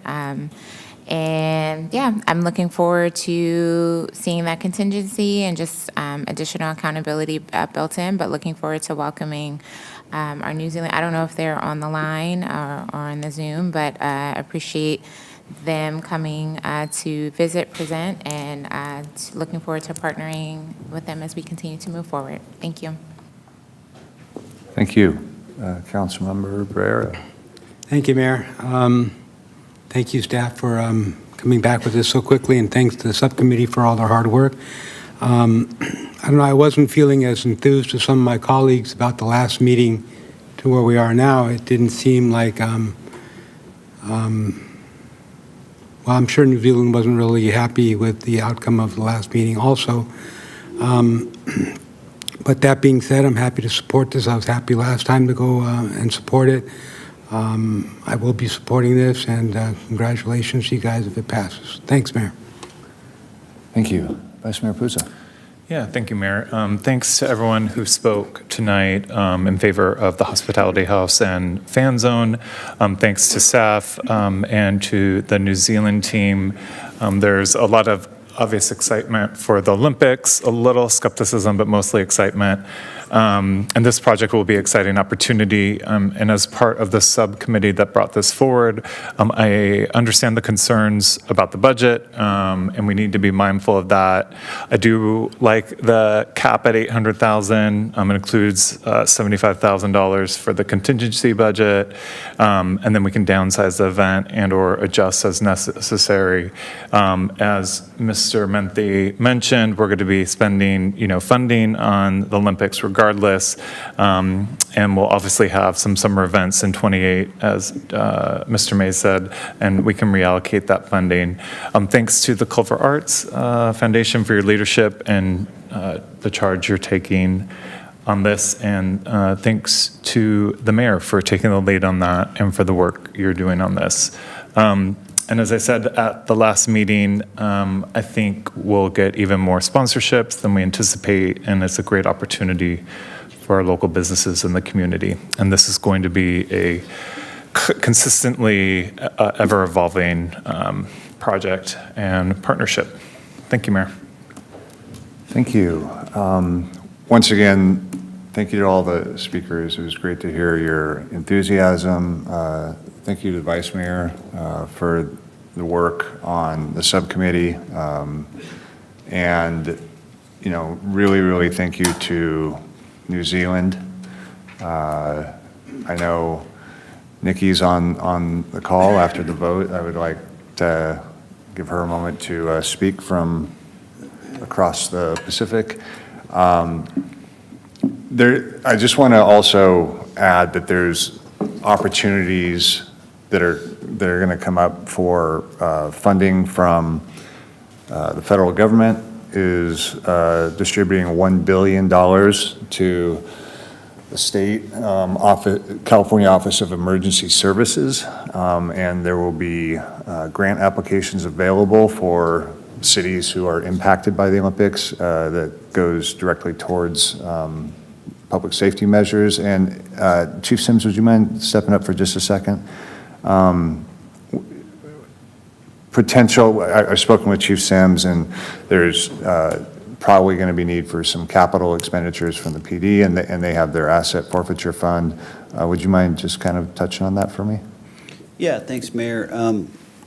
We do have a asset forfeiture fund that could be used for capital expenditures related to equipment needed for security measures for the Olympics or any other event. Certainly that, and it requires approval through the city manager, but it's a fund that we have that is able to be used for those types of expenses. It can't be used for overtime expenses, so personnel costs, which is going to be the bulk of our costs for this event. I just want to make clear that all of the estimates that are in the staff report are from us, or it's specifically just for this event? There are going to be other costs related to the Olympics from the police department. Thank you. Appreciate that. That's it. I've got a motion in to approve this action item, and I think there's a second as well. Why, yes, there is. Motion by Mayor O'Brien, second by Council Member Vera, to approve an agreement with the New Zealand Olympic Committee for exclusive use of Town Plaza during the 2028 Olympics for a New Zealand hospitality house and fan zone, as reflected in the term sheet attached to the staff report, designating the New Zealand hospitality house and fan zone as a city-sponsored special event, authorizing the city attorney to review, prepare the necessary documents, and authorize the city manager to execute such documents on behalf of the city.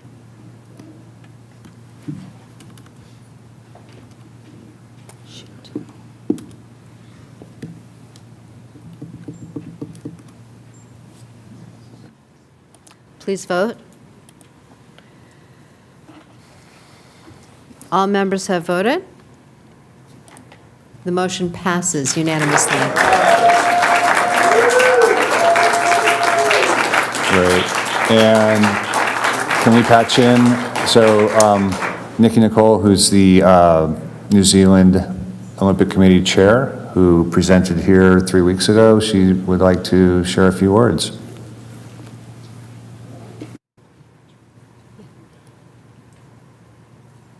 Thank you. Can you all hear me over there, if I can see a nod? Yep. Warm Pacific greetings from this side of the Pacific Ocean. Well, firstly, just thank you. Thank you, Mayor, Vice Mayor and councillors. We do really appreciate the partnership and spirit of the decision that you've just made. I'd also like to thank the council staff, Jesse, you and your team. I'd like to acknowledge the community support that we've seen here this evening. And also over the last few weeks, all the messages of support that we've received to me personally and also through our office here at the New Zealand Olympic Committee. We've just been overwhelmed with the excitement and the energy that we've seen tonight, but also heard over the last few weeks. So on behalf of Tim and Hannah in the room, we've got a big group in the office watching online here as well. So definitely we're all linked in through the council meeting. So thank you. We really look forward to building a really deep relationship with the Culver City community over the next 3 years, and together we know we can create something really special. And I think further to one of the, a couple of the comments earlier, this is a legacy for all of us, and we're 100% committed to work in partnership with you on that. So thank you for trusting us. Ngā mihi nui. Thank you. Thank you, Nikki. Okay. You think quick? I think we can be quick with the ordinance. Okay, let's wrap up PH1 really quick.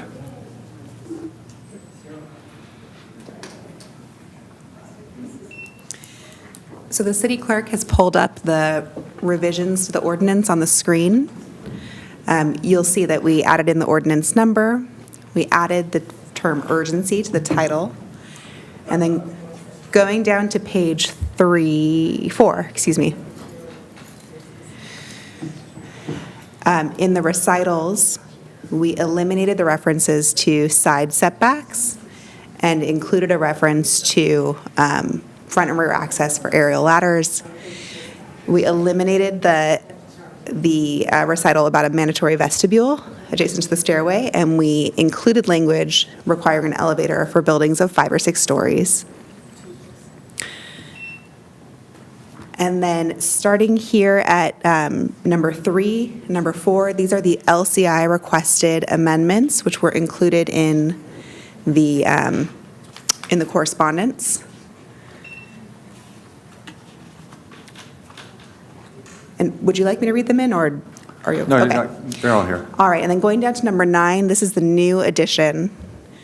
So number 9 previously just said, when an elevator is provided, it shall comply with CBC section 3002.4A. We've added in two sentences at the beginning saying an elevator is required for buildings that are 5 or 6 stories in height. All stories must be served by the elevator. And we reflected that same amendment in section 2. If you go down to This one?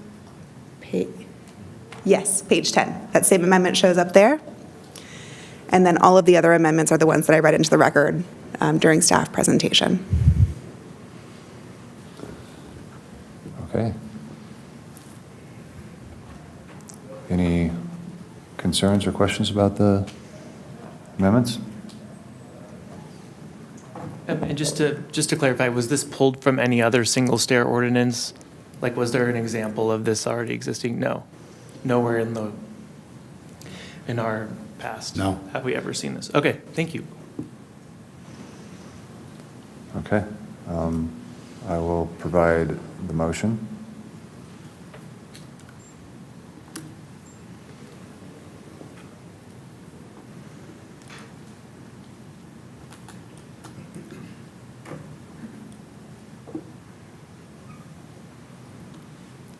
And please confirm this is for the adoption of the resolution of express findings pertaining to local climatic, geological, or topographical conditions.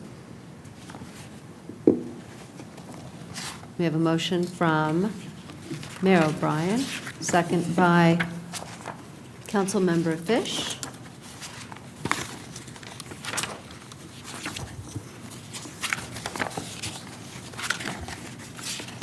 Please vote.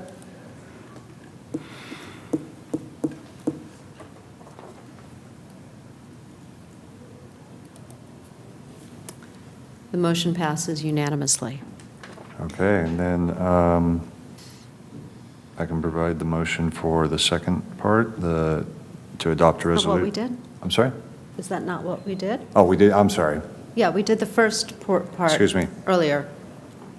I thought we, And the clerk clarified that we were including the resolution of I'm sorry. express findings with Got that it. motion. thank you. And Mayor, if you stick around after the meeting, we'll get your signature. Yes. So we can get this filed. Thank you. No, I'm going to run, take off. Thank you.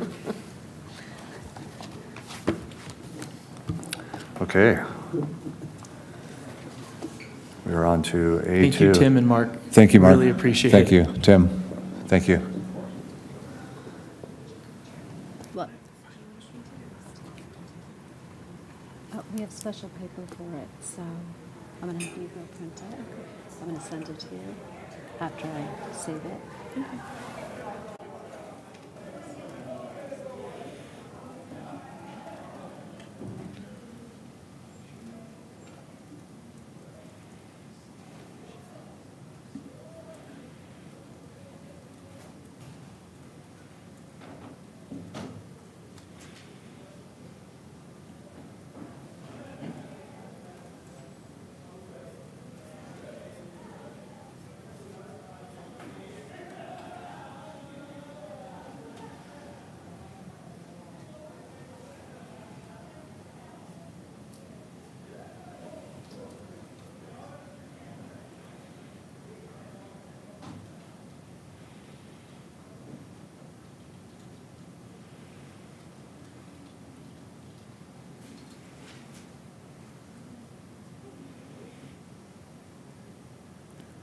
All right, can we get a staff report for A2?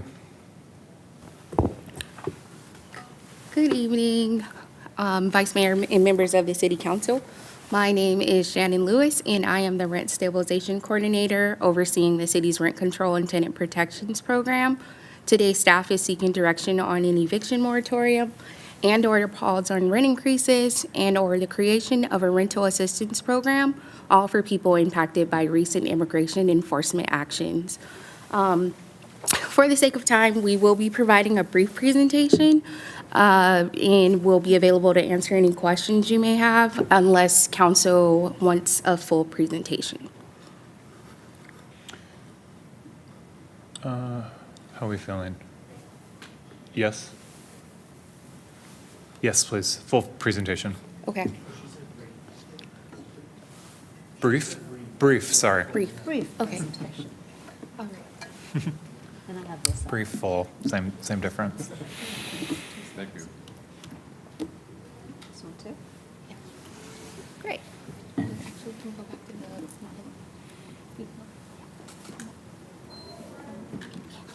the So previously at the March 3rd, 2025 City Council meeting, Council directed or discussed an eviction moratorium and a pause on rent increases due to the wildfires in LA County, but ultimately decided against it.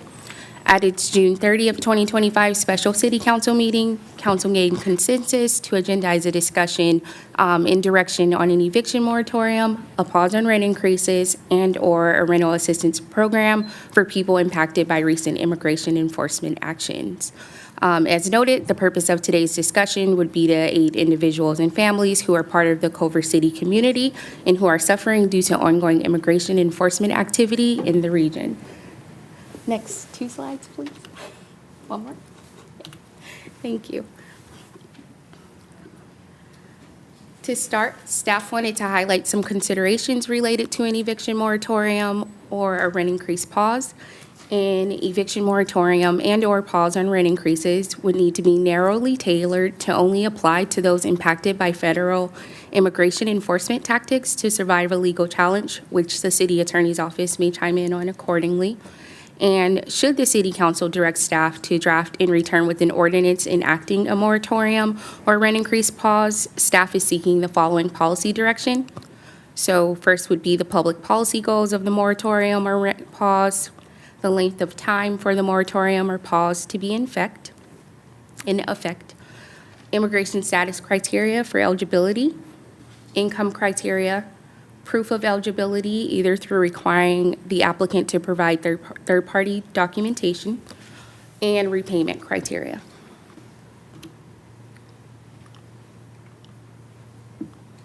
A city-funded rental assistance program for undocumented persons would need to adequately prevent fraud while also maintain privacy and security for program participants. Some of those challenges include any information that the city receives from an applicant would be subject to subpoena by a federal immigration agency. Undocumented persons may not be able to provide proof of income and rent paid, in which case the city would need to rely on personal attestation. The program would need to rely on personal attestation that a person is undocumented, and it may be difficult to ensure that the city's funding is used to pay rent instead of some other expense. To address those challenges, an option for the city could be to partner with an outside agency, nonprofit organization to distribute rental assistance and operate the program accordingly to Culver City's guidelines, or the city could give the rental assistance payments directly to landlords on behalf of program participants. If the City Council directs staff to design and bring back a rental assistance program along with the necessary budget amendment to fund the program, staff requests direction on the following program parameters: total overall budget for the program, maximum amount of monthly assistance per family, maximum length of time of assistance, frequency of assistance payments, qualifications for eligibility, proof of eligibility through requiring the applicant to provide third-party documentation or requiring them to provide requiring the applicant and/or third-party organization administering the program on behalf of the city to verify and attest program eligibility, immigration status criteria, income criteria, and whether the city should partner with a third-party organization to operate the program or operate the program in-house. We also want to share what LA County and Santa Ana have done regarding this matter. On September 16, 2025, the county approved an emergency rent relief program for residents affected by recent wildfires and immigration enforcement actions. Households participating in the program are entitled to up to 6 months of rental assistance, not to exceed $15,000. And the county is dedicating $29.8 million in funds towards these efforts, which will provide support to tenants countywide, including those in incorporated cities such as Culver City. In addition, county staff has been directed to return back on October 7th to discuss an eviction moratorium and additional protections that could be extended in response to recent immigration enforcement actions. The City of Santa Ana also has a rental assistance program in place dedicated to aiding households impacted by recent immigration enforcement actions, dedicating $100,000 in funding to provide qualified households with up to 1 month's worth of assistance towards past due rent and up to $500 towards utilities. Program participants must reside in Santa Ana, be impacted by immigration enforcement actions, and have a household income at or below moderate income level. And the Santa Ana City Council also directed staff to return within 90 days on a program status and the need for additional funding. Last slide, please. This concludes our presentation, and we're available to answer any questions you may have. Thank you. Okay, thank you. Do we have any questions from colleagues? Councilmember Fish? Sure, yeah. Thanks, Mayor. I'm getting my computer fixed here. Thanks, JR. Thank you for all your work on this. And thank you, Councilmember McMorrin, for bringing it to us and for being so persistent in the Housing and Homelessness Committee to get it to this point. I saw that C13 was pulled by staff, and that had that Measure A funding.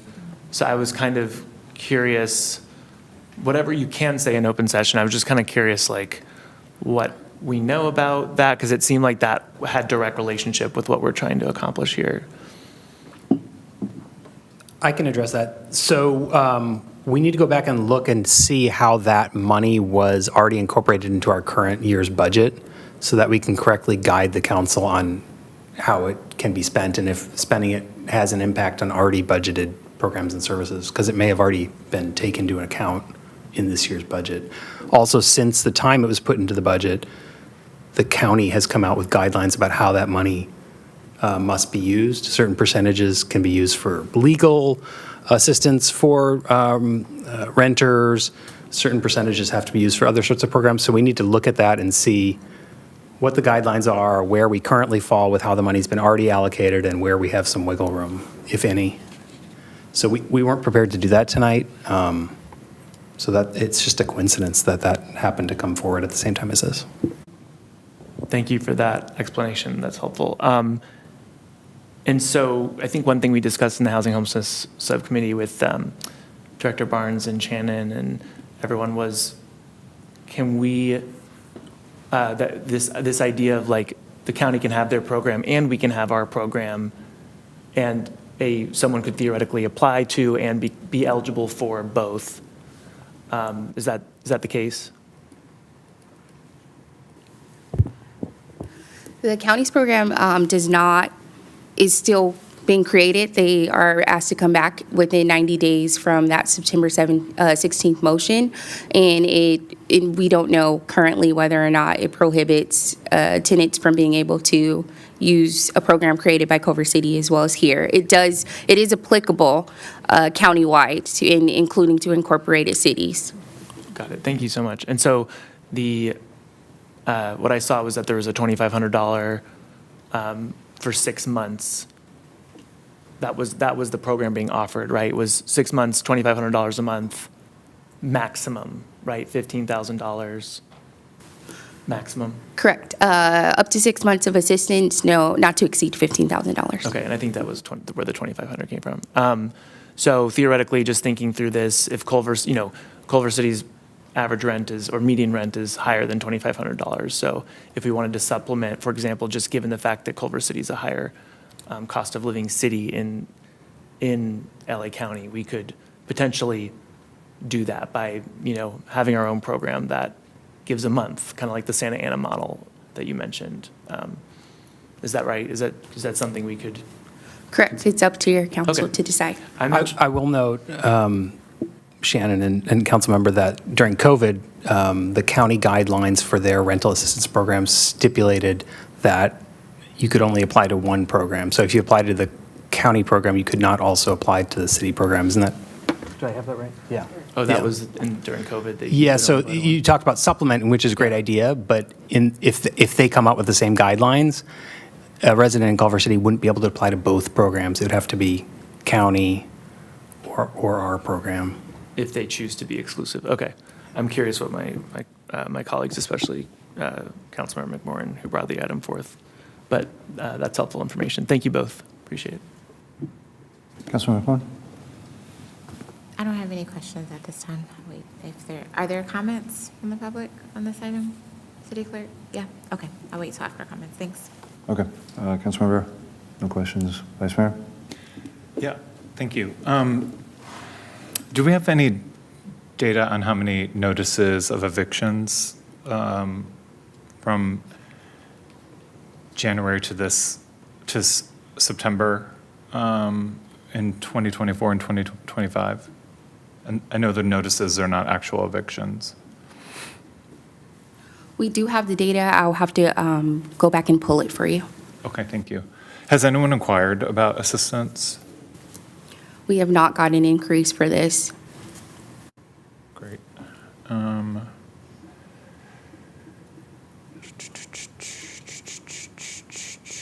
Cool. Thank you. Those are my questions. Thanks. Okay, my question was just answered. How many speakers do we have? We have 7 speakers. Okay, minute and a half, please. I'm sorry? 90 seconds. Thank you.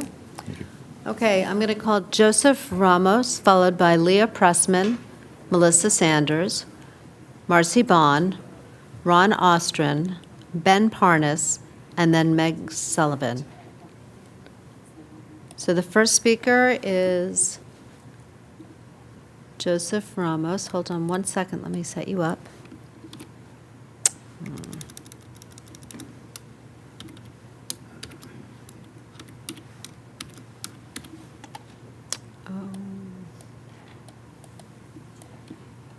Okay. Joseph Ramos for the Apartment Association of Greater Los Angeles. The proposed eviction moratorium and rent freeze are unnecessary, overbroad, and unfair. The city has presented no data showing that Culver City renters are being detained or deported. According to public sources, most Culver City residents are either U.S. citizens or have legal documentation, yet this proposal would extend benefits to every renter, regardless of whether they've been impacted, while placing the entire financial burden on housing providers. For small mom-and-pop owners, this is unsustainable. Their costs, including insurance, utilities, repairs, maintenance, and skilled labor, continue to rise sharply. Property insurance rates alone have quadrupled due to the new fire maps. Neither an eviction moratorium nor a rent freeze stops costs for providing housing. Many housing providers have already exhausted savings during the pandemic moratorium due to unpaid rent. More moratoriums will push more small housing providers into forced sales and further reduce the supply of affordable housing in Culver City. If the council wants to help the families affected by ICE activities, a better solution would be targeted rental assistance. Aid should be limited to low-income households who can document hardship based on detainment or deportation. This will ensure that help reaches those in need without devastating the rental housing community. In fact, Los Angeles County is already discussing a similar emergency rental program. Please do not unfairly single out housing providers to carry this burden. Mom-and-pop rental providers are small business owners providing affordable housing, and they cannot absorb endless losses. We urge you to vote no on an eviction moratorium and rent freeze. Thank you for your time.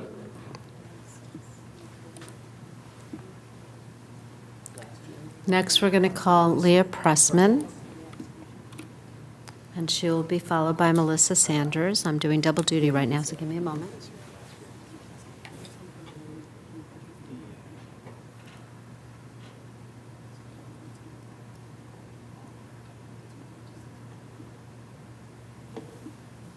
Okay, Leah, go ahead and unmute yourself.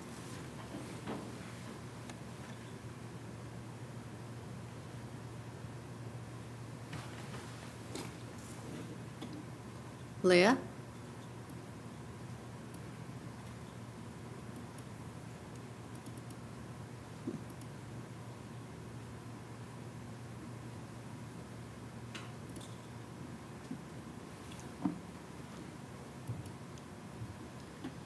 Leah? Go ahead and unmute yourself.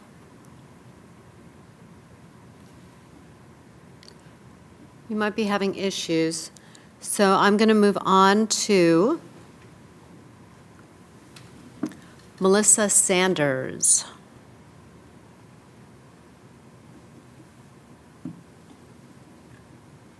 I'm looking for Melissa Sanders. I'm not seeing her. Next, we have Marcy Bond.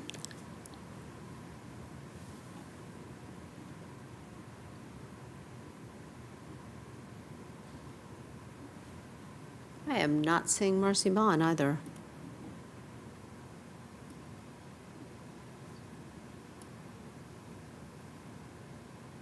Okay. Mr. Ostrin, please unmute yourself.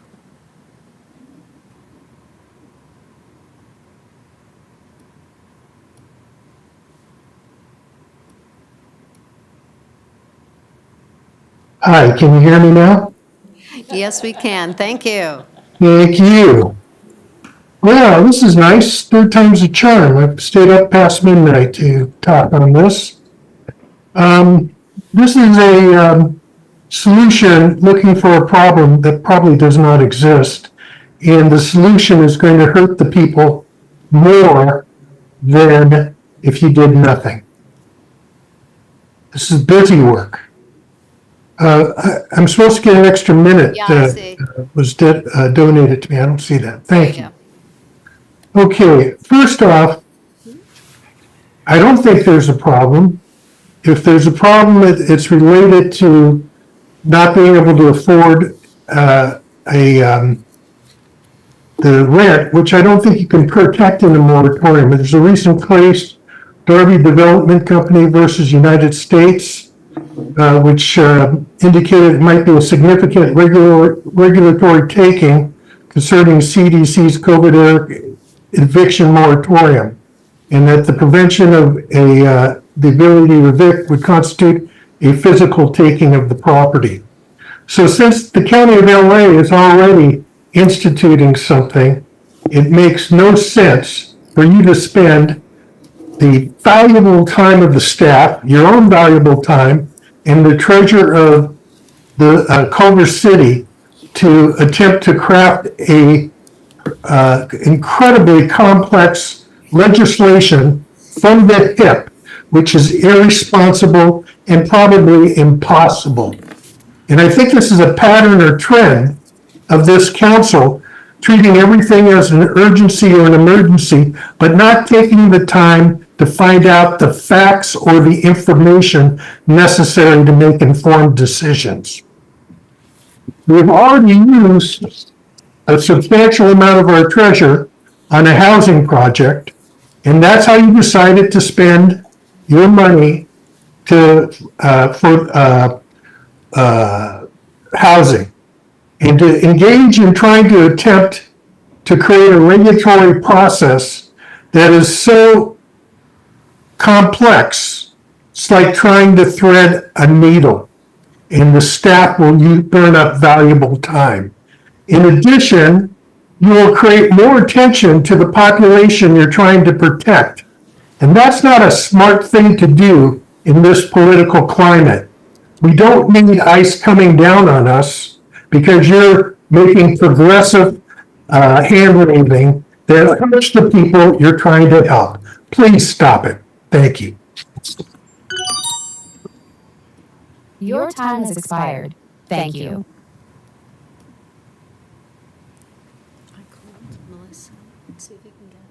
I thought my time was up. The clock. It is. Thank you.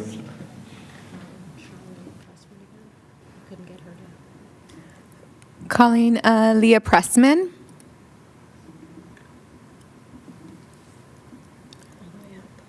Leah, you're unmuted. Click it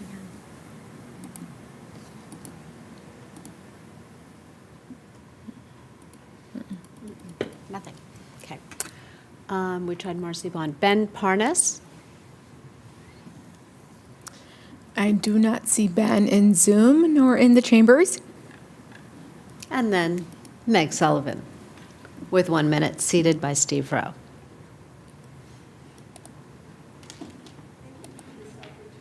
Uh-oh, hold on. Can you hear me? Yes, now we I can. can't hear myself. My husband and I are housing providers locally, and even though that's the case, we don't expect this measure to impact us. We suspect some of our tenants in the past have been undocumented, but we don't think that's the case now. But I've been closely following this issue just because, due to my role in the industry, I can see that 2 of the 3 proposed measures could have really negative unintended consequences, both for undocumented renters and then for the landlords that house them. That would be yet another eviction moratorium and the rent freeze. The solution is rental assistance, and I think the city council did the right thing in pausing to let the county step to the plate, and I think you should allow the county's solution to stand and to address the issue locally. It allows you to have a solution without burdening the general fund reserve. I think an eviction, a third eviction moratorium in 5 years would be terrible for owners. But, you know, if that is an appetite, the county is going to consider it a week after tomorrow. Am I at the end of my time? Did I get seated time? Did I take too long? No, you're still 5 seconds. Okay. Anyway, so a landlord, well, anyway, thanks for your consideration. Thank you. That was the last speaker that we could get in touch with or unmute. Thank you. Okay, any comments from my colleagues before we, oh, I'm sorry. Yeah, Shannon. We have the data that was requested earlier by the Vice Mayor. So from January 2024 to September 1st, 2024, we received 555 notices of termination. And then from January 1st, 2025 to September 1st, 2025, we received 324 notices of termination. And we just wanted to point out that the majority of those notices are from one property within the city. Thank you. Okay, Councilmember Fish, do you have any final comments? Sure, yeah, and what was the story there with the one property that was all eviction notices, you said, or? Correct. They are mainly notices of termination due to non-payment of rent. How did it, and then what was the reason they all came from one property, or so many came from one property? Are we at liberty to discuss that? I'm just curious how that happened. Okay. We're not allowed to say, but some of your colleagues may be able to fill you in. I'm not sure. Okay. Yeah. Yeah, I'm interested in doing something, but it's a little tough without knowing what resources we have from the Measure A available. But I do think that we should commit to something tonight. I'm interested in supplementing what LA County is doing, considering $2,500 is not our median rent here. It's a little bit less than median rent of LA County as a whole, is my understanding. I think ours is more like $3,400 according to Zillow. So I'm interested in, how do we help folks right now who are most impacted by these depraved ICE raids that are scaring the daylights out of families because people are disappearing right in front of our eyes. And, I am really grateful that we have a very exciting Olympics plan, as of tonight coming before us to look forward to. That's going to cost the city anywhere between, $717,000 and $1.4 million, depending on what we decide to do with open streets and, other security needs. So I hope that we can find it. We can also find so we can give some direction here tonight to begin the process of better protecting the tenants here in Culver City, because we know that eviction is really creates a lot of incredible vulnerability for those families who are at risk. So I'm going to pass to my colleagues, but that's where my thinking is at this time. Thanks. And thank you, staff, for all the work you put into this. Councilmember McMillan. Thank you. Thank you to staff. Thank you to the community members who were able to speak this evening. This item and really this issue comes down to, at least for me, that it is absolutely valuable to take care of our neighbors who have been targeted or who are currently being targeted. I get text messages multiple times a week about ICE activity in Culver City, on the borders of Culver City, and folks asking, for supports for folks, how we're supporting, what could be done, what resources are available. I don't know if colleagues are also receiving those messages, but it is something that is current and ongoing. I notice in certain businesses in Culver City, it is impacting our community. I'll leave it there. And so this is absolutely urgent for me. I'm grateful again for staff continually working and being proactive in these requests. And thank you for quickly responding to the data question from the Vice Mayor.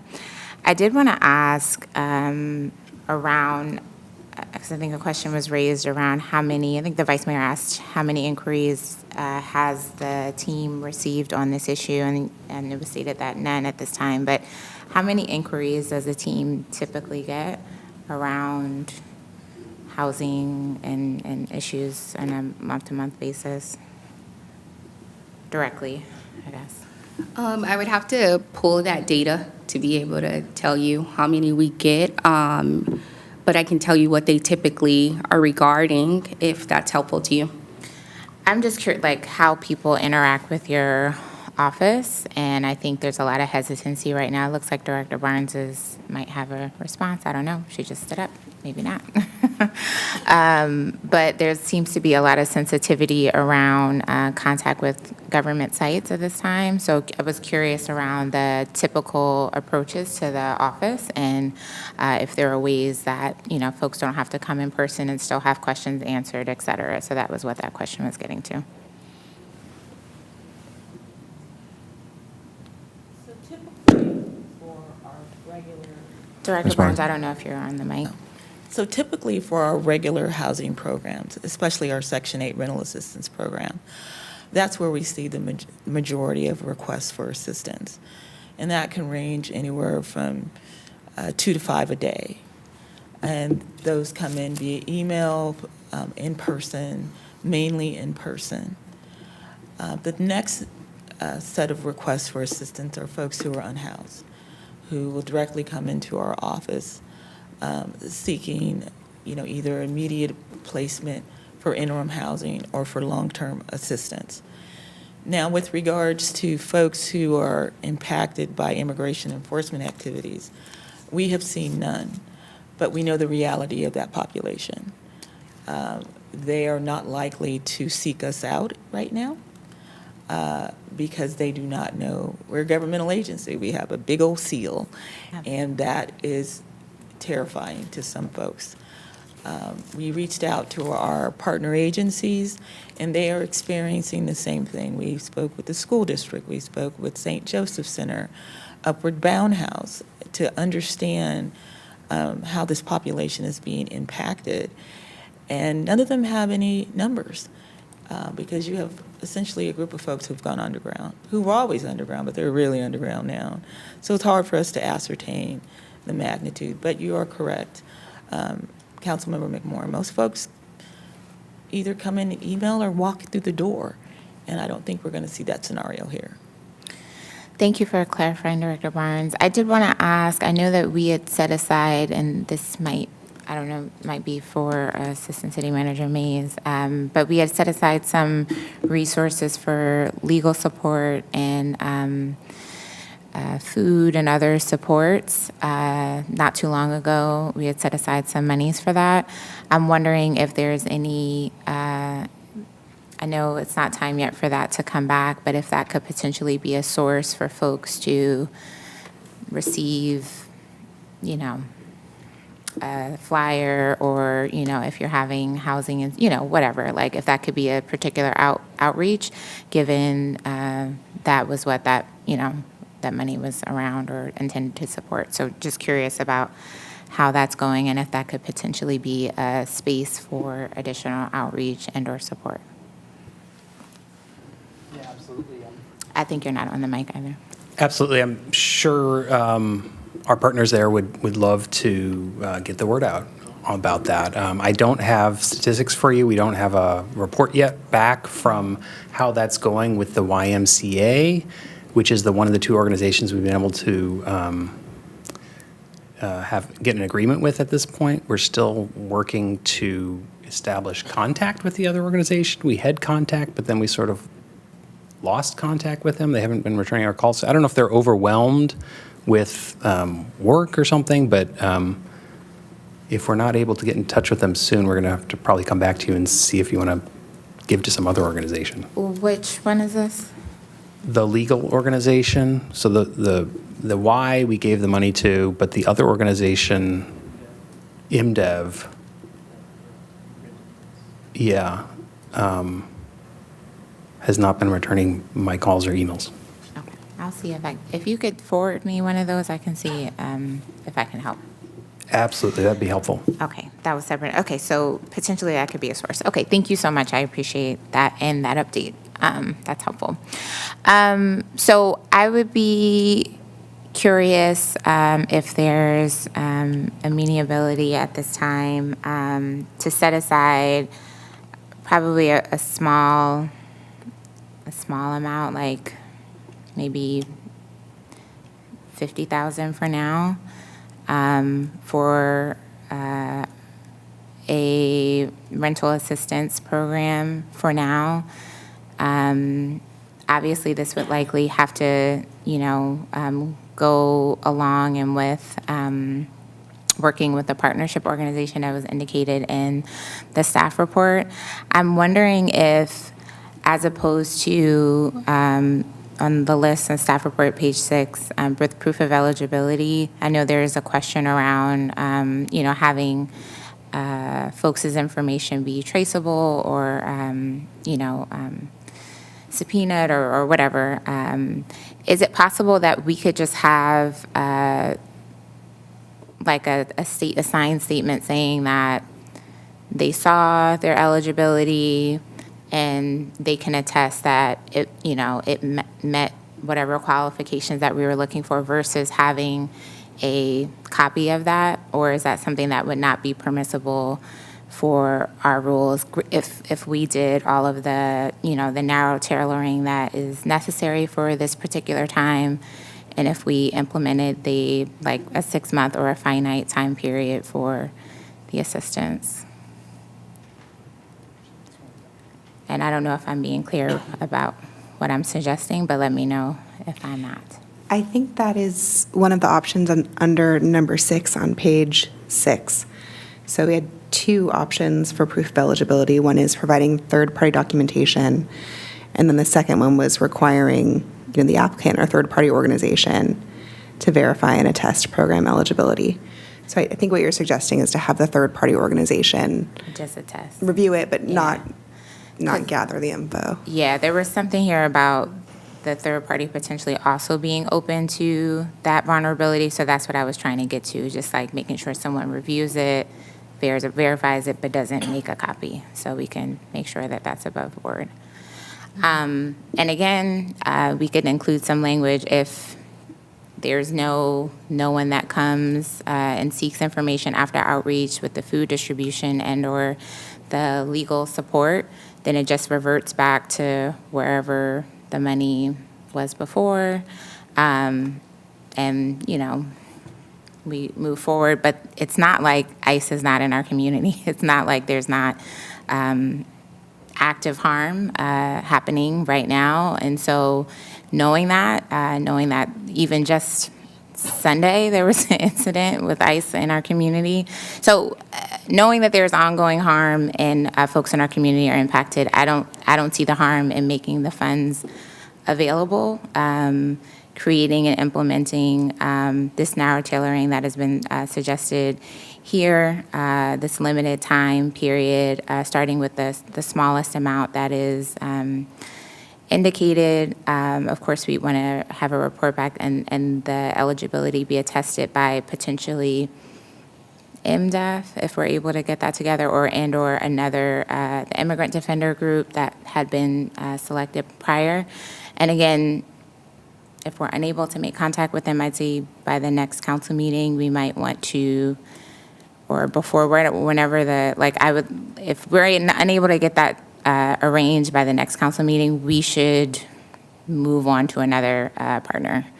And I don't know if we need 3 nodding heads for that, but this is kind of urgent, so I want to make sure that if folks need support, that the resources are going to support folks.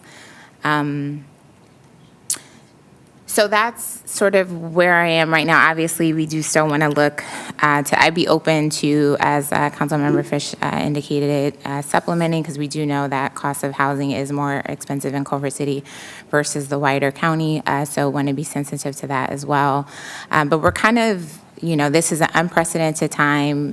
This is an unprecedented year and a number of levels for our region. And so hopefully this is one way that we can support neighbors who are in need in this time. And obviously, if the resources are not needed, or with the outreach that we're doing, it's not, all we can do is try to offer support to our neighbors who are struggling at this time.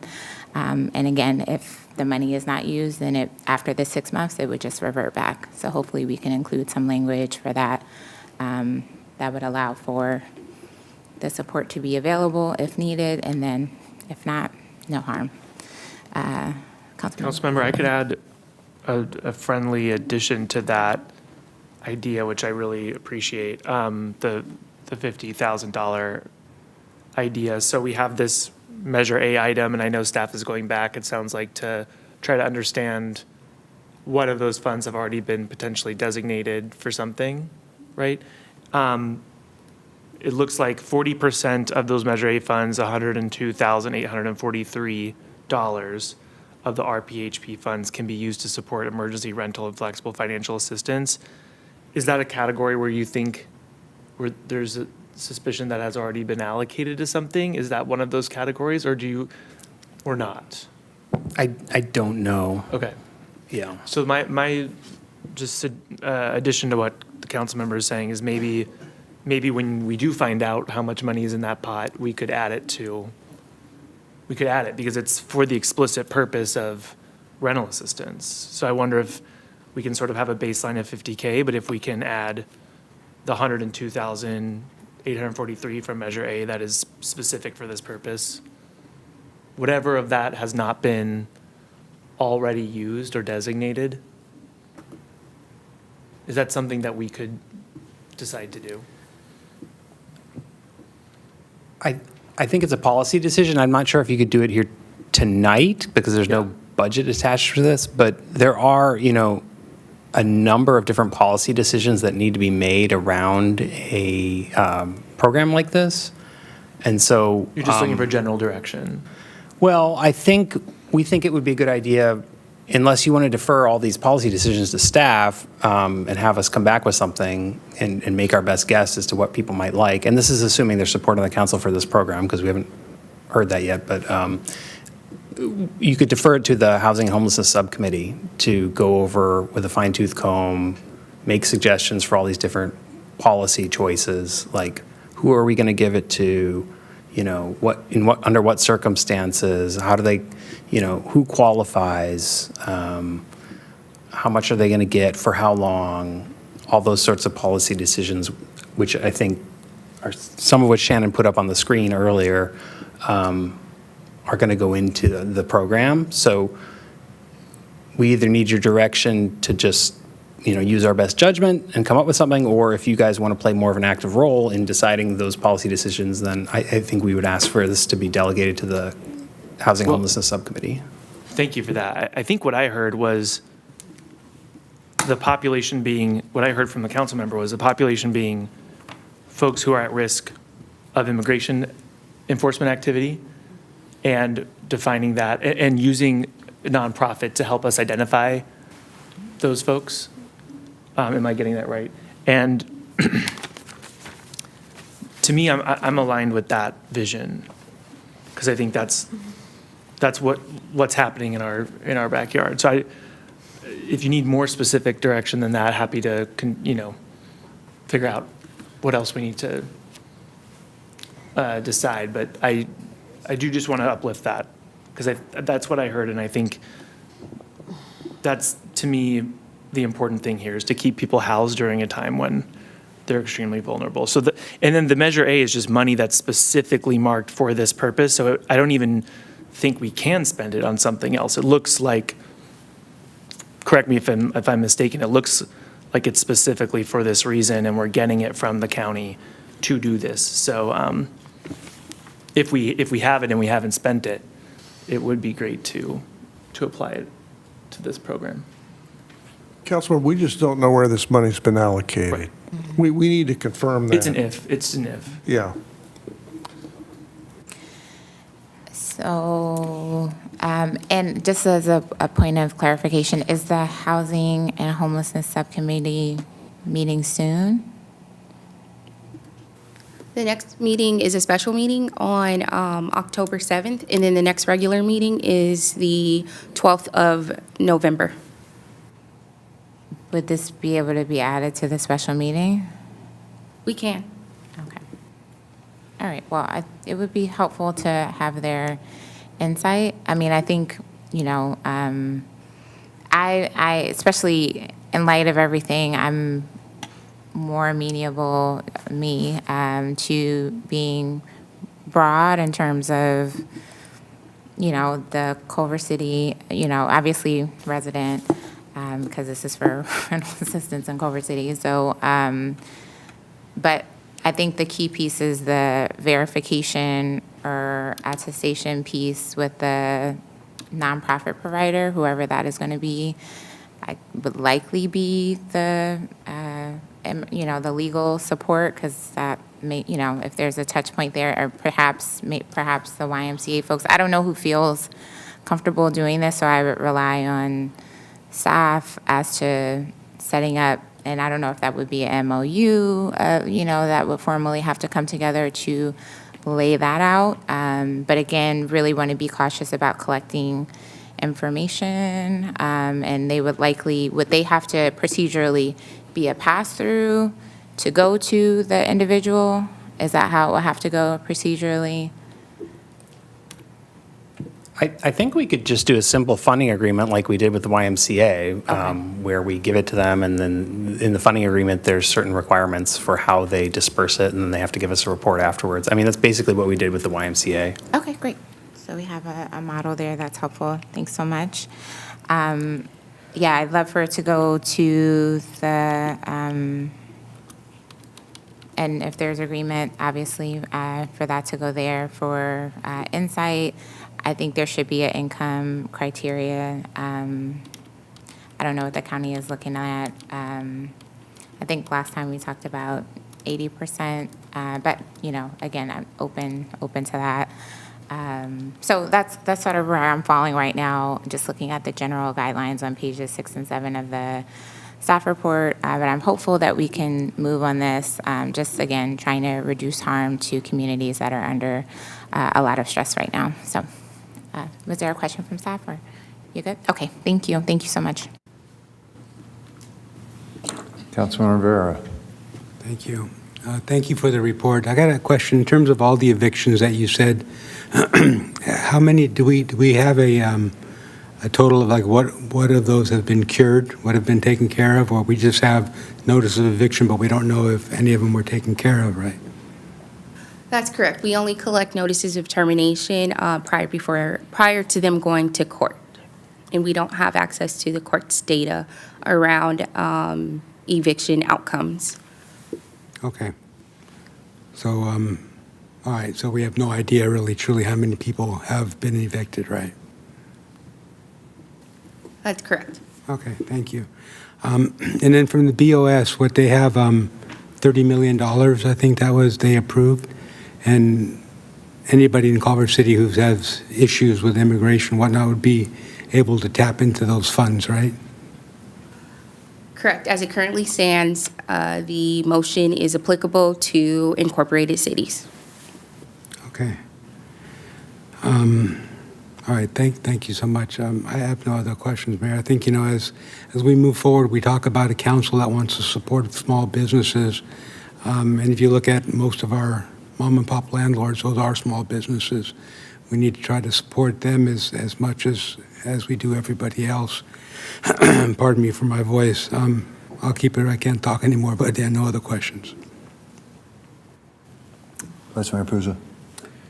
Yeah, thank you. Yeah, I do definitely see that there's a problem, and as a city, I think we should do our best to protect families from displacement and not let immigration enforcement tear families apart and add housing insecurity on top of that. So I do think rental assistance is the cleanest, most effective path forward.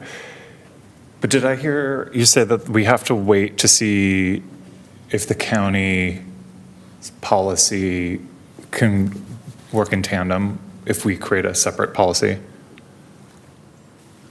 That's correct. The county has asked staff to return back to the board or to launch a program within 90 days, and so we don't currently know whether or not it will prohibit tenants in Culver City from tapping into the county's resources as well as the city's if we were to create a program.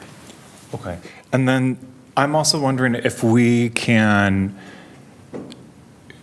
just allocate funding towards maybe to bypass some of this and to alleviate some of the fears of people coming forward. And I don't know if will do that, but just allocate the money towards general funding for rental assistance. So you don't have to come forward and say, I need this because I lost my job or I can't go to work. I just need rental assistance. So it's just a general. Then we don't have to worry about information. You don't have to go through a third party. And then maybe that could bypass, if the county has this, maybe you can still do it supplemental, like you can do it in tandem with the county's policy because it won't contradict it. Yeah, that's one way it could be set up. It's that, again, that goes to the requirements for how to participate in the program. So in your case, the policy decision would be to allow it for everyone and have zero immigration status requirements to participate in the program. Does Ms. Barnes have any thoughts about that? Just while Director Barnes comes to the front, just thinking maybe we could include recent loss of job to the requirements in addition to those, and then we could also track which ones were potentially for that versus other reasons. Like, I assume we'll be tracking, who's getting what and when, but I'm sensitive to the fact that people might, I don't know. I'm hearing what you're saying in terms of releasing the restrictions so that it just can get to folks and it can lessen the concern. But I also kind of like for folks who do feel a little comfortable, if we had it as an option to collect that information around why they were seeking support, I think that would be helpful for us to know. Sorry, thanks. Well, staff would suggest a bit of a hybrid of what Councilmember McMorrin has suggested, that we go through a grassroots nonprofit who would attest on behalf of the household that they are eligible. And staff's understanding currently, the eligibility requirement is that the household is impacted by immigration enforcement, whatever that may be. We do something similar for homeless households, that the nonprofit that they work for certifies, and HUD actually requires this, and that's the U.S. Department of Housing and Urban Development, that a third party verifies the person's household homeless status. So the nonprofit is making the verification, not the household. So I think we could still do it without exposing someone's identity by working through a nonprofit and have the nonprofit just say, household X is eligible and they're impacted by immigration enforcement. I do think this body still also needs to give staff direction on what's the maximum grant that you're going to allow. How long are we going to provide assistance? We kind of need that to structure a program, such as the county. They're saying up to 6 months, 15,000 is the max. So we need to put those types of parameters if we're going to do it with this body or if we're going to go to the subcommittee with McMorrin and Fish to define that. But we do need to have those parameters to develop the program. We already know who. We already have speculation that we're going to go through a nonprofit, but we need to know, we have an amount on the table, which is 50,000, but we need to know how much per household and for how long. Yeah, I think we just have to wait for the county, because that will determine a lot of, because if we can allow it in tandem, then that'd be a different amount, but if they don't allow it, there's so many variables that we don't know. And But just to give y'all some background, when we did the COVID program, initially the county did not have that stipulation that you could only participate in one program. But then a lot of cities started popping up their own programs.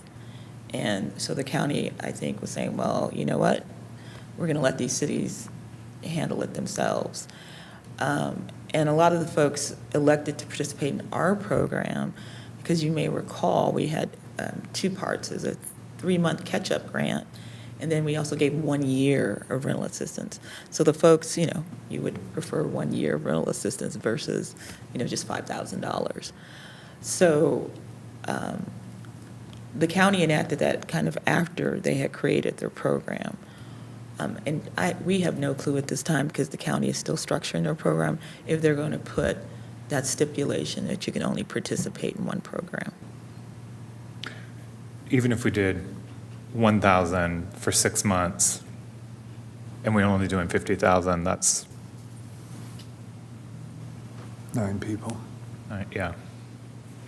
I mean, it's still worth it. But those are my comments. I would support the 50,000 and then maybe sending it to the subcommittee to work out the fine details based on what's happening at the county.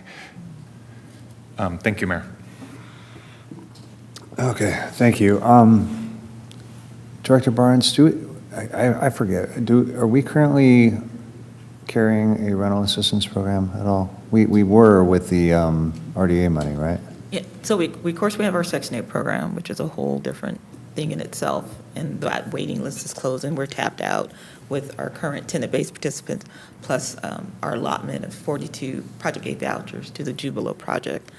Right. We did have a program called the RAP program, which was the Rental Assistance Program, that was funded through redevelopment. But when redevelopment dissolved, this body actually had to decide what they were going to do. And so they decided to just wind the program down. We currently now have 9 folks, but you need to be elderly or disabled. And once a person exits, we do not reissue that assistance to another household. Okay, thank you. And that is a completely general funded program, about $200,000 a year. Right, okay. So there's a couple of things we need to find out about. One is where's the money from that we got from Measure A that's going through the COG, and if there's any money left in that for rental assistance. And then the county, the $30 million, I was reading an article, it said that there was, they told staff to come back within 2 weeks on the 16th, correct? That's correct, with options for an eviction moratorium as well as additional tenant protections. Okay, but not the specific guidelines for the distribution of rental? Correct. Those are requested to be, the program is requested to be launched within 90 days from that September 16th motion. Okay, I understand. Okay.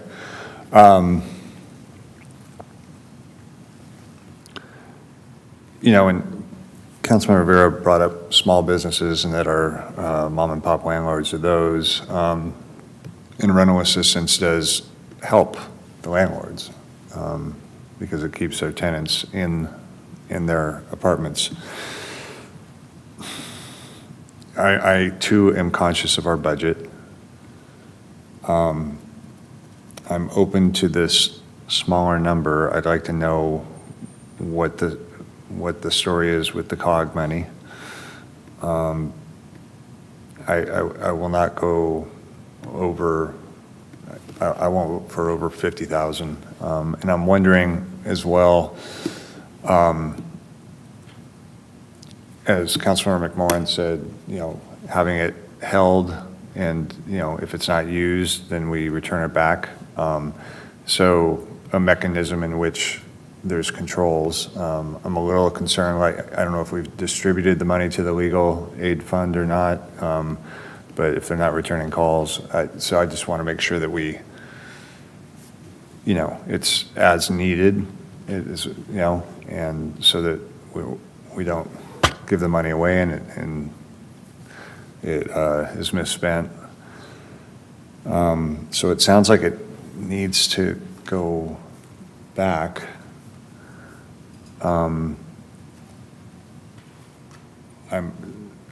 So I personally would like to know, and I'll ask Councilmember McMorrin to modify her motion to accommodate me here. I want to know what the COG, how much money is available from the COG. I would prefer for now to use that as a replacement of general fund money as opposed to a supplement to the 50,000. If we tap that money out, then we can determine later if we want to continue it, if that makes sense. So does that make sense, Councilmember McMorrin? You want the money to come from Measure A funds and the COG? If it can be. I think we made that request, but we can express it formally. I know they said that they were going to inquire. Assistant City Manager wasn't sure if it was already encumbered, and they were going to find out. So we'll know hopefully before, you know, soon. But the preference would, of course, I'm sorry? We can inform the subcommittee as to the best source of the funding. Right. And knowing that you guys want Measure A funding for it. Okay, so. Can I ask whether it needs to come to the subcommittee? Because I feel like there's some clear direction on who it's for, the target audience, and that we want to use the Measure A funds if available. Can it just come back to council with that information? I think staff also needs to know what's the maximum award a household can have, and what's the duration. If we do go to the October 7 meeting, I'm assuming, is that too late to come back to council on October 13? I'm pretty sure that is, right? Or can it come back on the 13th, a couple days later? I feel the urgency of the council member feels on this because we've been batting around how to do this for so long. I mean, since the fires really. So I'm just trying to make sure we're not, you know, spinning our wheels, that's all. But I would like defer to legal because this body can also give latitude to staff to develop those parameters. Okay. My inclination just tonight to have a program would be to start out with $1,000 a month up to 6 months. I would agree. Especially because the amount is so low. Again, I think the the goal here is really trying to figure out what our specific needs are in the community. And so I'm hopeful that we'll have an open relationship with our nonprofit partner who might be able to kind of articulate, and potentially staff could come back to us with any, I don't know if that was not helpful at all, or, if there were specific things that we needed to know about demand from the community, et cetera. So I would say let's just start with the lower figures for now while we continue to assess need and establish the information from partners, setting the 6-month limit for now, of course, when the program, not 6 months from today, but 6 months from the program beginning. And with the frequency being monthly at this time, with all the other, with the preference for Measure A funds, and to work with the nonprofit partner to attest to the need of the community member. And the income criteria, being set 80% AMI. 80% of AMI. Yeah. That gives us all we need. Any other amendments to that initial direction? And again, I want to stress, if we want to hear from them, if that is, if we're getting a lot of need, so if it's going well or if it's not being used also, that's helpful to know too. So I just hope as we're kind of trying to assess the need and meet our community and support our community members, that this is one way that we can continue to do so. Councilmember, we would still need a budget amendment to fund this. So what I would suggest is that you give us direction to come back at the October 13th meeting to report back on the Measure A funding and to do the budget amendment at that point to fund this program. Yes, I agree with that. Thank you. I didn't press the button, so formally pressing it. So what was the total pot of money that 50. we're settling on? 50 for Okay. now. And that's a limit of 1,000 per person per month until Per that month, runs yeah. out? Okay, thank you. So hypothetically, like one person could receive $6,000. Yeah.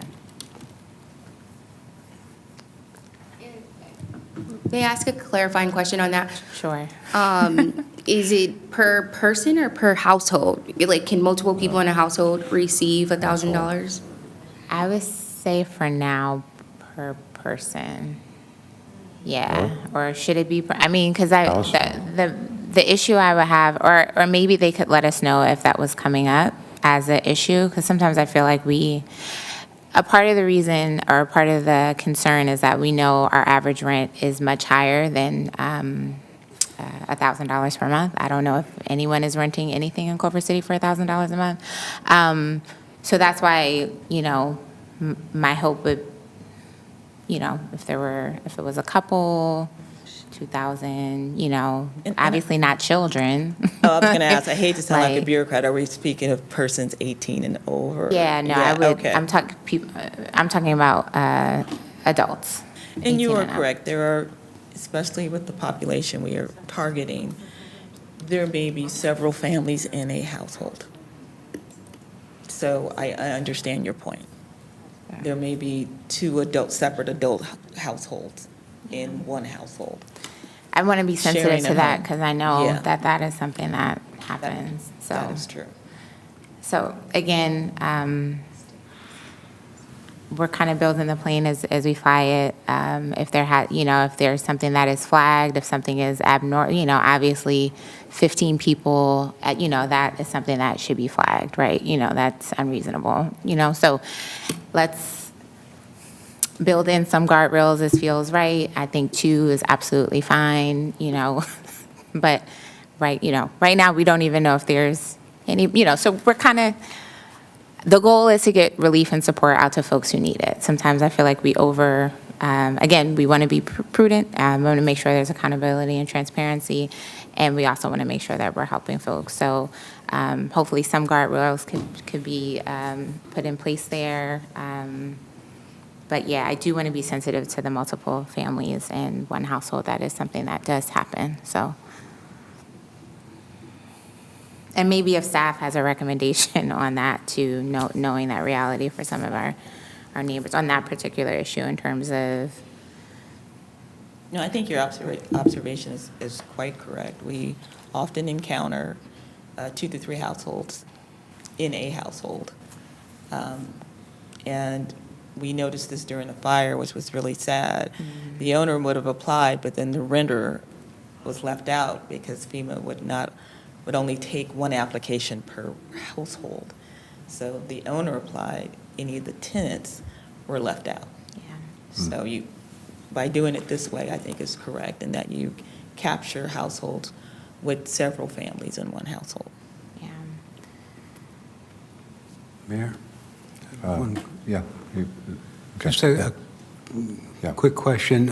In terms of qualification for eligibility, it says over here, I know these are just examples, but do we have to set thing as, so one of the qualifications would be you don't need to necessarily live in the city, but you just need to either work full-time or part-time in the city to be eligible for this? So you live somewhere else? Is that how I'm reading this? I understood Councilmember McMorrin to state persons who are residents here. Yeah. So they need to live here. Okay. Resident. Thank you, Tevis. Okay. I think we have a motion and a second.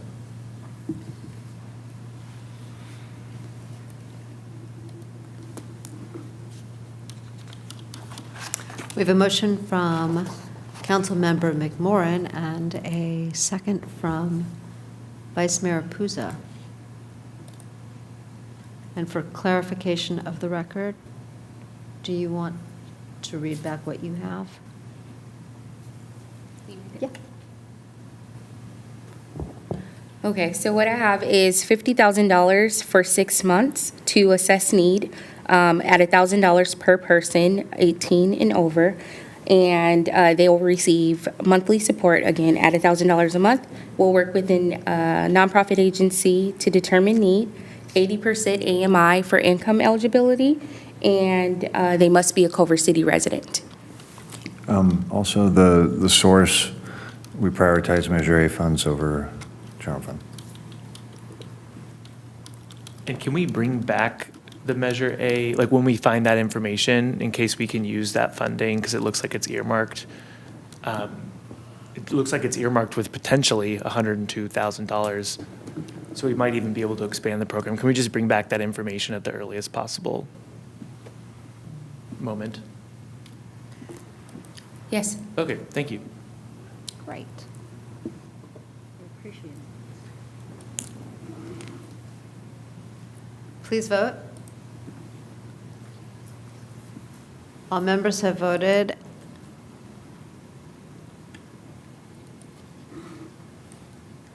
And the motion passes unanimously. Thank you so much. Thank you.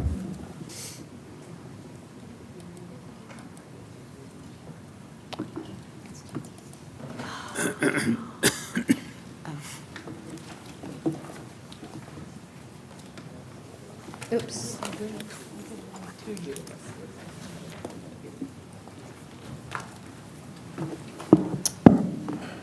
Mayor.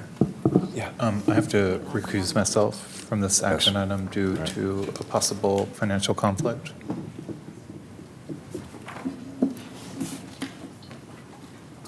Yeah, apparently I'm supposed to also. Bye, y'all.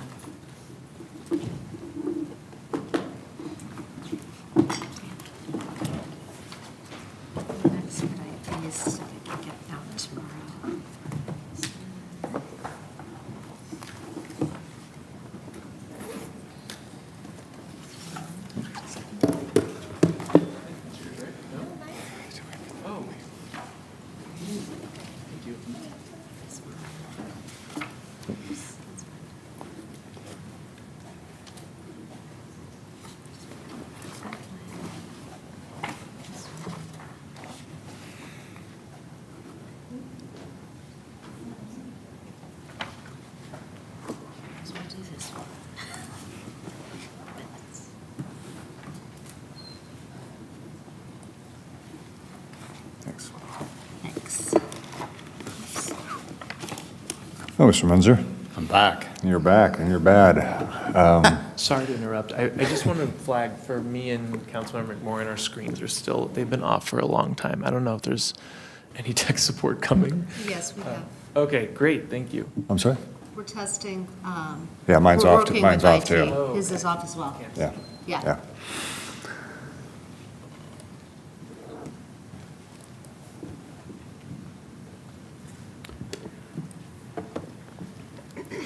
We ready? Yep, ready. Thank you.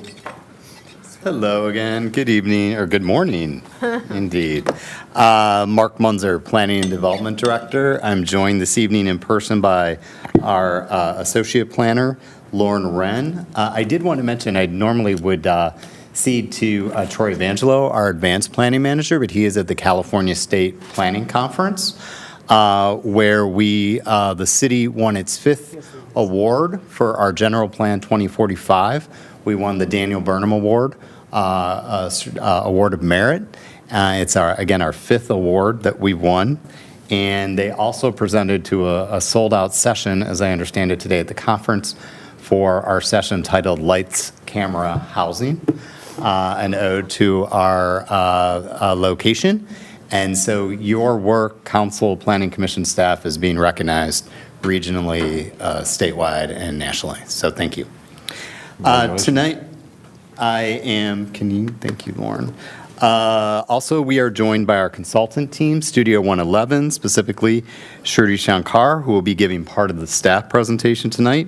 Tonight's conversation is a continuation of a discussion item that was postponed at the April 28, 25 City Council meeting. That information is articulated in your staff report. This is our agenda. Tonight, we will provide you with some background as to why the city is preparing a specific plan and an overview of the plan. We will cover the outreach that we've completed so far, different components of the plan, and what we've heard initially from the community and stakeholders. Lastly, we will discuss the Planning Commission's recommendations and pose questions for City Council to consider. Again, please note this is our first conversation with the City Council regarding the Fox Hill specific plan, and we will be returning soon once we have more specific recommendations. General Plan 2045 and the new zoning code was adopted in October of 2024 and identifies the Fox Hills neighborhood as a special study area. The general plan notes that this neighborhood will transition into a mixed-use community with additional residential units, and that additional planning is required to manage this transition. Through the general plan process, Fox Hills, along with other areas, such as many of our main commercial corridors and the Hayden Tract, were identified as areas that could support mixed-use higher density. This is an important strategy for the city to meet its housing element goals, as well as our regional housing needs assessment requirements, otherwise known as RHNA. Here are some initial questions for the council to consider as we go through tonight's discussion item. They include questions related to mobility, parks and open space, potential additional building height, and residential density and location. We'll return to these questions at the end of the presentation. I'll now turn the presentation over to Shruti from Studio 111. Thank you.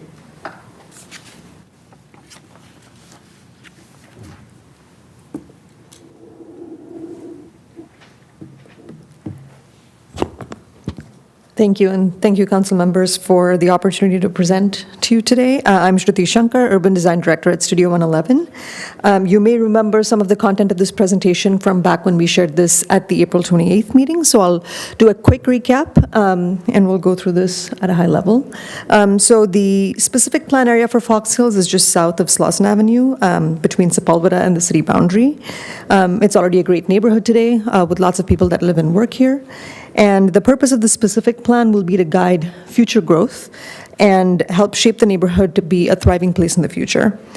With that in mind, the plan focuses on 3 primary goals: to deliver community benefits and better amenities, to make the neighborhood more connected and cohesive, and to improve walkability by breaking up existing large blocks. The goals reflect community input, and they were also aligned with the 2045 general plan. In terms of content, the specific plan will create regulations in 3 specific areas: land use and building design, street improvements for better mobility, as well as public spaces that include parks and community facilities. In terms of the specific plan timeline, we kicked off the process in December of 2024.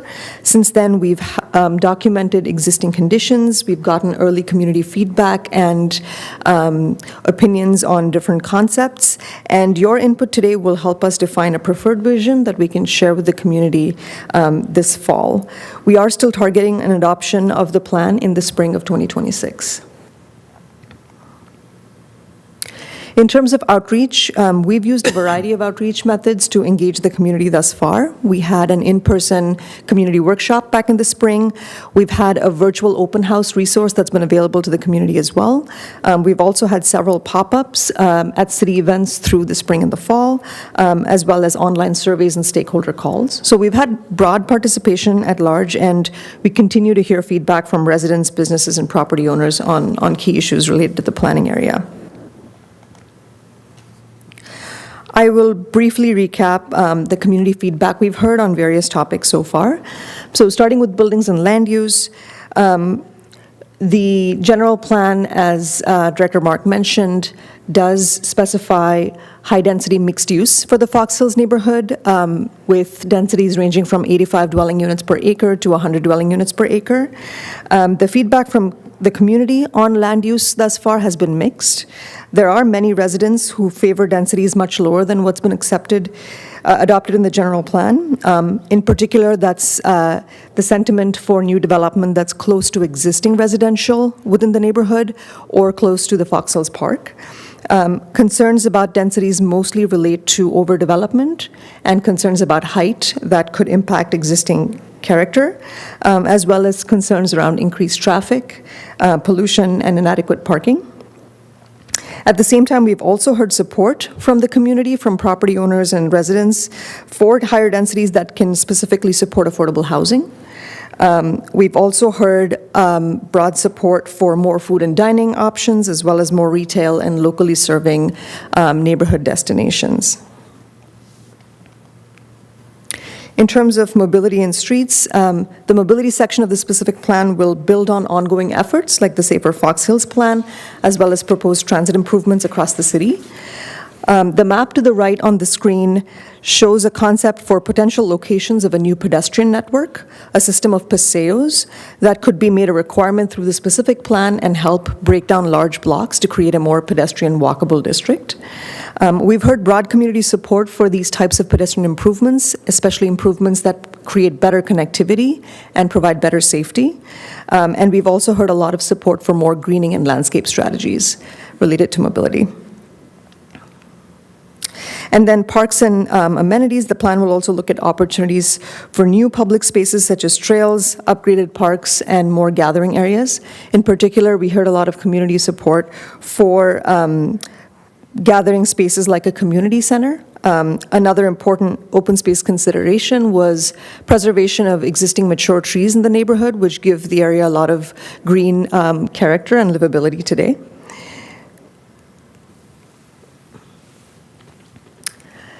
So a lot of these concepts that we've been hearing are things that will filter through to create a preferred vision for the neighborhood that we plan to bring back to the community. But ahead of that, there are specific questions that we'd like to get council's input on.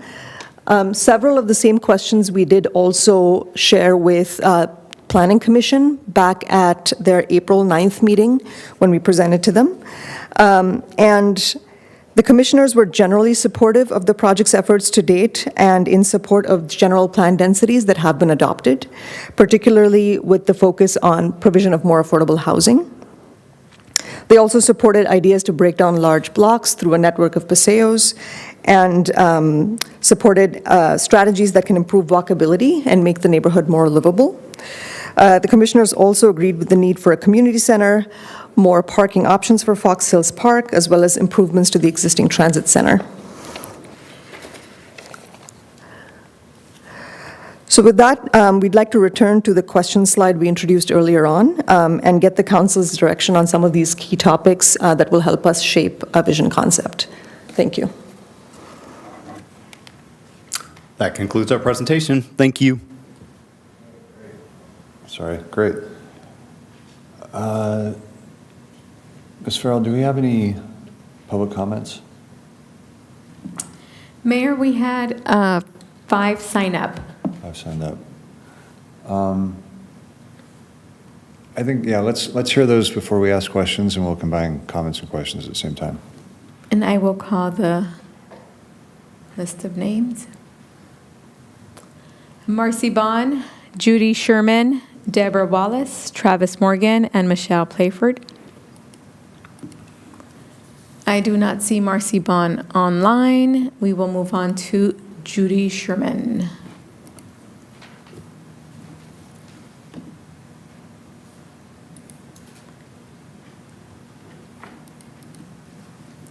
Judy, could you unmute yourself?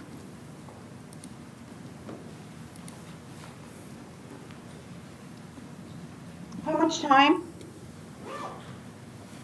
How much time? 2 minutes. Thank you. Good evening, City Council.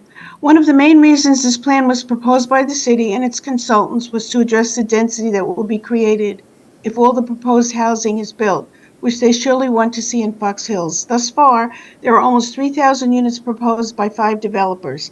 It's very interesting. This is the third time I've heard this presentation. They never like to mention the actual number that we're dealing with here. Equitable distribution of the state-required housing for Culver City is not part of the plan and never was, which sources with no skin in the game have informed us of. So basically, the city created the problem of density that Fox Hills will experience instead of preventing it to begin with, but that would have taken a sense of fairness by equitably distributing the housing the city must build per the state. In this specific plan, they love to use the words like amenity and access to safe places to walk and bike, implying that this plan will address the outrageous amount of housing proposed for Fox Hills. Nothing wrong with safety and amenities if it is done in the context of less density, but sadly that is not the case. Because of the 80% of the 100 unit per acre density designation placed in Fox Hills, developers there may be even more to come. This plan was made to look like a thoughtful move, but it hardly reassures our community with this outrageous amount of housing proposed, despite that we are the densest residential area in Culver City now. Sadly, the very few people who are left to decide on the city council do not seem motivated to change this plan. Why would they? They most likely have a vested interest in keeping it as it is. None of them, including the 2 city council people that were recused, had even the common decency to discuss amending the housing element to decrease the density, but they are quick to get 3 nodding heads for all sorts of other issues. Trust in the city at this time is an all-time low in Fox Hill. The city planner in particular, along with some of the developers' propaganda, love to minimize the density by explaining that all neighborhoods are getting some housing. This is not reassuring and is misleading to compare Fox Hills with other areas Your as the time is densest expired. residential in Thank the you. city. Comparing apples to oranges does Thank not you. work. Your time is expired. And our next speaker is Deborah Wallace. Deborah Wallace.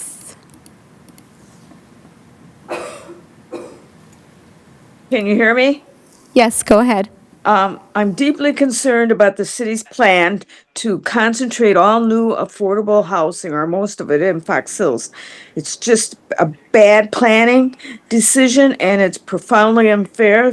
Fox Hills is the most densely populated area of Fox Hills, and its infrastructure is strained and its schools will be crowded. And let's be honest, it is also the most racially diverse neighborhood. Meanwhile, the less dense, predominantly white area of our city is protected from any similar burden. This message is clear. Some neighborhoods are more valuable than others and deserve to get dumped on. This is not just about numbers on a map, it's about a pattern. The Fox Hills area pays taxes just like everyone else, but we're consistently treated differently. This plan creates a lot more problems than it solves. It ignores environmental risk and isolating families from opportunities. We're not asking to stop affordable housing. We're asking for fairness. Thank you. Thank you. Our next speaker is Travis Morgan.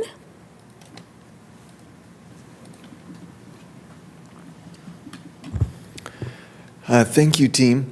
I actually do echo some of the concerns of my fellow neighbors in terms of equity across the city, and particularly the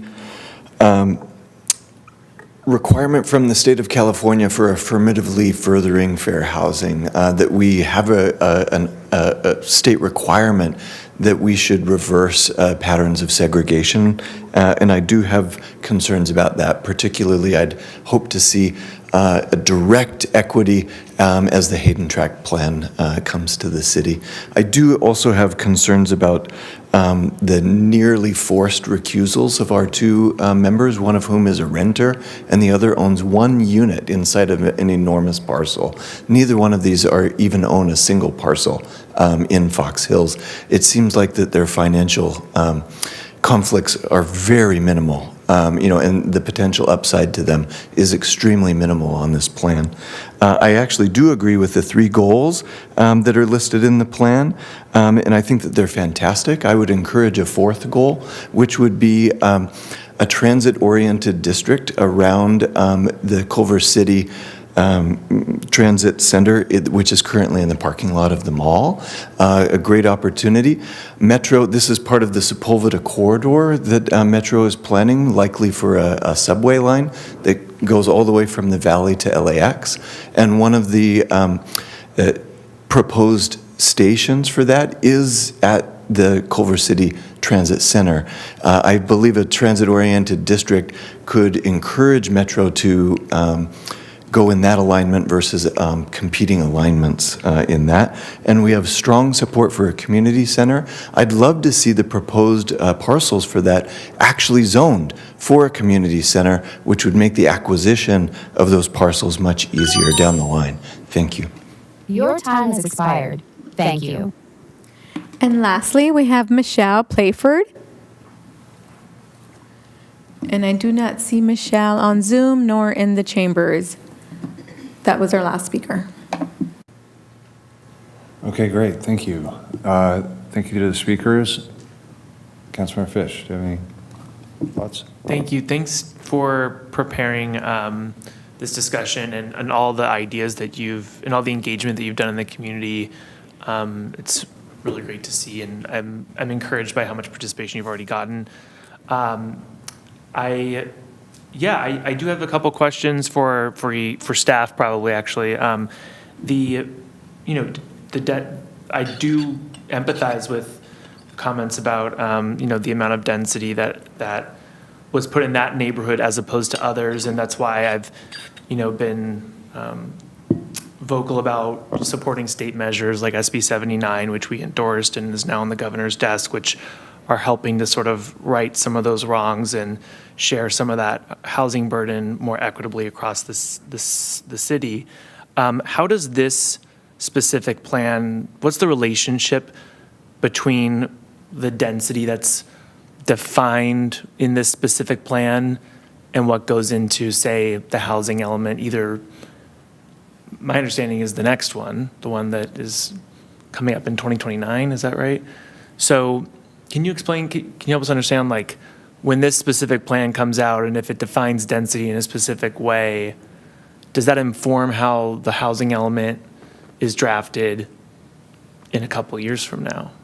Or does it have a more immediate impact on the current housing element? It would likely, good evening. It would likely, well, let me take a step back. So the general plan designations and the associated zoning densities flowed from the adopted housing element. So as you're likely aware, we had a period of time to then codify those densities in the general plan and get them into our adopted general plan and the zoning code. So we did that, and that was everything we did leading up to October 2024. So it flowed from a housing element that I believe was adopted in 2022, and then we had a 2-year period whereby we had to adopt those densities. In the general plan zoning code, we've done that. What, as a special study area and as a specific plan area, there could be an opportunity to revisit what those densities are, in this case in the Fox Hills neighborhood, and adjust them if that was, the ultimate direction and the ultimate approval that we received. The caveat is that it would likely require the modification of several other documents, including the housing element, the general plan land use element. It could impact the housing element adequate site inventory list. There's a number of follow-up actions. So if the direction we received this evening was, yes, maybe we are interested in revisiting some of these densities, that would be our next step, to come back to you and say, if you chose to, for example, make the neighborhood mixed-use medium instead of mixed-use high in certain areas, then here's what that would require the city to do in order to amend all the other documents beyond the specific plan. But there is a potential that the designations and the zoning could be changed with the adoption of the specific plan. And with AB 330, we would have to increase densities elsewhere. Likely, yes. In order to take that And action. as you know, we're investigating that in the Hayden tract. Right, okay. And if I That's could add interesting. Yeah. one thing to that. So any amendment to our housing element would have to be approved by HCD as well. So we wouldn't be necessarily the final say. We would have to get the state's approval for amendments to our housing element. Thank you. I mean, I know that the housing element that was just passed, in a lot of ways, is a huge step forward for our city. I mean, I think it went from, I'm going to botch the numbers, but somewhere around 50-ish% of the city or 60-ish% of the city had housing allowed, and now it's in the high 80s, right? Went from 57% to 82%. Hey, I got it right. Okay. So there's a lot to celebrate there. So, and my concern is, Director Munzer, you've done such a good job at bringing so much to the council to consider, so many things that allow for more housing here. And I know your department is so busy because we're in those housing and homelessness committee meetings, and you're being very proactive with us about ways we can take advantage. We can do this, depending on what the council wants. So, I feel like we have our hands full already with so many different ways we're going to be, leveraging state law to create more badly needed housing here. And if it's going to be easier for us to wait 3 years when we already have to create a new housing element, I'm interested in that conversation. I mean, is that your feeling, that when we're already going to have to draft this, we can revisit this question of equitable distribution? I mean, some of these projects are going to happen, or most of them are already pretty late in the game. But is there going to be an opportunity to revisit this question of equitable distribution of housing when it comes to the next housing element? For sure, yeah. In the next housing element, yes. But as to between now and then, that's a policy decision. Yeah, thank you. As far as I want to ask about the parking around the park, which a lot of folks have, understandably complained about. When I hear about the concerns about the number of homes being built in Fox Hills, and I talked to people there when I was running, it came down to the traffic. It came down to, oh my gosh, there's going to be so much traffic from these developments. It wasn't really about the people. They weren't worried about having more neighbors. They were worried about having more traffic. And I'm wondering, there's a lot of corporate campuses there. There's a lot of office space and a lot of parking. Have we considered a parking share situation with this plan where we could try to create different parking opportunities for residents that are on underutilized parking? Yeah, thank you, Councilmember. Shared parking is a strategy that has come up repeatedly, both in community conversations as well as in our conversation with the Planning Commission.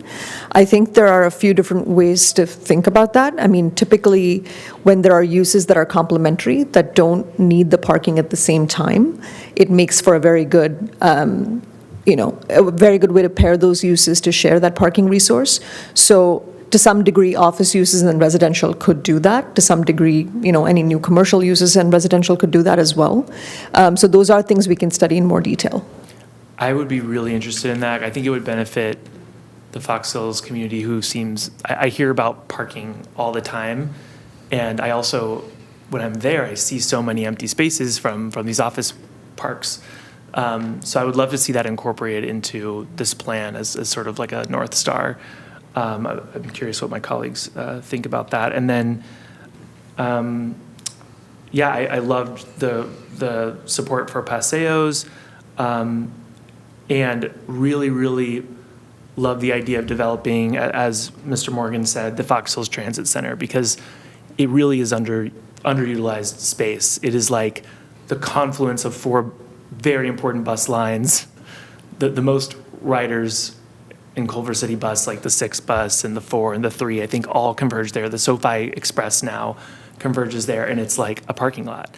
So if there's, a way we can, I don't know how that's zoned in the current housing element, but if we can develop that, like you mentioned in your presentation, into something really activated for new residents, something with housing, mixed use, I think that would be such a cool opportunity to really, A, utilize our transit system, and B, give people a really convenient way to live where they can, get so many different places in the city just by transit.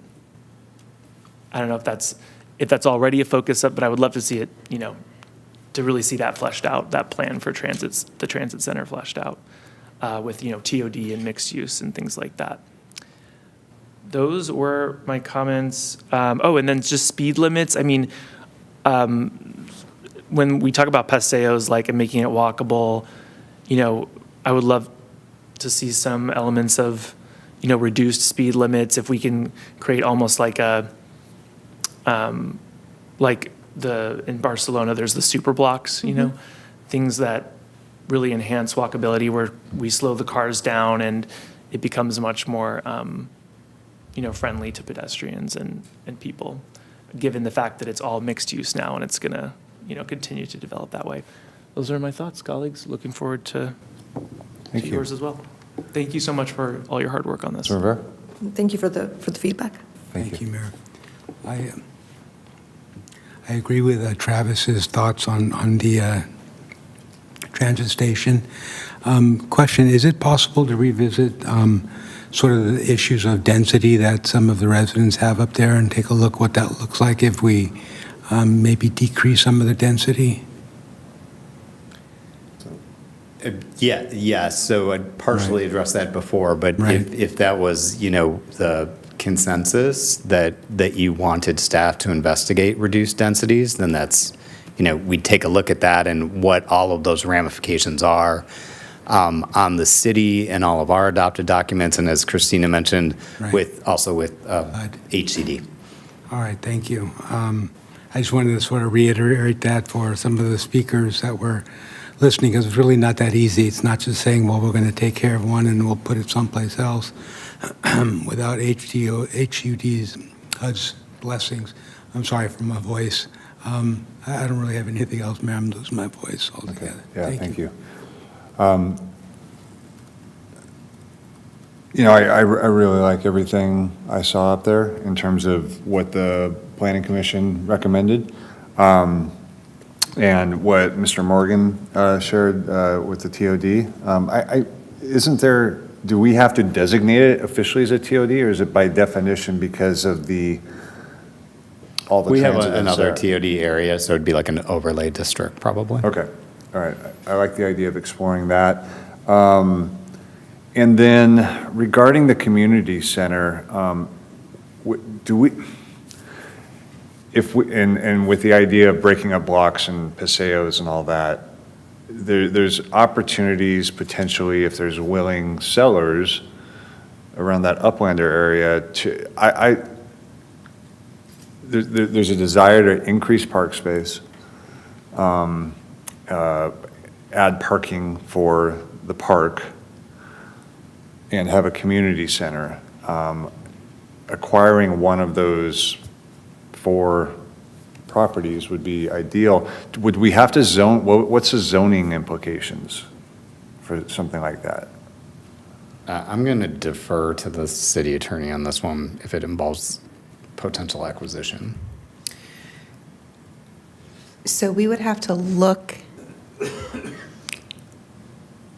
it would likely be difficult for us to downzone from residential to something else right now for the reasons we've discussed tonight. It would require revisions to our housing element and zoning code. If the city were to acquire one or more parcels, we would look at whether we would have to make any changes to the zoning to put in a park. Oftentimes, a city's use of its own property doesn't necessarily need to comply with the zoning, but we would have to look at that just based on what the desired use of the space was. I'd like to include that if my colleagues are amenable to that. That way we're adding park space, and in a way adding a building in a park is taking away park space in a way, at least open air space. I think that would be a good idea to just explore and see if it's feasible. And then we have a lot of Quimby fees coming in from the development that's happening there. And I would like that to be one area where that's park impact fees that go towards parks. I would like to consider that's where some of that money goes towards. I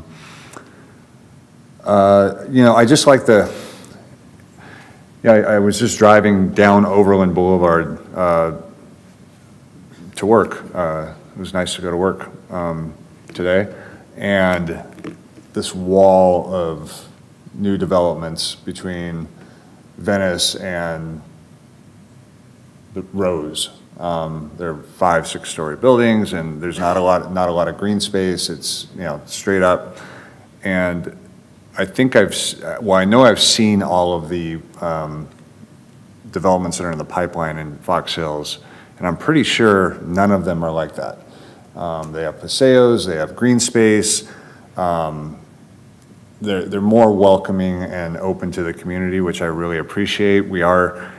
Granted it's private property, but it's going to be open to the public, so there's going to be green space added, which will be really nice, as opposed to when you go down, Overland's providing a lot of housing, which I know is important, but that's all it is. It's not really providing a lot of amenities for those neighbors. And the developments that I've seen in the pipeline, they do provide that, and I really appreciate that. It creates a cohesive, connected neighborhood, which was in the presentation, and also increases walkability by breaking up large blocks. So I love that. It's great. And then regarding the density adjustments, I do think we should see what comes out of the Hayden track specific plan and adding density there, and then maybe we can look backwards towards Fox Hills at that point. And I do think we are going to increase density there, which I've heard from the Fox Hills neighbors that Fox Hills is the only place that has this level of density. So if there's competition with density, equal level competition in Hayden track potentially, then their thinking is that, developers might look elsewhere instead of just at Fox Hills for their big projects.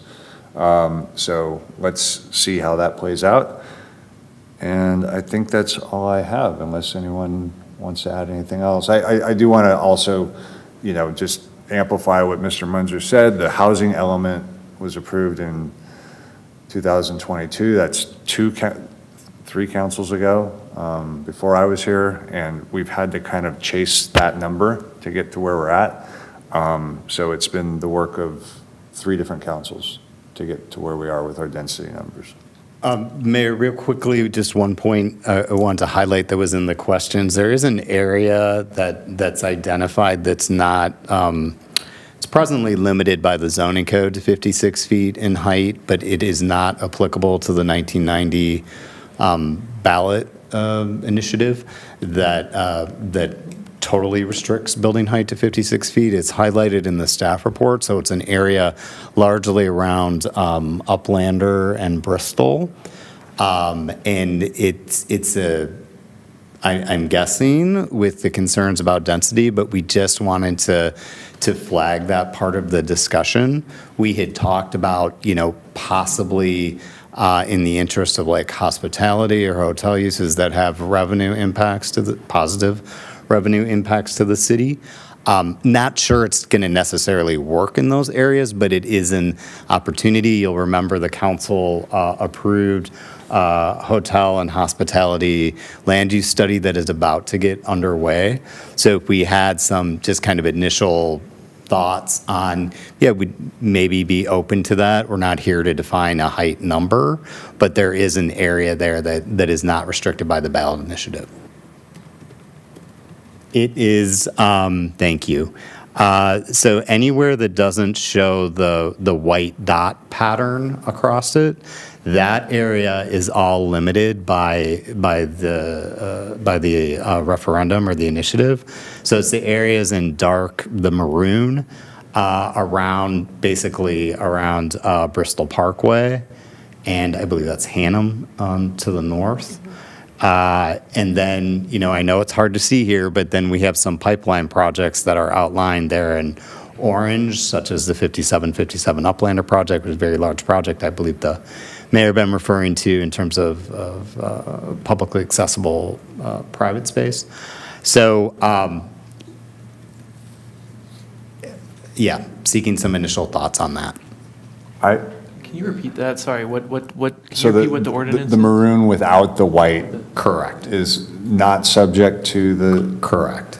So in 1990, there was an ordinance that capped the height limit in the city in most areas to 56 feet. It was tied to certain zoning districts that were in place at the time. It's taken a lot of legwork by city staff because those zoning districts no longer exist and they've morphed into other things. But this is where we've landed in terms of applicability. I'd like to jump in for just a minute and urge the council to consider hotel uses. At least let us explore it where feasible. I mean, the economic impact of hotels is so significant that I would urge you to at least allow it to be explored. At this stage, I'm open to exploration, but I would want community input as well. Is it not being, is it not a part of the plan currently to No, explore it's it? not a part of the plan. And again, the zoning is at the same 56 feet. Now, as you're well aware, most proposed developments exceed that because they use density bonus. So they're providing affordable units. So they're not at 56 feet, but by zoning district, it's 56 feet. And there's an opportunity to potentially increase that. But, we would just need an initial indication that you'd be open to it. And hotels are more apt to pencil with more height. So if some increase in height would ultimately be allowed for hotel uses, I'm just thinking it's something the city should explore. We had a similar conversation in the Hayden tract about, and by the way, those building renderings are now available on that virtual open house if you want to take a look at what potentially could be height additions in that neighborhood. But yeah, it was a similar conversation about an exploration of additional building height, potentially tied to hotel and hospitality specifically, but we'd have to, do more legwork to see if that was possible. In this ballot measure that passed, it's still active now, and it's only. It is. It's only concerning residential? Like, are we saying that the hotels? I think that it's Or it's everything? It doesn't cover the entire city. There are certain Yeah. parts of the city that it doesn't cover. Is it all building types or just all building types? I believe so, yes. So it's all building types. It does not cover the whole city. It covers certain zones that were in effect in 1990. It limits those areas in effect in 1990 to 56 feet. What Mark was saying was that many multifamily residential projects that we've seen proposed in those zones in the past 2 or 3 years, they've used the density bonus to exceed the 56-foot height limit, but no other type of building can exceed the 56-foot height limit in those areas. Besides a residential building that has a density bonus? Correct. So a hotel could not, but you're saying, John, that hotels would be feasible to develop in that area? Well, maybe. That's what we don't know, but at Okay. least it should be examined. And one way to incentivize the construction of a hotel is to allow for more height. That may make a hotel project pencil because of the height. And their economic impact, it's so large. But how do we allow for more height if the ordinance says that we can't? Well, we can. We can in the areas that aren't restricted by the 1990 vote. The not dark purple. No. So see the white dot pattern over the various dark purple, light purple, maroon. Yes, thank you, Clerk. Sorry, it's late. No worries. That is all covered by the 56-foot height limit as adopted by the voters. The area in between, largely the maroon area and some of the pink, we're all going to be challenged with how we describe colors, up by Slauson, is not covered by it. So as I mentioned, we have this hotel and hospitality study that we're about to start with the outside firm. And so if we could have input that this is a possibility, just a possibility to study and explore, as they're doing in the rest of the city too, not just in Fox Hills. There'll be a study of potential opportunities for hotel and hospitality land use regulations in order to encourage them. So if we had this feedback that maybe here in this particular area, we could give them that information. One hotel can generate as much as $1 million, $1.5 million a year in general fund revenue. That's why If we're studying it citywide, I'm open to studying it here as well. We are studying it citywide. In that area, because we've so heard from the neighbors, it has to be community input. I mean, I know we're just studying it, whether or not it's feasible at this stage, but, yeah. Okay. Thank you very much. Appreciate it. I don't think we have anything else. Okay. Thank you all. Thank you. Did you get the direction that you needed from us? Yes. Okay, great. Thank you.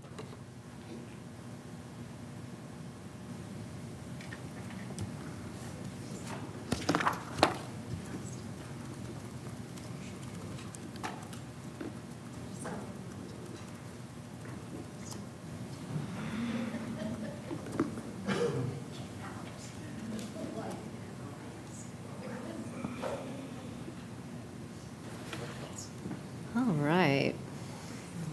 Good night. Vice Mayor Puza and Councilmember McMorrin, we're all done with A3.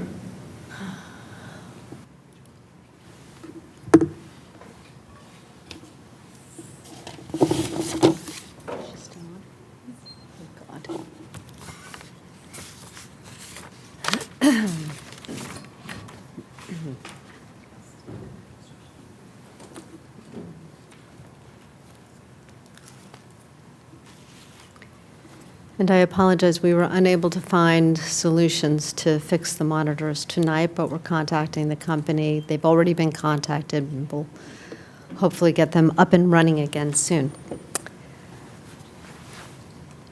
So this is item A4. It's discussion and direction to staff regarding the potential of whether or not to establish an ordinance to require registration of lobbyists. And just for the public who's here, a lobbyist, as defined by the Government Code Section 82039, is any individual who receives $2,000 or more in economic consideration in a calendar month other than reimbursement for reasonable travel expenses, or whose principal duties as an employee are to communicate directly or through that individual's agents with any elective state official, agency official, or legislative official for the purpose of influencing legislative or administrative actions. And there are different types of categories for lobbyists. And the purpose of having a lobbyist registration program is to provide transparency to the public and elected officials, improve accountability, and maintain public trust. Providing information about who is influencing local government decisions. There are no state or federal mandates that require cities to implement a local lobbyist registration program. At the federal level, there's one, and at the state level, the Fair Political Practices Commission, the FPPC, governs lobbying disclosure for state jurisdictions. And at the local level, we may implement our own programs under the municipal code to meet any needs for this type of transparency. The development of a program, of a registration program, would require drafting an ordinance, conducting stakeholder outreach, creating forms and guidelines, setting up an online registration portal for filing, and an ad hoc subcommittee could be created to help draft the ordinance and develop the program guidelines. To implement and maintain the program, there would be a moderate increase in staff resources and responsibilities, and it would be taken on by the city clerk's office. And it would include overseeing the process and renewal of forms, tracking and reviewing of periodic reports, much like we do for the conflict of interest forms, much like we do for campaign forms. And in terms of administering the program, the larger cities that have them have more staff resources to ensure an effective program. And the effectiveness of a program is only really valuable if there's a capability to be able to identify and require and enforce the registration of lobbyists. So there's no real way that it can be enforced. You don't know they exist until they ask, do you have a lobbyist registration program? And it's only happened a few times that they've called and asked me, even though there are plenty of people who are registered in other cities, and other cities do have it, as it's mentioned in the staff report.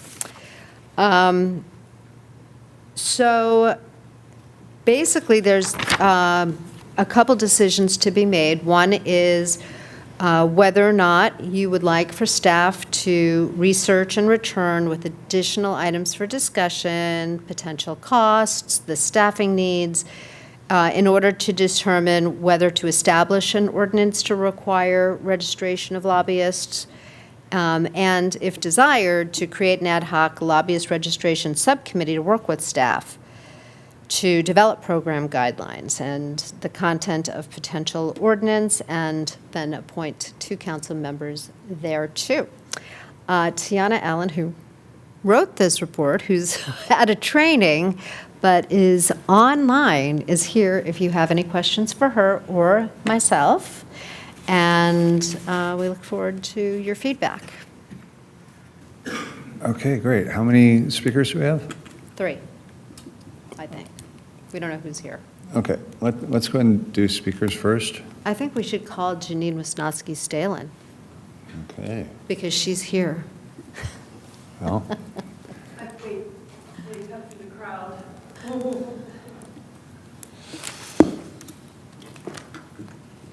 Hi, wow, 3 minutes, okay. So I am excited about lobby registry. I know that makes me a nerd. I accept it. I do want to say, first of all, listening to that staff report, I just wanted to point out there might be a reason why lobbyists are not calling and asking for a lobbyist registry, because why would they want it? Right. I've been advocating for this for a while, and I've also been attending council meetings long enough that I've heard almost every council body, every one of them, talk about how they want transparency and accountability, and that it's something that will benefit community members. And so community members, council members, commissioners, committee and board members deserve to know who is striving to influence policy, and on whose behalf and with what resources. So right now, Culver City has no system to track or register lobbyists, and every one of our neighbors in the West Side City's council governments, Beverly Hills, Santa Monica, West Hollywood, and the City of Los Angeles, already have lobby registries, every single one of them. So Culver City is the only member without it. And that weakens our position as a regional partner, and it makes us an exception to a group that prides itself on good governance. And because we lack a registry, we're already a testing ground. I've personally been told by Los Angeles leaders, and I will not say their names, that special interests are encouraged to come to Culver City precisely because there are no disclosure rules. So they can try out strategies in Culver City that would be subject to registration and reporting in neighboring cities. No! Your time has expired. Please, it's Thank you. almost, please. Can I have a little more time, since I'm the only one here? Please, I've waited 4 years to come for this. give you 30 seconds. Okay, all right.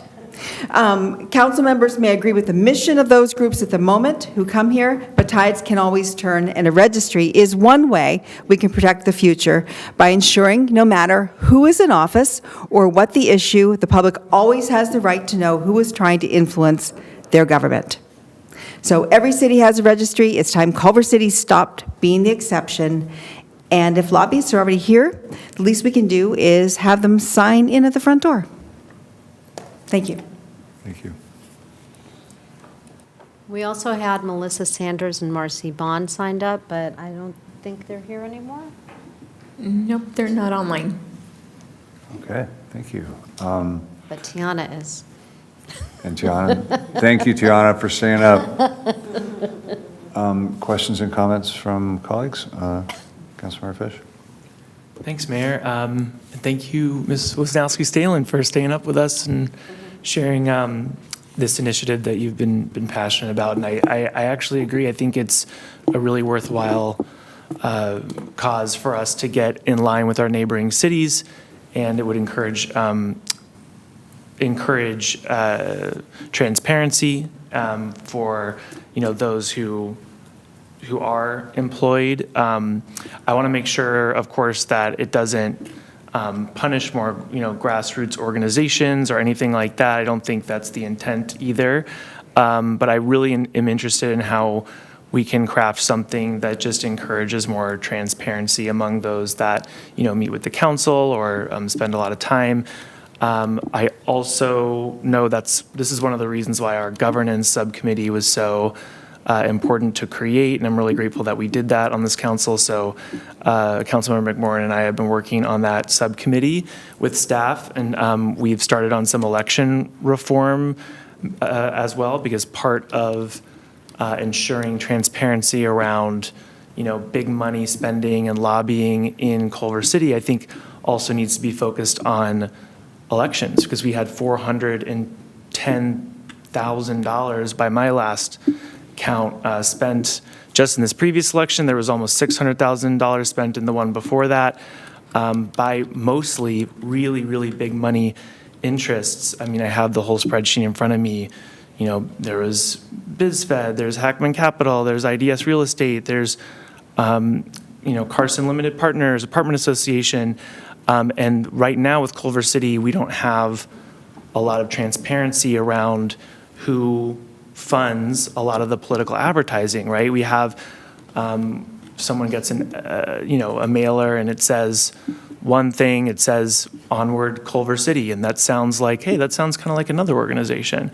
But it's taking the name of another organization, or same with our Culver City in this past election. So there are groups, trying to influence our city using, money and resources in that way as well. So I see this as a part of a larger suite of reforms that are really smart and geared towards making the city more transparent, more accountable, and making us all just more informed in general. So I'd love to continue working on this. I'd love for it to go to the governance subcommittee. I'd love for us to get more in line with our neighbors and figure out how to make this really powerful, because I think it's a really big opportunity for us. I'll leave it there. Thank you.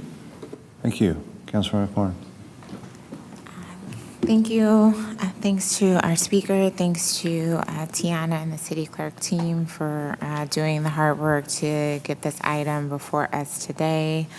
In light of the hour, and I know that sometimes meetings do have to run long, but items specifically that center on transparency and accountability.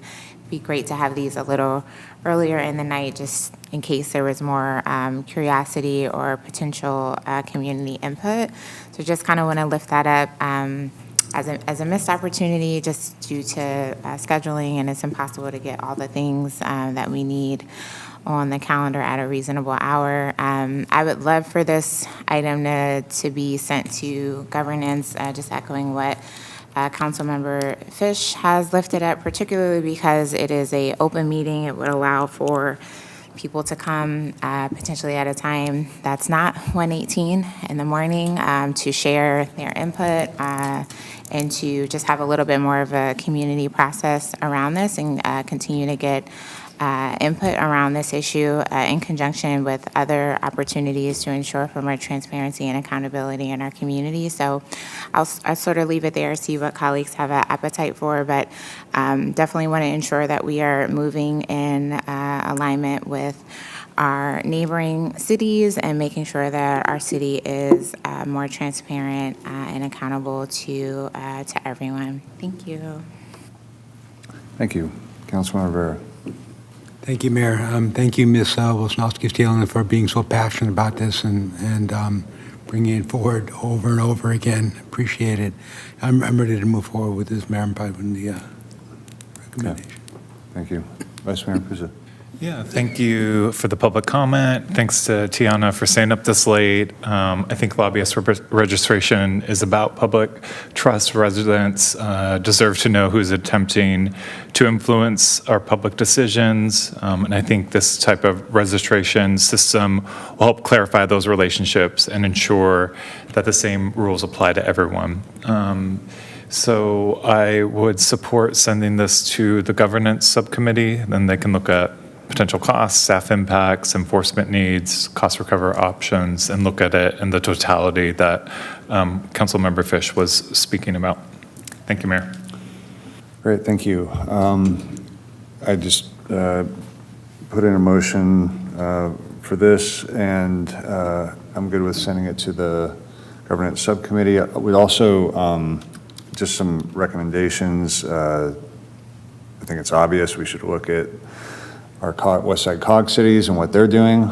I do think that we should have fee recovery for any costs that the city might incur with the city staff, and maybe from the standpoint of being intentional and proactive about finding the lobbying groups, we can ask nicely or do a public records of the cities that are listed here and see who their registered organizations are. So it looks like we have a motion and a second. Yes.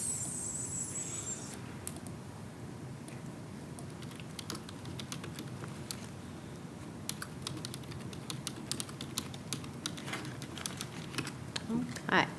We have a motion by Mayor O'Brien, second by Councilmember Vera, to direct staff to put together reports to remand to the Governance Subcommittee for review and determination of next steps. Please vote.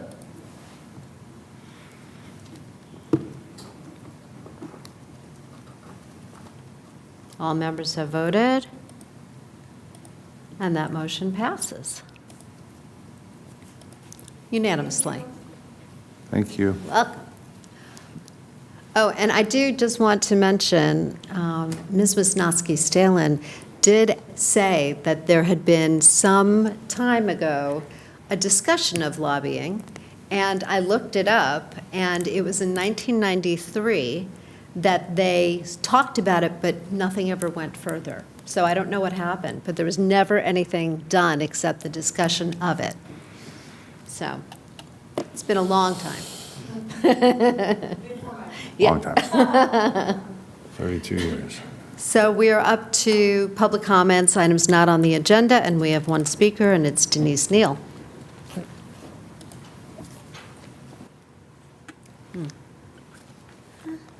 Good early morning, Mayor, council members, and community at large. I'd like to know if it will be possible to consider and agendize discussions on these three things. I found out that there's a transitional age youth housing place that closed out last week because of insurance reasons and put their youths out on the street. I'd like to know if we can create something similar to what we're doing for our undocumented neighbors by providing a program for them, but creating a pilot program that will help them with transitional living to permanent housing and also be attached to a career path. I also would like to know if we can pattern a CCHD housing program like LAHD Plus, where there are below market rate units in each building, and that those rates are fixed to the unit, not attached to a voucher, to where anyone that income qualifies can take them. I also would like to know if we could start building out short-term leases, because it's highly likely we're going to be facing a hotel strike during the Olympics, and we need to hunt out and find out, even if we can put boxables out somewhere for short-term leases, whatever's safe, whatever is quick, and the best thing for us to do. We need to protect what we're not going to get in TOTs. Thank you. Thank you. Any final comments or from anyone? Yeah, I don't think we talked, colleagues, about next steps for the Olympics item, but I just wanted to ask if in your subcommittee, if you could take back the item around creating some kind of incentive to not go over budget, some kind of plan for if we do go over budget that sort of aligns stakeholders to try to not do that. I don't know if that's clear enough, but I would just be interested in what ideas you have around that. Yeah, I hear you. Okay. Yes, ma'am. Thank you. That's all I had. Okay, nothing from Councilman McMorrin. Vice Mayor. I do have one. Mayor O'Brien and I are in a subcommittee about, streamlining and making filming more easy in Culver City, but there is an item that's urgent. I'm wondering if I can get nodding heads to discuss the film ordinance regarding filming on private property, and consider amending the ordinance to allow filming on private property without a permit. Yes. I'm sorry, I'm not seeing, Yeah. yeah, 5 nodding heads on that. Thank you. That's it, Mayor.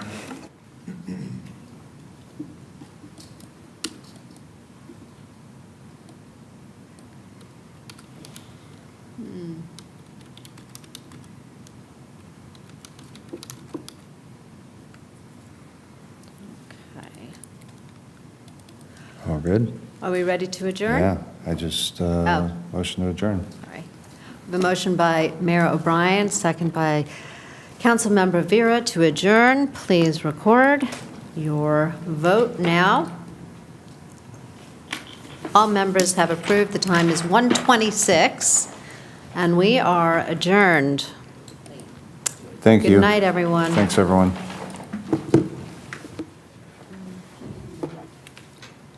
Bubba.